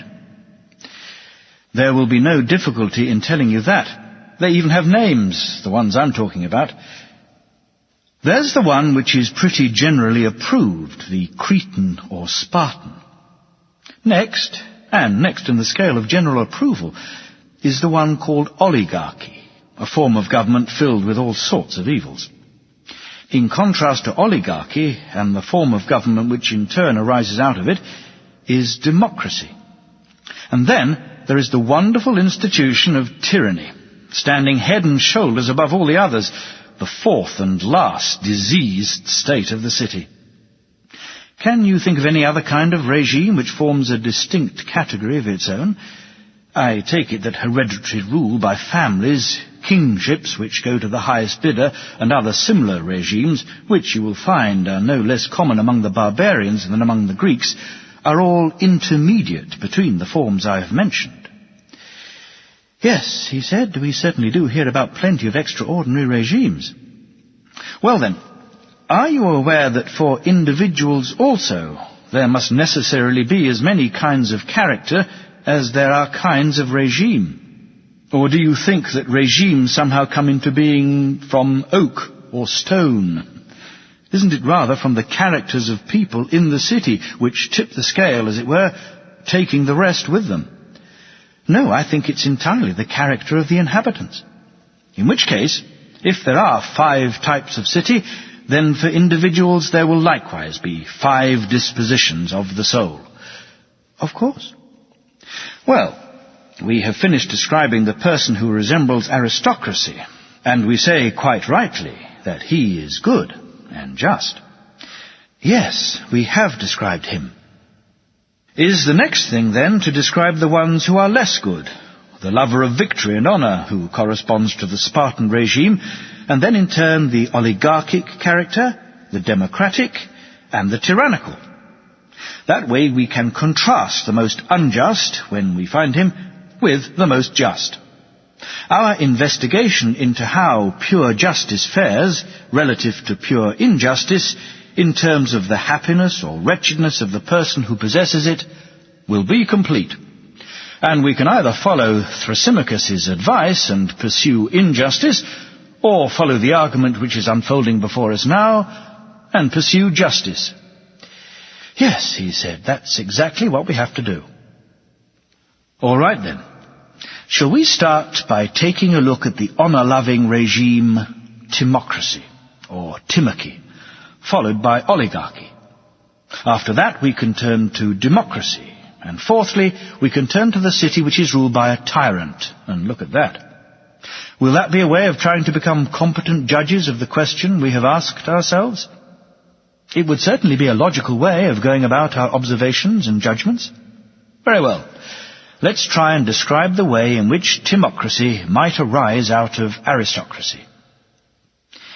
Is it a general rule that the cause of change in any regime is to be found in the sovereign body itself, when civil war arises within this group?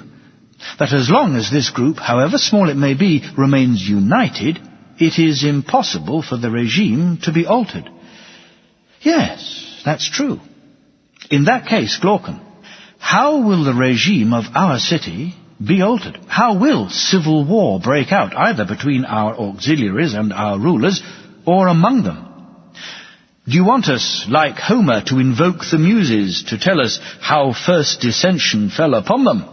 Shall we imagine that they speak to us in high-flown, tragic tones, as if they were playing with little children, and teasing them by pretending to be speaking seriously?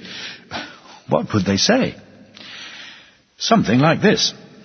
It is no easy matter for a city founded in this way to be altered, but since destruction awaits everything that has come to be, even a foundation of this kind will not survive for the whole of time.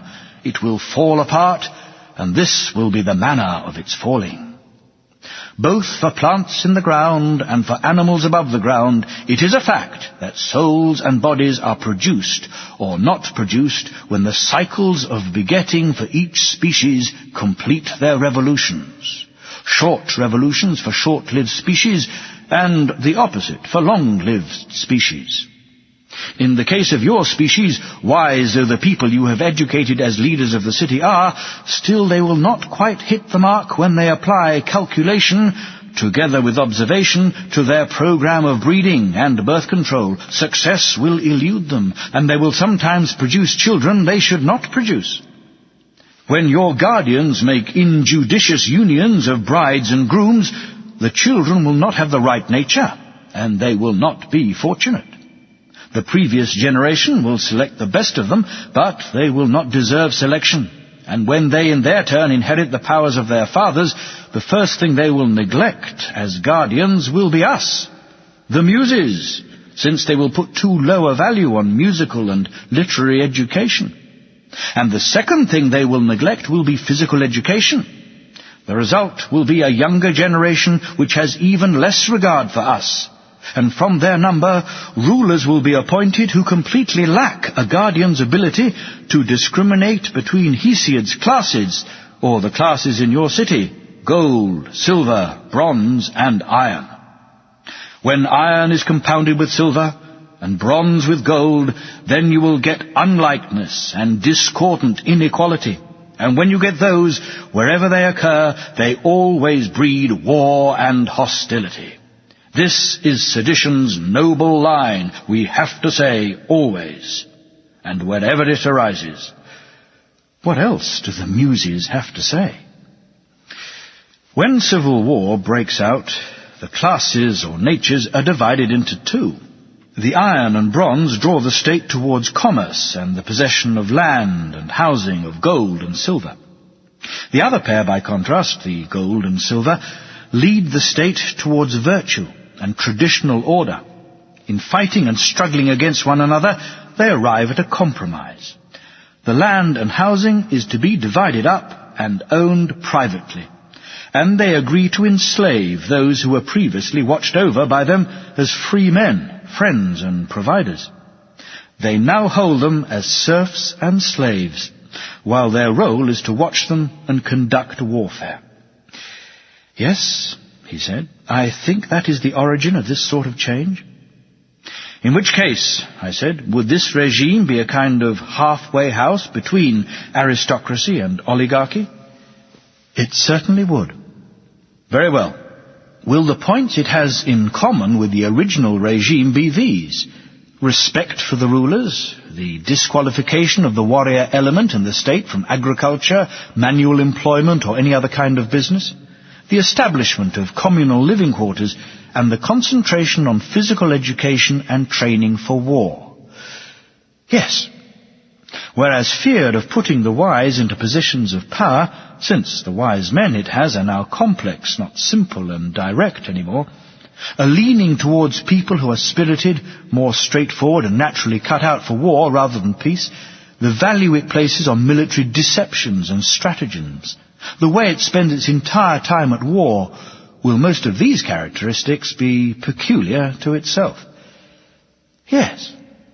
Now that they possess their own treasuries and strong rooms where they can put their gold and silver and keep it hidden, people like this will be avaricious, like the members of an oligarchy, with a fierce and secret passion for gold and silver. And to protect it all, they will have walls around their houses, real private nests where they can spend a fortune on women or anyone else they fancy. Very true, he said. The value they put on money and their inability to acquire it openly will make them mean with their own money, while their desires and the secret pleasures they enjoy will make them extravagant with other people's. They will run away from the law like children running away from their father, since their education will not have been a matter of conviction, but something imposed on them by force. This, in turn, is the result of neglecting the true muse, the muse of argument and philosophy, and setting a higher value on physical education than on education in the arts. It's certainly a mixed regime you're describing, partly bad and partly good. Yes, it is a mixture, I said, but it has one striking characteristic which comes from the dominance of the spirited element, love of victory and honor. Absolutely. So much for this regime, then. That's how it would have come into existence, and that's what it would be like.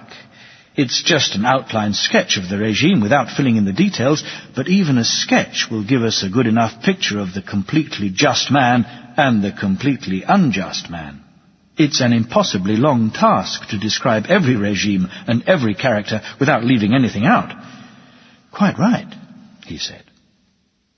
I imagine the next regime would be oligarchy, the regime based on property qualifications, where the rich rule and the poor man is excluded from power. Do we have to explain how the change from timachy to oligarchy first takes place? Yes. The regime we described is destroyed by the strong room full of gold which each man possesses. They start by inventing extravagances for themselves, and this leads them to bend the laws, since neither they nor their wives are prepared to obey them. That's likely enough. The next step, I suppose, will have been for them to start eyeing one another and competing with one another, and in this way they would reduce the whole population to their own level. Very likely. After that, presumably, they would become still further involved in making money, and the higher the value they put on that, the lower the value they would put on virtue. Isn't virtue always at odds with wealth in this way? As if they were in the two scales of a balance, always trying to move in opposite directions. Exactly, he said. And as wealth and the wealthy are more valued in a city, so goodness and the good are valued less. Obviously. What is valued at any particular time becomes the common practice. What is not valued is neglected. Yes. Eventually, then, they stop being competitive and ambitious and become mercenary and money-loving. They praise and admire the rich man and admit him to positions of power. The poor man they treat with contempt. Absolutely. At that point, they pass a law defining the oligarchic regime. They establish a wealth qualification, larger in an extreme oligarchy, smaller in a more moderate oligarchy, and declare that anyone whose property does not reach the prescribed value is debarred from the government. Either they put this into effect by force of arms, or else they've already established this kind of regime earlier by intimidation. Isn't that how it's done? It is. So that, more or less, is how it becomes established. Yes, he said. But what are the characteristics of this regime, and what are the kind of faults we said it possessed? Well, I said, the first fault is this very thing which defines its nature. Think what it would be like if you appointed ship's captains in this way, on the basis of a property qualification, and refused a command to a poor man, even if he was better qualified. I think it would be a sorry voyage they'd find themselves making, he said. And the same with any position of command over anything. That's certainly my opinion. With the exception of a city, or including a city. It is especially true of a city, he said, since the responsibility a city brings is the greatest and the most demanding. This would be one great failing, then, possessed by oligarchy. It looks like it. What about its second failing? Is that any less serious? What would it be, this second failing? That a city of this kind is bound to be two cities, not one. A city of the poor and a city of the rich, living in the same place, but constantly scheming against one another. That is, God knows, as big a failing as the first. You must ask yourself, however, if this city isn't also the first to introduce an evil which is greater than either of these. What evil is that? There is nothing to stop one person selling all his property, and a second person acquiring it. Nothing to stop the first person still living in the city after selling his property without being one of the elements which make up the city. He is neither businessman nor skilled worker, neither cavalryman nor infantryman, just a poor man, what they call a man without means. Yes, he said, this city is the first to introduce this evil. Certainly, in cities with oligarchic regimes, this kind of thing is not prohibited in any way. If it were, you wouldn't get one group of people who were very rich and the rest living in complete poverty. That's right.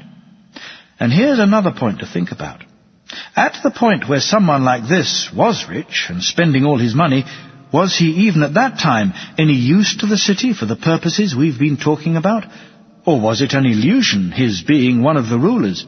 Was he in truth neither a ruler nor a servant of the city, but merely a spendthrift? Yes, he said, it was an illusion. He was nothing more than a spendthrift. Do you want us to say, then, that just as a drone born in a cell is a blight on the hive, so a man like this is born as a drone in a household and as a blight on the city? By all means, Socrates. Well then, Adamantus, is it the case that God has made the winged variety of drone all stingless, whereas of these two-legged drones, some are stingless, but others have very nasty stings?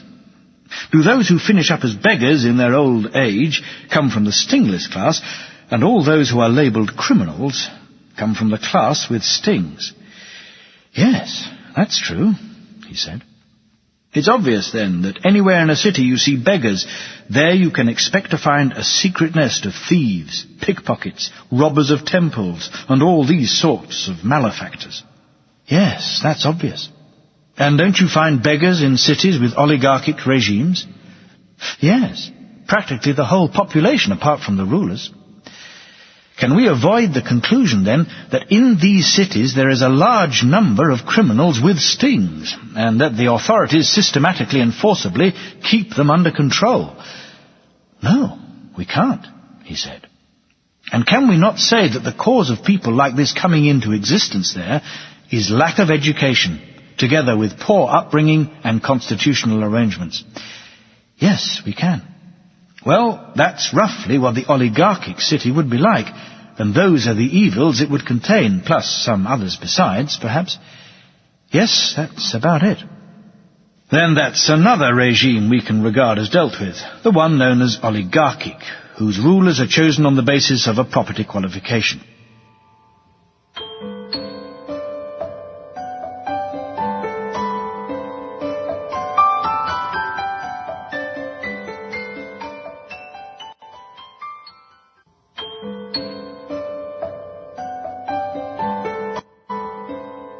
Democracy would seem to be our next object of inquiry. How it arises and what it is like when it does arise. Isn't the way a city changes from oligarchy to democracy something like this? Isn't it the result of their greed in pursuing the ideal they have set themselves, the requirement to become as rich as possible? How do you mean? Well, the reason the rulers in it are rulers, I take it, is because of their great wealth. So, if any of the young turn out to have no self-restraint, the rulers, predictably, are not prepared to restrain them by a law prohibiting them from spending what they own and losing it all. Their aim is to buy up the property of people like this, or lend them money with the property as security, and in this way become even richer and more highly respected. Yes, that is their overriding aim. And isn't it obvious by now in a city that a high regard for wealth is incompatible with the possession of self-discipline on the part of the citizens? They will inevitably lose interest in one or the other. Yes, that's reasonably clear, he said. So, through negligence and the consistent license they give well-born individuals to behave without restraint, the rulers in oligarchies can sometimes drive them into poverty. They certainly can. And these people, I take it, sit around armed in the city, in debt, or disfranchised, or both. They are the drones with stings, eager for revolution. They hate and plot against those who now possess their property, and the others like them. True. And presumably the city turns into a democracy when the poor are victorious, when they kill some of their opponents and send others into exile, give an equal share in the constitution and public office to those who remain, and when public office in the city is allocated for the most part by lot. Yes, he said, that is the way democracy becomes established, whether it happens by force of arms or because their opponents lose their nerve and go into exile. Very well then. What will this regime in its turn be like? How will these people live?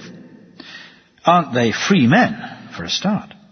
Isn't it a city full of freedom and freedom of speech? Isn't there liberty in it for anyone to do anything he wants? Yes, that's the reputation it has, he said. And where there is liberty, then obviously each person can arrange his own life within the city in whatever way pleases him. Obviously. The most varied of regimes, I would think, as far as human character goes. Of course.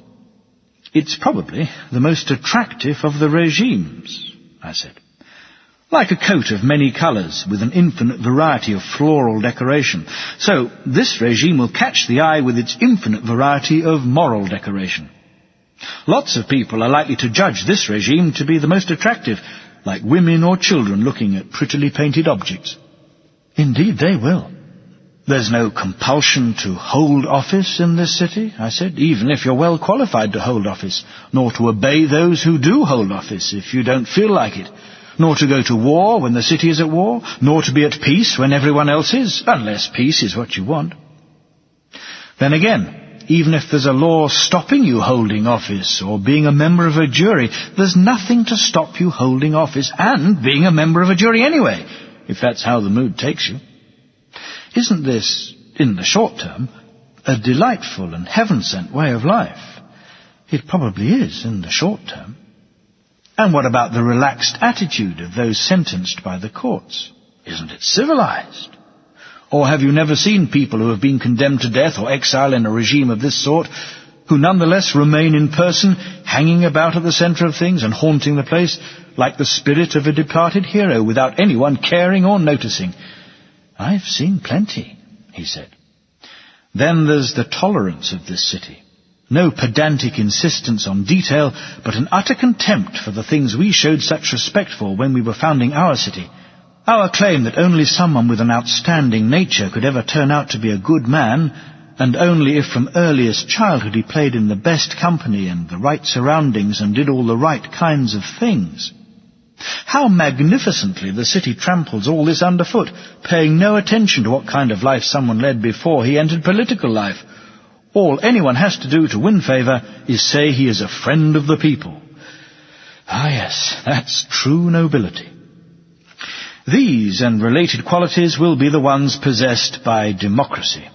You would expect it to be an enjoyable kind of regime, anarchic, colourful, and granting equality of a sort to equals and unequals alike.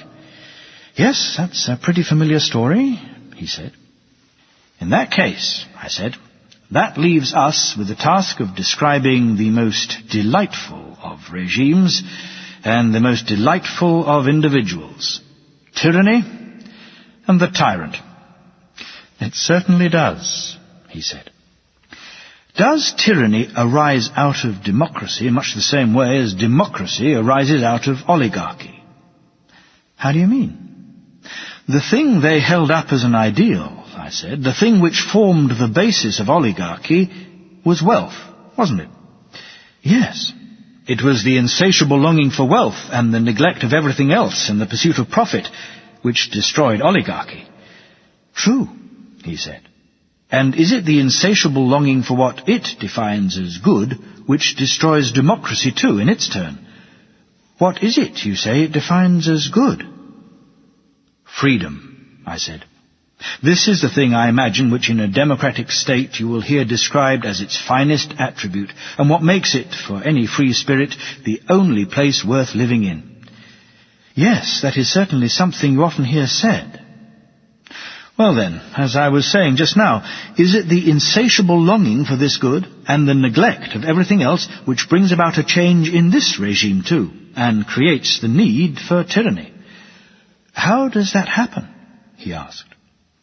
I imagine it's when a democracy, in its thirst for the wine of freedom, finds the wine being poured by unscrupulous cupbearers, and when it drinks more deeply than it should of pure, unmixed freedom. Then, if its magistrates are not totally easygoing and do not offer it that freedom in large quantities, it accuses them of being filthy oligarchs and punishes them. Yes, he said, that is what they do. Those who obey the rulers are heaped with insults. They are regarded as servile nonentities. Praise and respect, whether in private or public life, go to rulers for behaving like those they rule, and to those they rule for behaving like rulers. Isn't the desire for freedom in a city of this type bound to run to extremes? Of course it is. And isn't the anarchy bound to make its way, my friend, into private households? Can we give an example of that? A father, for example, gets used to being like a child and being afraid of his sons. A son gets used to being like his father. He feels no respect or fear for his parents. All he wants is to be free. Immigrants are put on a par with citizens, and citizens with immigrants, and the same with visiting foreigners. Yes, that's what happens. That, plus a few more trivial examples of the same kind, I said. In a society of this sort, teachers are afraid of their pupils and curry favour with them. Pupils have an equal contempt for their teachers and their attendants. In general, the young are the image of their elders and challenge them in everything they say and do. The old descend to the level of the young. They pepper everything with wit and humour, trying to be like the young, because they don't want to be thought harsh or dictatorial. Precisely, he said.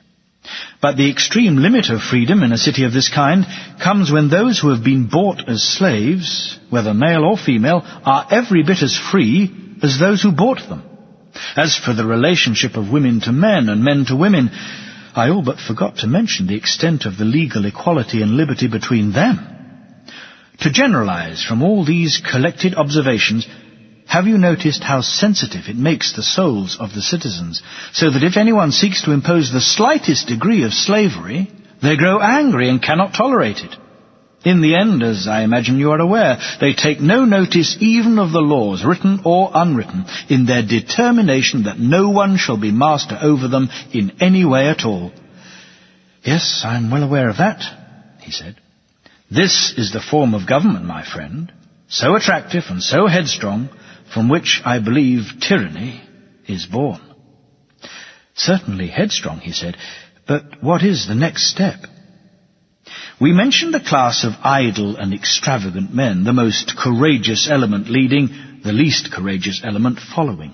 We compared them to drones, the leaders to drones with stings, the followers to drones without stings. Rightly so. Very well. Let's make a theoretical division of the democratic city into 3 parts. After all, this is how it is in fact composed.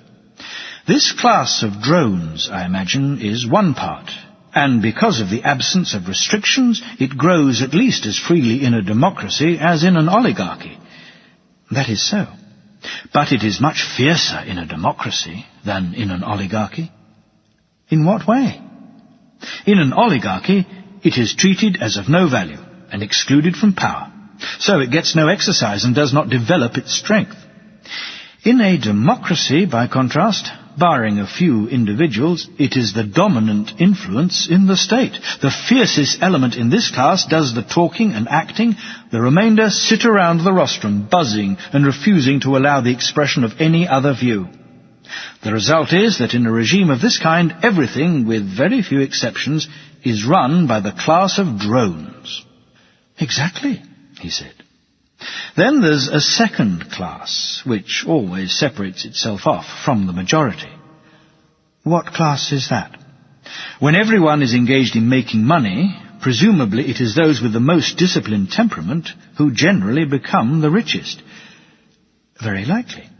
They provide a plentiful supply of honey for the drones, I imagine, and an easy source from which to extract it. Yes, he said, after all, they can't extract much from those who haven't got much. They're called the rich, these people we're talking about, the drones' feeding ground. That's about it, he said. The general populace would be the third class, manual labourers with little interest in politics and very little property of their own. This is the most numerous and powerful class in a democracy, but only when it is assembled together. It is indeed, he said, but if it isn't getting some share of the honey, it is reluctant to assemble very often. That's why it always does get a share of it, if its leaders have anything to do with it. They take it away from those who possess property and distribute it among the people, keeping only the lion's share for themselves. Yes, the people do get a limited share of that sort, he said. Those whose property is taken away are presumably compelled to defend themselves by speaking in the assembly and taking whatever other action they can. Of course, even if they have no desire at all for revolution, they are accused by the others of plotting against the people and being oligarchs. Naturally. In the end, when they see the people attempting to injure them, not maliciously, but out of ignorance, misled by their opponents, at that point, whether they like it or not, the rich really do become oligarchs, though not from choice. This, too, is an evil implanted in them by the stings of the drone we were talking about. It is indeed. Then you get impeachments, litigation, and lawsuits between the two classes. You certainly do. And isn't there a universal tendency for the people to set up one single individual who is their own particular champion? Don't they feed him up and make him mighty? They do. So, when we look at the growth of a tyrant, I said, one thing at least is clear. This position of champion is the sole root from which the tyrant springs. Yes, that's absolutely clear. In that case, what prompts the change from champion to tyrant? Isn't it pretty obvious that it happens when the champion of the people starts acting like the character in the story about the temple of Zeus, the wolf god in Arcadia? What story? He asked. That there is one piece of human innards chopped up among all the pieces of the other sacrificial offerings, and that anyone who tastes it will inevitably turn into a wolf. Or haven't you heard that story? Yes, I have heard it. Isn't it the same with the champion of the people? Once he really wins the mob over, the blood of his kinsman is no bar to him. He accuses someone falsely, as such people do. He brings him to trial and murders him, and as he rubs out a man's life, his unholy mouth and lips taste the blood of a butchered kinsman. He drives people into exile or kills them, hinting at a cancellation of debts and the redistribution of land. What is the inevitable and predestined next step for someone like this? Doesn't he either have to be destroyed by his enemies or else become tyrant, turning from man into wolf? Yes, that is absolutely inevitable, he said. He becomes the architect of civil war against those who own property. he does. Well then, if he's sent into exile, but returns despite his enemies, doesn't he return as an out-and-out tyrant? Yes, obviously. And if his enemies are unable to drive him into exile or kill him by attacking him publicly, then they start plotting to kill him secretly, by assassination. Yes, that's certainly what tends to happen, he said. The tyrant's response to this is the famous request which everyone who has reached this stage discovers. He asks the people for a personal bodyguard to guarantee the safety of their people's champion. Indeed, he does. And they give him one. More worried about his safety than their own, presumably. Much more. Shall we then describe the happiness of this man and of the city where such a creature comes into being? By all means, let's describe it, he said. Very well. To start with, in the early days, doesn't he have a smile and a friendly word for everyone he meets? He says he's no tyrant and is full of promises both to individuals and to the state. Won't he have freed them from their debts and divided up the land among the people and among his supporters? Doesn't he pretend to be universally kind and gentle? He's bound to. But I imagine that once he feels safe from his enemies in exile, being reconciled with some and destroying others, his first concern is to be constantly starting wars, so that the people will stand in need of a leader. Very likely. And, perhaps, with the further intention that their contributions to the war will impoverish them, compel them to concentrate on their daily occupations, and make them less likely to plot against him. Undoubtedly. And if there are some independent-minded people whom he suspects of challenging his rule, doesn't he try to find a good excuse for handing them over to the enemy and destroying them? For all these reasons, isn't a tyrant always bound to be stirring up war? Yes, he is.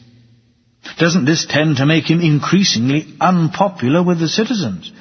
Of course it does. Then the boldest of those who help to make him tyrant, and who are now in positions of power, start to speak their minds freely, don't they? Both to him and to one another, criticizing what is going on. Probably. So the tyrant, if he wants to go on ruling, must be prepared to remove all these people until he is left with no one who is any use, whether friend or enemy. Obviously he must. He will need a sharp pair of eyes then.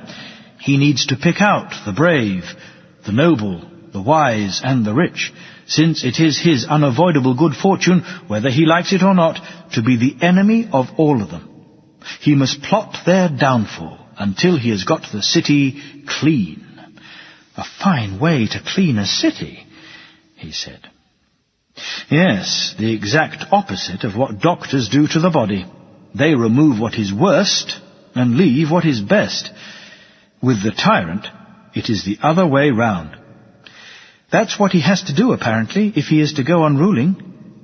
In which case, I said, he is firmly and inevitably impaled on the horns of a delightful dilemma, which requires him either to spend his life with the worthless mob and be hated by them into the bargain, or not to live at all.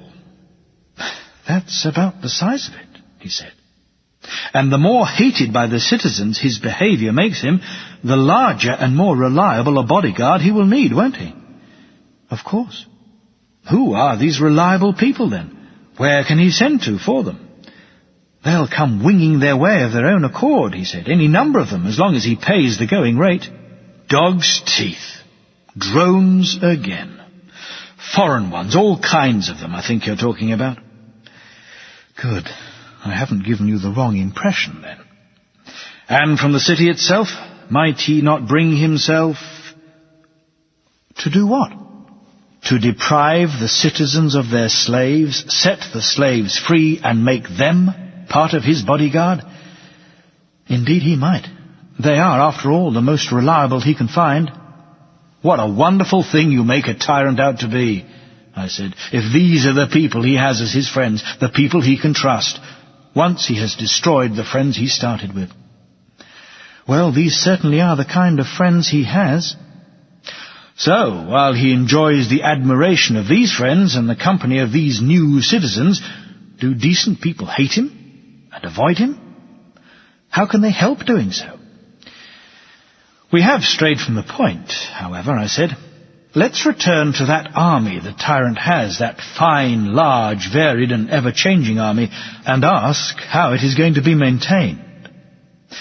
Well, obviously, if there's money in the city's temples, then as long as it lasts, he will spend that, plus the money of his victims, allowing him to exact smaller contributions from the people. But what happens when these run out? He will use his father's money, obviously, to support himself, his drinking companions, and his male and female friends. I see. You mean the people who spawned the tyrant will support him and his friends. It will have no choice, he said. What if the people resent this? I asked. It is not right, they might say for a start, for a grown-up son to be supported by his father. Quite the reverse, in fact. A father should be supported by his son. What is more, the reason we fathered you and put you in power was not so that we could ourselves become slaves to our own slaves as soon as you became powerful, and support you and them and the rest of your collection of human flotsam. We order you to leave the city now, you and your friends. What do you think would happen then? My God, he said, then the people really will find out what they are and what kind of offspring they have fathered, taken to their hearts and allowed to grow. What do you mean? I asked. Will the tyrant use force against his parent? Will he beat him if he disobeys? Yes, once he has taken away his weapons. A parricide, then, this tyrant you are describing, a cruel guardian for man's old age. At this point, it seems, the thing is an acknowledged tyranny. The people have jumped out of the proverbial frying pan into the fire, from their enslavement to free men to a despotism of slaves. Yes, that is how it happens. Will there be any objection, then, I asked, to our saying that we have given an adequate description of the way tyranny evolves out of democracy, and of what it is like when it has done so? No, he said. Our description is perfectly adequate.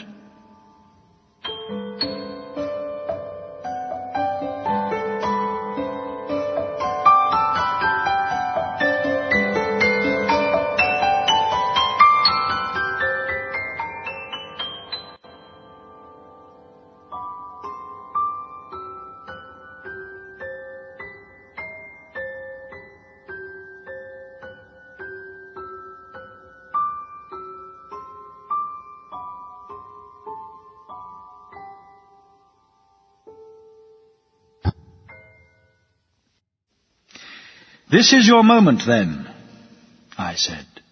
Your time has finally come, like the judge of the contest making the final decision. There are 5 contenders: the kingly, the timocratic, the oligarchic, the democratic, and the tyrannical. In terms of happiness, which of them, in your opinion, comes first? Which comes second? And so on with the other places. That's not a difficult decision. In terms of goodness and badness and happiness and its opposite, I rank them like choruses in order of their appearance. Shall we hire a herald, then? I asked. Or shall I announce the result myself? The verdict of the son of Ariston is this: the best and most just character is the happiest. This is the one who is the most kingly, the one who is king over himself. The worst and most unjust is the unhappiest, and he is in fact the one with the most tyrannical nature, the one who is the greatest tyrant over himself and his city. Thank you, he said. Let's take it that the announcement has been made. And shall I add a clause saying whether or not they escape detection in the sight of all men and gods? Yes, do add that clause. Very well, I said. Let that stand as one proof for us. Now, have a look at this second proof, and see if you think it has any force. How does the proof go? Like this. The 3 parts of the soul seem to me to have 3 forms of pleasure, one for each individual part. Likewise, 3 forms of desire, and 3 forms of rule. Can you explain that? The first element, we say, is the one which allows a man to learn. The second, the part which allows him to act in a spirited way. To the third, on account of its diversity, we found it impossible to give its own unique name, so we gave it the name of its largest and strongest element. We called it desiring, because of the strength of its desires for food, drink, sex, and everything that goes with these, and money-loving, because money is the principal means of satisfying these desires. And we were right, he said. So, if we were to say that the thing it took pleasure and delight in was profit, would that be our best way of concentrating our argument under one general heading? Would that make it clear to ourselves what we mean when we talk about this part of the soul? And if we were to call it money-loving and profit-loving, would we be justified? Well, I certainly think we would. What about the spirited part? Can we say, by contrast, that its sole and constant aim is power, victory, and reputation? Yes, we can. So if we called it a lover of victory and a lover of honour, would that be appropriate? Absolutely appropriate. And, of course, it's obvious to anyone that the part we learn with is entirely and constantly intent upon knowing where the truth lies, and that of the 3, it is the least concerned with money and reputation. Easily the least. Would it be in order, then, for us to call it a lover of learning and a lover of wisdom? It would. Very well, I said. Is this the ruling element in some people's souls, and is one of the other 2 elements, it could be either, dominant in others? Yes, he said. Does this explain why we say that there are 3 fundamental human types, the lover of wisdom, the lover of victory, and the lover of profit? Of course. And 3 classes of pleasures, one corresponding to each type. Exactly. You realize, I said, that if you took the trouble to ask 3 people of this sort, one after another, which of these lives is the most pleasant, each would sing the loudest praises of his own. Certainly the money-maker will say that in comparison with profit, the pleasures of honour and learning are worthless, unless there is something in them which can make money. True. What about the lover of honour, I asked. Doesn't he regard the pleasure which depends on money as sordid, and the pleasure which depends on learning, except to the extent that learning brings reputation, as a load of hot air? He does. As for the lover of wisdom, or philosopher, I said, what view do we imagine he takes of the other pleasures, compared with the pleasure of knowing where the truth lies, and always enjoying some similar sort of pleasure while he is learning it? Won't he regard them as far inferior? And won't he call them truly necessary or compulsory, since, but for necessity, he could go on perfectly well without them? Yes, he said, we can be confident this is his view. Now think about it. Here are 3 men. Which of them has most experience of all the pleasures we have mentioned? Does the lover of profit learn about the nature of truth itself? Do you think he has more experience of the pleasure of knowledge than the lover of wisdom has of the pleasure of making money? There's no comparison, he said. The lover of wisdom is compelled to taste both pleasures right from his earliest years. The lover of profit, on the other hand, is not compelled to learn about the nature of things or taste and experience the sweetness of this pleasure. Even if he really wanted to, he would find it difficult. In which case, I said, when it comes to experience of both sets of pleasures, the lover of wisdom has a great advantage over the lover of profit. Yes, a great advantage. And does he have an advantage over the lover of honour? Or does he have less experience of the pleasures of being respected than the lover of honour has of the pleasure of knowledge? No, he said, if they accomplish what each individually sets out to achieve, they all find that recognition follows. The rich man is widely respected, so is the courageous man, and so is the wise man. So they all experience the pleasure of being respected. They all know what it is like. But only the lover of wisdom, the philosopher, is in the position of having tasted the contemplation of what is, and the pleasure it brings. On grounds of experience, then, I said, he is the best judge out of these men. Much the best. What is more, won't he be the only one whose experience has been accompanied by reflection? Of course. And the instrument with which judgment should be made does not belong to the lover of profit or the lover of honour, but to the lover of wisdom. What instrument is that? We said judgment should be made using reasoned arguments, didn't we? Yes, and reasoning is essentially the instrument of the philosopher, the lover of wisdom. Of course. If wealth and profit were the best means of deciding questions, the truest recommendations or criticisms would necessarily be those of the lover of profit. Necessarily. And if honour and victory and courage were the best means, wouldn't the truest recommendations be those of the lover of honour or lover of victory? Obviously. But since experience, reflection and reasoning are the best means, the truest recommendations will necessarily be those of the lover of wisdom and lover of reasoning, he said. Of these three pleasures, then, will the one belonging to the part of the soul with which we learn be the most enjoyable? And does the person in whom this part rules have the most enjoyable life? How can he fail to? He said. At the very least, he's certainly giving an expert opinion, the reflective man, when he recommends his own life. Which life does our judge put in second place, and which pleasure? The pleasure of the warlike lover of honour, obviously. It is closer to him than the pleasure of the money-maker. So, he puts the lover of profit's pleasure third, apparently. Yes, of course, he said. That's 2 wins out of 2, then, for the just over the unjust. Now, we come to the third round. If you think about pleasure, you can see that for anyone other than the wise, it is not true and pure, but a kind of shadow picture. Or so I think I've been told by some expert. Explain, please, why pleasure is a shadow picture. Don't we say that pain is the opposite of pleasure? We certainly do. And that there is such a thing as feeling neither pleasure nor pain. Yes, intermediate between those two, a kind of rest or respite for the soul from pain and pleasure. Or isn't that how you would describe it? That is how I would describe it, he said. Think of the things people who are ill say at times when they are ill. What sort of things? That there is no greater pleasure than good health, but that they hadn't realized it was the greatest pleasure until they were ill.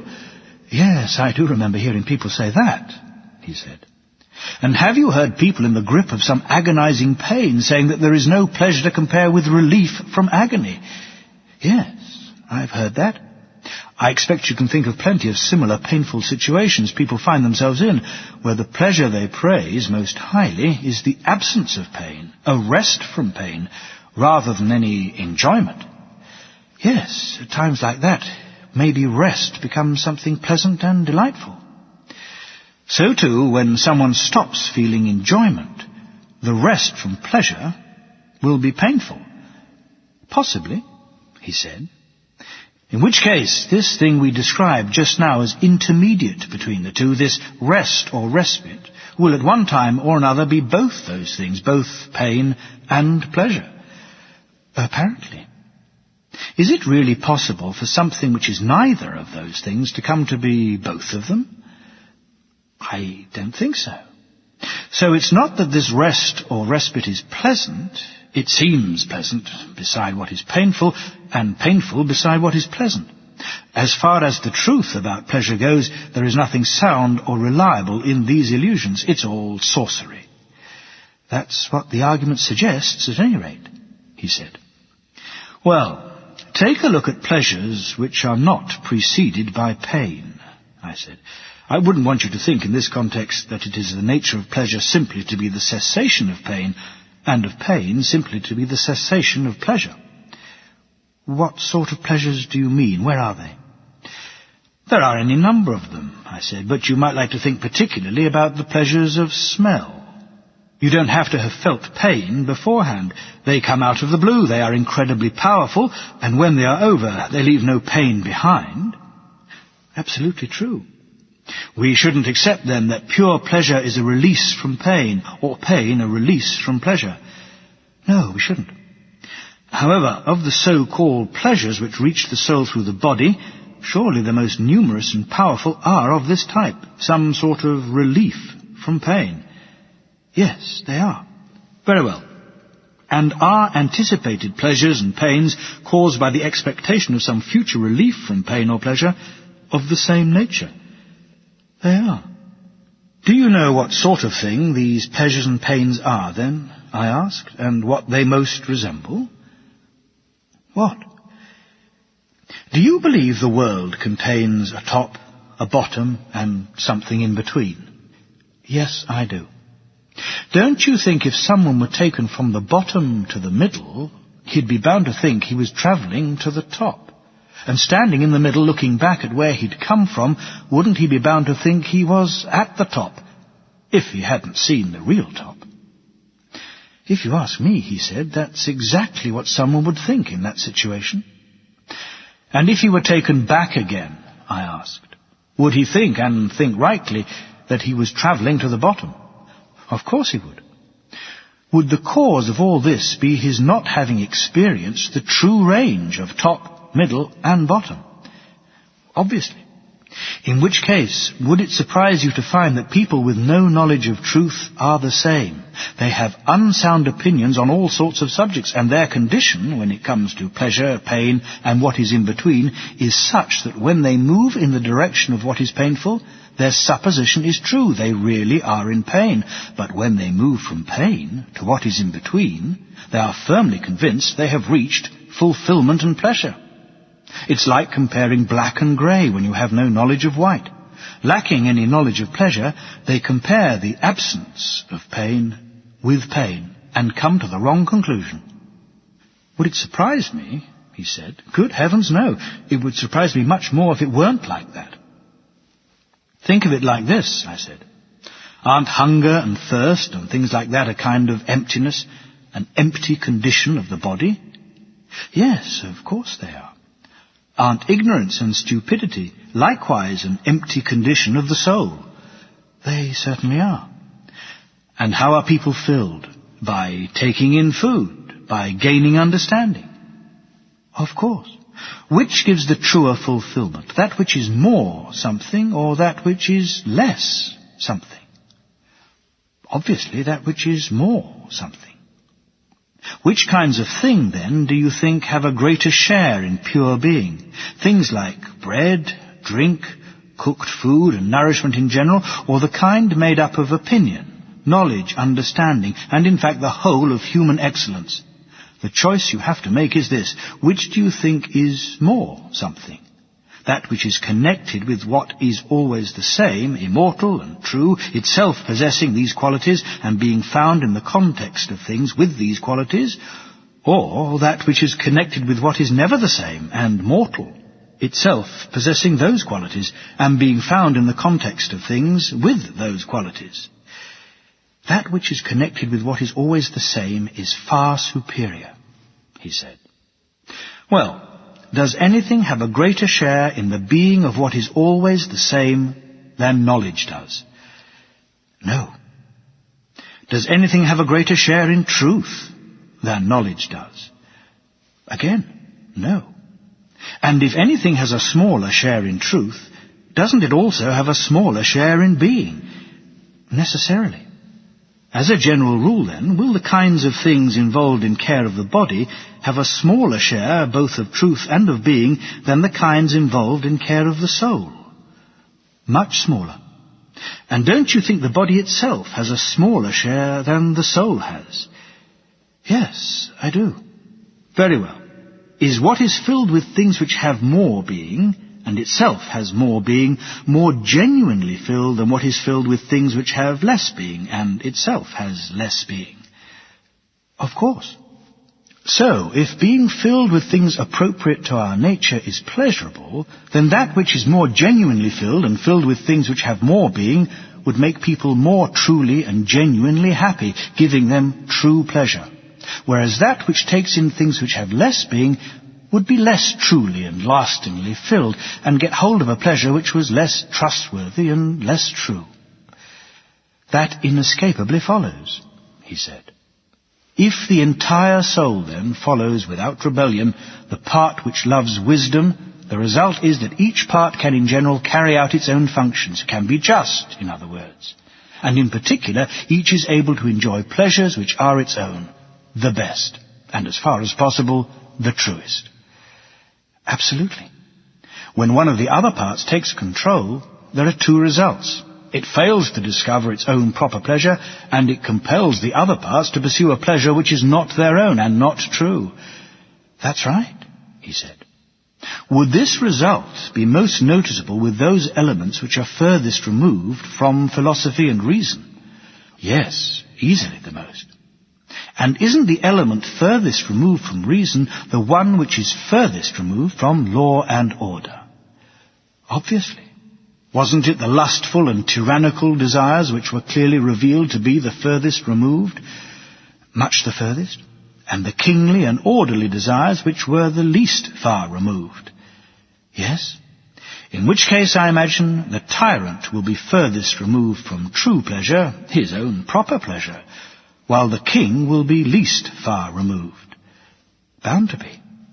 So, the most unpleasant life, I said, will be the tyrant's, and the most pleasant will be the king's. Absolutely bound to be. And if the good and just man is so far ahead of the bad and unjust in terms of pleasure, won't he be an unbelievable distance ahead of him in the grace, beauty, and excellence of his life? Yes, an unbelievable distance. A great prize is at stake, Glaucon, greater than people realize, for being good rather than bad. We shouldn't be led by success, money, power, or even poetry into neglecting justice, or virtue in general. After what we've said today, I agree, so would anyone else, I imagine. And that's without even mentioning the greatest of the rewards and prizes which are on offer for virtue. Greater than we can imagine, you must mean, if there are other rewards greater than the ones we've described. Nothing great can happen in a short space of time, I said, and presumably, compared with eternity, our whole span of time from childhood to old age is a short space of time. A mere nothing, he said. Well then, do you think something which is immortal should be seriously interested in this short period of time and not in the whole of time? No, I think it should be interested in the whole of time. What are you getting at? This, that the soul is something immortal, is a conclusion we might be driven to both by this recent argument and by other arguments. But if we want to know what it's really like, we shouldn't look at it in the form we currently see it in, crippled by its partnership with the body and other evils. No, Glaucon, we should be looking in a different direction. Which direction? He said. We should look to the soul's love of wisdom. We should bear in mind what it clings to, the kind of company it yearns for, since it is kin to that which is divine, immortal, and always existing, and what it could become if it devoted itself entirely to this.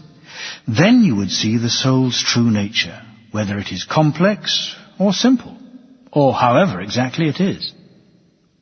For the moment, however, I think we have given an adequate description of the things that can happen to it, the shapes it can assume in human life.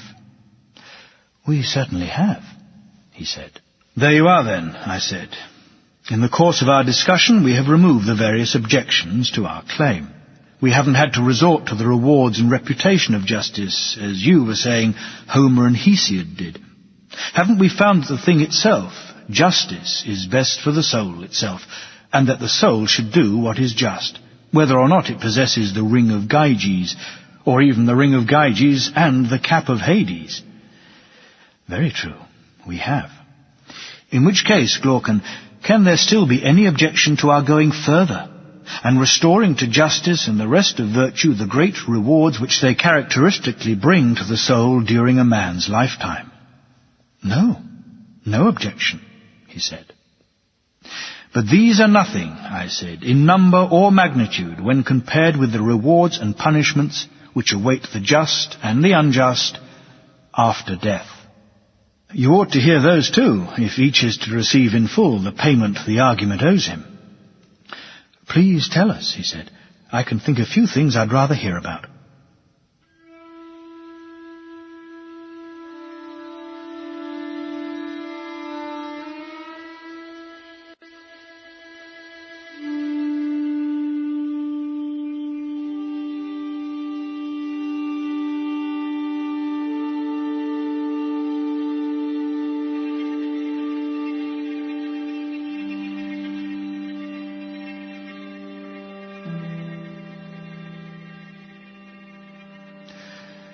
Well, it's not the tale of an ancient mariner I'm going to tell you, more the tale of an ancient foreigner, a hero from Pamphylia, the son of Armenius. He was killed in battle, and on the 10th day, when the dead, by now decomposed, were taken up for burial, his body was found to be perfectly sound. He was taken home, and on the 12th day, as he was lying on the funeral pyre ready for burial, he came to life again. And having come to life, he told people what he had seen in the place where he had been. He said that when his soul left his body, it went on a journey, with many others like it, until they came to a wonderful place where there were 2 openings side by side in the ground, and 2 others up above in the heavens, corresponding to these. In between were seated judges, who, when they gave their judgments, ordered the just to take the way which led to the right and upwards through the heavens, and to wear on their front the marks of the judgments made about them. The unjust they ordered to take the left hand, downward way, and they too wore on their backs the marks of everything they had done. When he himself stepped forward, they said they wanted him to act as a messenger to mankind, to tell them what was going on there. They urged him to hear and observe everything which happened in that place. There he saw souls departing, as judgment was passed on them, through the 2 exits, the opening in the heavens and the opening in the ground. Meanwhile, through the other 2 openings, souls were either rising up, parched and dusty in appearance, from the one in the ground, or coming down all clean from the one in the heavens. The ones who were just arriving looked as if they had got there after a long journey. They were very glad to come out into the meadow and camp there, as if they were at a festival. They greeted one another, those who were acquainted, and exchanged news. Those coming out of the ground asked the others about things up there, while those coming from the heavens asked them in return how things were where they had been. As they exchanged accounts, the first group were wailing and weeping as they recalled all the terrible things they had seen and experienced in their journey, their 1,000-year journey beneath the earth. Those who had come from the heavens, by contrast, were recounting the wonderful things that had happened to them and the indescribably beautiful sights they had seen. To give a full account, Glaucon, would take a very long time, but the main point, he said, was this. Whatever wrongs they had done anyone, and whatever people they had all wronged, for all these in turn they had to pay a penalty. 10 times over for each offence. 10 periods of 100 years each, in other words, this being the measure of a human life. This made sure they would pay a 10-fold payment for the offence. For example, if any of them had been guilty of the deaths of many people, betraying cities or armies and casting people into slavery perhaps, or playing a part in any other cruelty, on all these counts they earned 10-fold pain for each offence. Equally, due rewards were earned for any good deeds and for showing themselves just and holy. And he said something, though nothing of note, about those who died at birth or lived only a short time. He also described the still greater rewards and penalties for piety or impiety towards gods and parents, and for murder. He said he came across one person who was being asked by another where Ardiaeus the Great was. This Ardiaeus had been tyrant in some city in Pamphylia 1,000 years before. He had killed his aged father and his older brother and done many other wicked deeds, so it was said. He has not come to this place, replied the one being asked, nor will he ever come. That was one of the appalling sights we saw. When we had been through everything we had to go through and were close to the opening just about to come up, we suddenly caught sight of Ardiaeus and some others. They were tyrants, most of them, though there were some private citizens who had committed heinous crimes. When these people thought it was their turn to go up, the opening refused to allow them through. Its mouth gave a loud roar whenever one of these irredeemably wicked people and said they were going to be thrown into Tartarus. He said that for each of them, out of the whole range of fears they were exposed to in that place, this was the greatest, that when they came up to the opening, the sound might be heard, and each of them was only too glad to pass through in silence. So much then for the kinds of penalties and punishments and the corresponding rewards. For each group, the stay in the meadow lasted 7 days. At the end of it, on the 8th day, they had to get up and go on a journey, arriving after 4 days at a place from which they could see a shaft of light, like a pillar, extending from above through the whole heaven and earth. The light was more like a rainbow than anything else, only brighter and more pure. A day's journey brought them to where the light was, and there in the middle of the light they could see, extended from heaven, the extremities of its chains. This light binds the heavens. It's like the cables of a trireme in the way it holds the whole revolving firmament together. And from the extremities they saw extended the spindle of necessity, by which all the separate rotations are set in motion. The shaft and hook of the spindle are of adamant. The whirl is partly of adamant and partly of other materials. The nature of the whirl is as follows. In appearance, it is like the whirls we have here, but from what he said, we have to think of it like this. Imagine a single large whirl which has been completely hollowed out with a chisel, and a second, smaller whirl inside it, fitting exactly into it, like those pots that fit inside one another. Similarly, a third, fourth, and then 4 more, making a total of 8 whirls in all, one inside another. Their rims show us so many circles from above, and form a single whirl round the shaft with a continuous surface. The shaft is driven right through the middle of the 8th whirl. The first and outermost whirl is the broadest in terms of the breadth of the circular rim. The rim of the 6th comes second, the 4th rim comes third, the 8th rim comes 4th, the 7th rim comes 5th, the 5th rim comes 6th, the 3rd rim comes 7th, and the 2nd comes 8th. The rim of the largest whirl is spangled. That of the 7th is the brightest. That of the 8th derives its colour from the 7th, shining on it. The 2nd and 5th are very similar to one another and yellower than the others. The 3rd has the whitest light, the 4th is reddish, and the 6th is the next whitest after the 3rd. The spindle is rotating. Seen as a whole, it all goes round at the same speed, but within the whole, as it revolves, the 7 inner circles are gently revolving in the opposite direction to the whole. Of these inner circles, number 8 turns fastest, followed by numbers 7, 6, and 5, which all travel at the same speed. Third in the speed of its counter-rotation, as it appeared to them, was the 4th whirl. 4th was number 3, and 5th number 2. The spindle itself turns in the lap of necessity. On the rim of each of its circles is perched a siren, who is carried round with it, uttering a single sound, a single musical note. All 8 together combine to produce one single harmony. There are 3 others seated in a circle at equal distances, each on a throne. These are the Fates, the daughters of necessity. Lachesis, Clotho, and Atropos. They are clothed in white, with garlands on their heads, and they sing to the accompaniment of the sirens.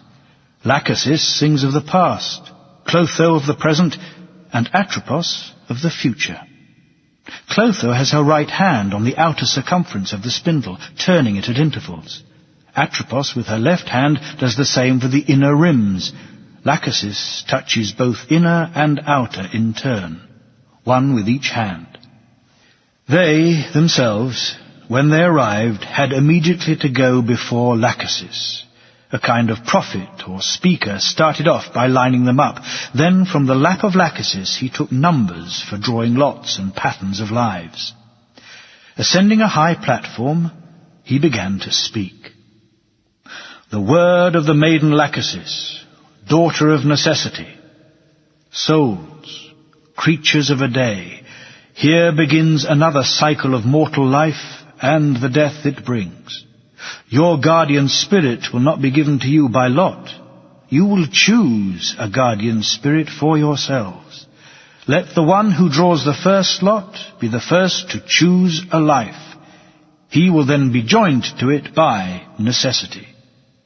Virtue knows no master. Your respect or contempt for it will give each of you a greater or smaller share.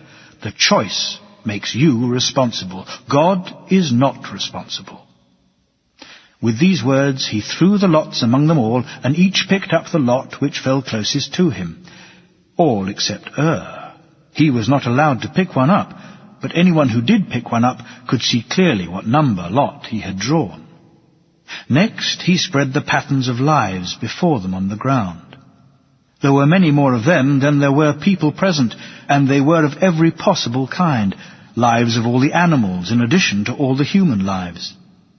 There were lives of tyrants among them, some lasting, others destroyed in mid-career and ending in poverty and exile, or beggary. There were lives of men distinguished, some for their looks, beauty, and in general for their strength and prowess, others for their families and the virtues of their ancestors. Lives of men who by the same criteria were not distinguished, and a similar range of women's lives as well. The overall disposition of the soul was not part of the life, because the soul is affected by the kind of life it chooses. But the other characteristics were mingled with one another, with wealth and poverty, disease and health, or with some balance between these extremes. It looks, my dear Glaucon, as if that is where the whole danger lies for a man. It is why the greatest care must be directed towards having each and every one of us disregard all other branches of study and be a follower and student of this branch of ours, in the hope that he can find and discover someone who will give him the ability and knowledge to distinguish the good life from the bad, and choose always and everywhere out of all those possible the life which is better. He must take into consideration all the things we have talked about here today, comparing them with one another and choosing between them in terms of excellence of life. He needs to know what the effect is, for good or bad, of beauty when mingled with poverty or riches, and what the effect is of noble or ignoble birth, of private life or public office, of strength or weakness, of ease or difficulty of learning, and all such matters as are connected with the soul, either by nature or acquisition, when they are all mingled with one another. Taking all these things into consideration, he must be able to choose, defining the worse and better life with reference to the nature of the soul, calling that worse which leads the soul along the road to greater injustice, and that better which leads along the road to greater justice. He will pay no attention to anything else. After all, this is the crucial choice, as we have seen, both during his lifetime and after his death. Fast as adamant must he hold to this opinion as he goes to Hades, so that even there he can avoid being distracted by evils like wealth, and so plunging into the sort of behavior, tyranny in particular, which will make him commit countless crimes for which there is no remedy, and suffer an even worse fate himself. No, he will know how to choose the middle way in such matters, avoiding the two extremes both in this life as far as he can, and in the whole of the life hereafter. This is the way to the greatest happiness for a man. The next thing the speaker had to say, according to this messenger from the afterworld, was this: even the last to come forward, provided he chooses sensibly and lives with integrity, has a worthwhile life before him, not a bad life.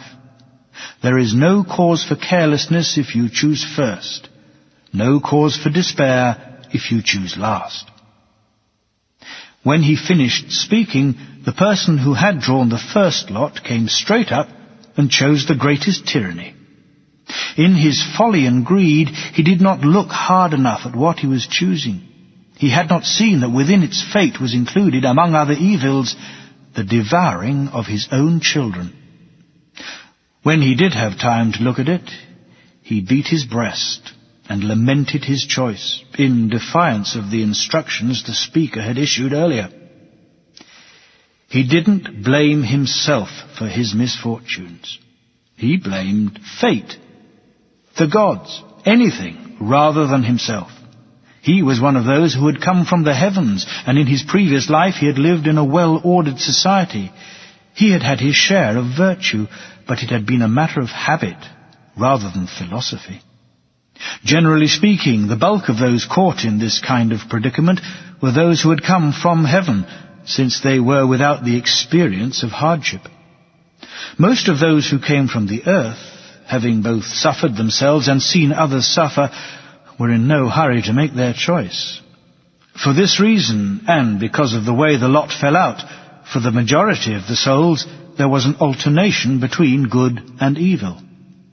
However, if there is anyone who every time he enters this life here consistently pursues philosophy in the right way, then provided the way the lot falls out does not put him among the last to choose, the chances are, if Er's report is correct, not only that he will be happy here, but also that his journey from here to there and back again will be along the smooth, heavenly road, not the rough terrestrial one. This choice of lives among the various souls, said, was a sight well worth seeing, and one which commanded pity, laughter, and amazement. For the most part, their choice matched the character and habits of their previous life. He saw the soul of what had once been Orpheus choose the life of a swan. His death at the hands of women had given him a hatred of the female sex, and he refused to be conceived and born of a woman again. He saw the soul of Thamyras choose the life of a nightingale. He saw a swan choose a human life by way of a change, and the same with other musical creatures. The soul which drew number 20 in the lottery chose the life of a lion. This was the soul of Ajax, the son of Telamon, shunning the life of a man as he remembered the decision over the weapons. The one after him was the soul of Agamemnon. Because of what had happened to it, this soul too had a hatred of the human race. It chose the life of an eagle instead. The soul of Atalanta had drawn a number somewhere in the middle. When she saw the wonderful prizes of a man who was an athlete, she couldn't resist them, and chose those. And after her he saw the soul of Epius, the son of Panopeus, taking on the nature of a woman skilled in the arts. Among the very last to choose, he saw the soul of that clown Thersites, taking the form of a monkey. He also saw the soul of Odysseus, which, as it turned out, had drawn the last lot of all, coming up to make its choice. Remembering the hardships of its previous life, it rejected ambition and spent a long time wandering round looking for the life of a private citizen who minded his own business. After a long search, he found one lying somewhere. It had been rejected by everyone else. When he saw it, he chose it gladly, saying he would have done the same even if he had drawn the first lot. Similarly, among the wild animals there were moves into human beings and into one another, the unjust changing into savage creatures, the just into gentle ones. Every kind of intermingling was taking place. When all the souls had chosen their lives, they approached Lachesis in the same order they had made their choices. She gave each the guardian spirit it had chosen, to go with it, watch over its life, and fulfill its choices. This spirit first brought the soul before Clotho, passing beneath her hand and the whirl of the revolving spindle, to confirm the fate which the lot had allowed it to choose. When the soul had touched her, the spirit took it to where Atropos was spinning, so making the spun thread impossible to unwind, and from there, without turning back, it went beneath the throne of necessity. When it had been under that, and when the other souls had passed through as well, they all travelled to the plain of forgetting, through terrible, stifling heat, since the plain is devoid of trees or anything else the earth brings forth. By now it was getting to be evening, so they camped by the river of lost cares, whose water no vessel can hold.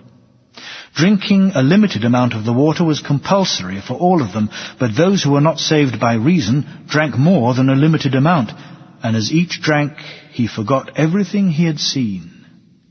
They went to sleep, and around the middle of the night there was a thunderstorm and an earthquake, and they were suddenly carried away from there upwards to their berths, all in different directions, like shooting stars. Himself was not allowed to drink any of the water. As for where and how he returned to his body, he didn't know. All of a sudden he woke up and found himself, early in the morning, lying on his funeral pyre. In this way, Glaucon, his story was saved and not lost. And so it can be our salvation, since if we believe it, we shall pass the river of forgetting in the right way without polluting our souls. And if we take my advice, we shall believe that the soul is immortal and capable of coping with all evils and all goods, and we shall keep always to the upper way, doing whatever we can to practice justice with wisdom. That way we shall be friends to ourselves and to the gods, both while we remain here and when we carry off our prizes afterwards, like winning athletes on their victory tour. And so, here, and on the 1,000-year journey we have described, let us farewell.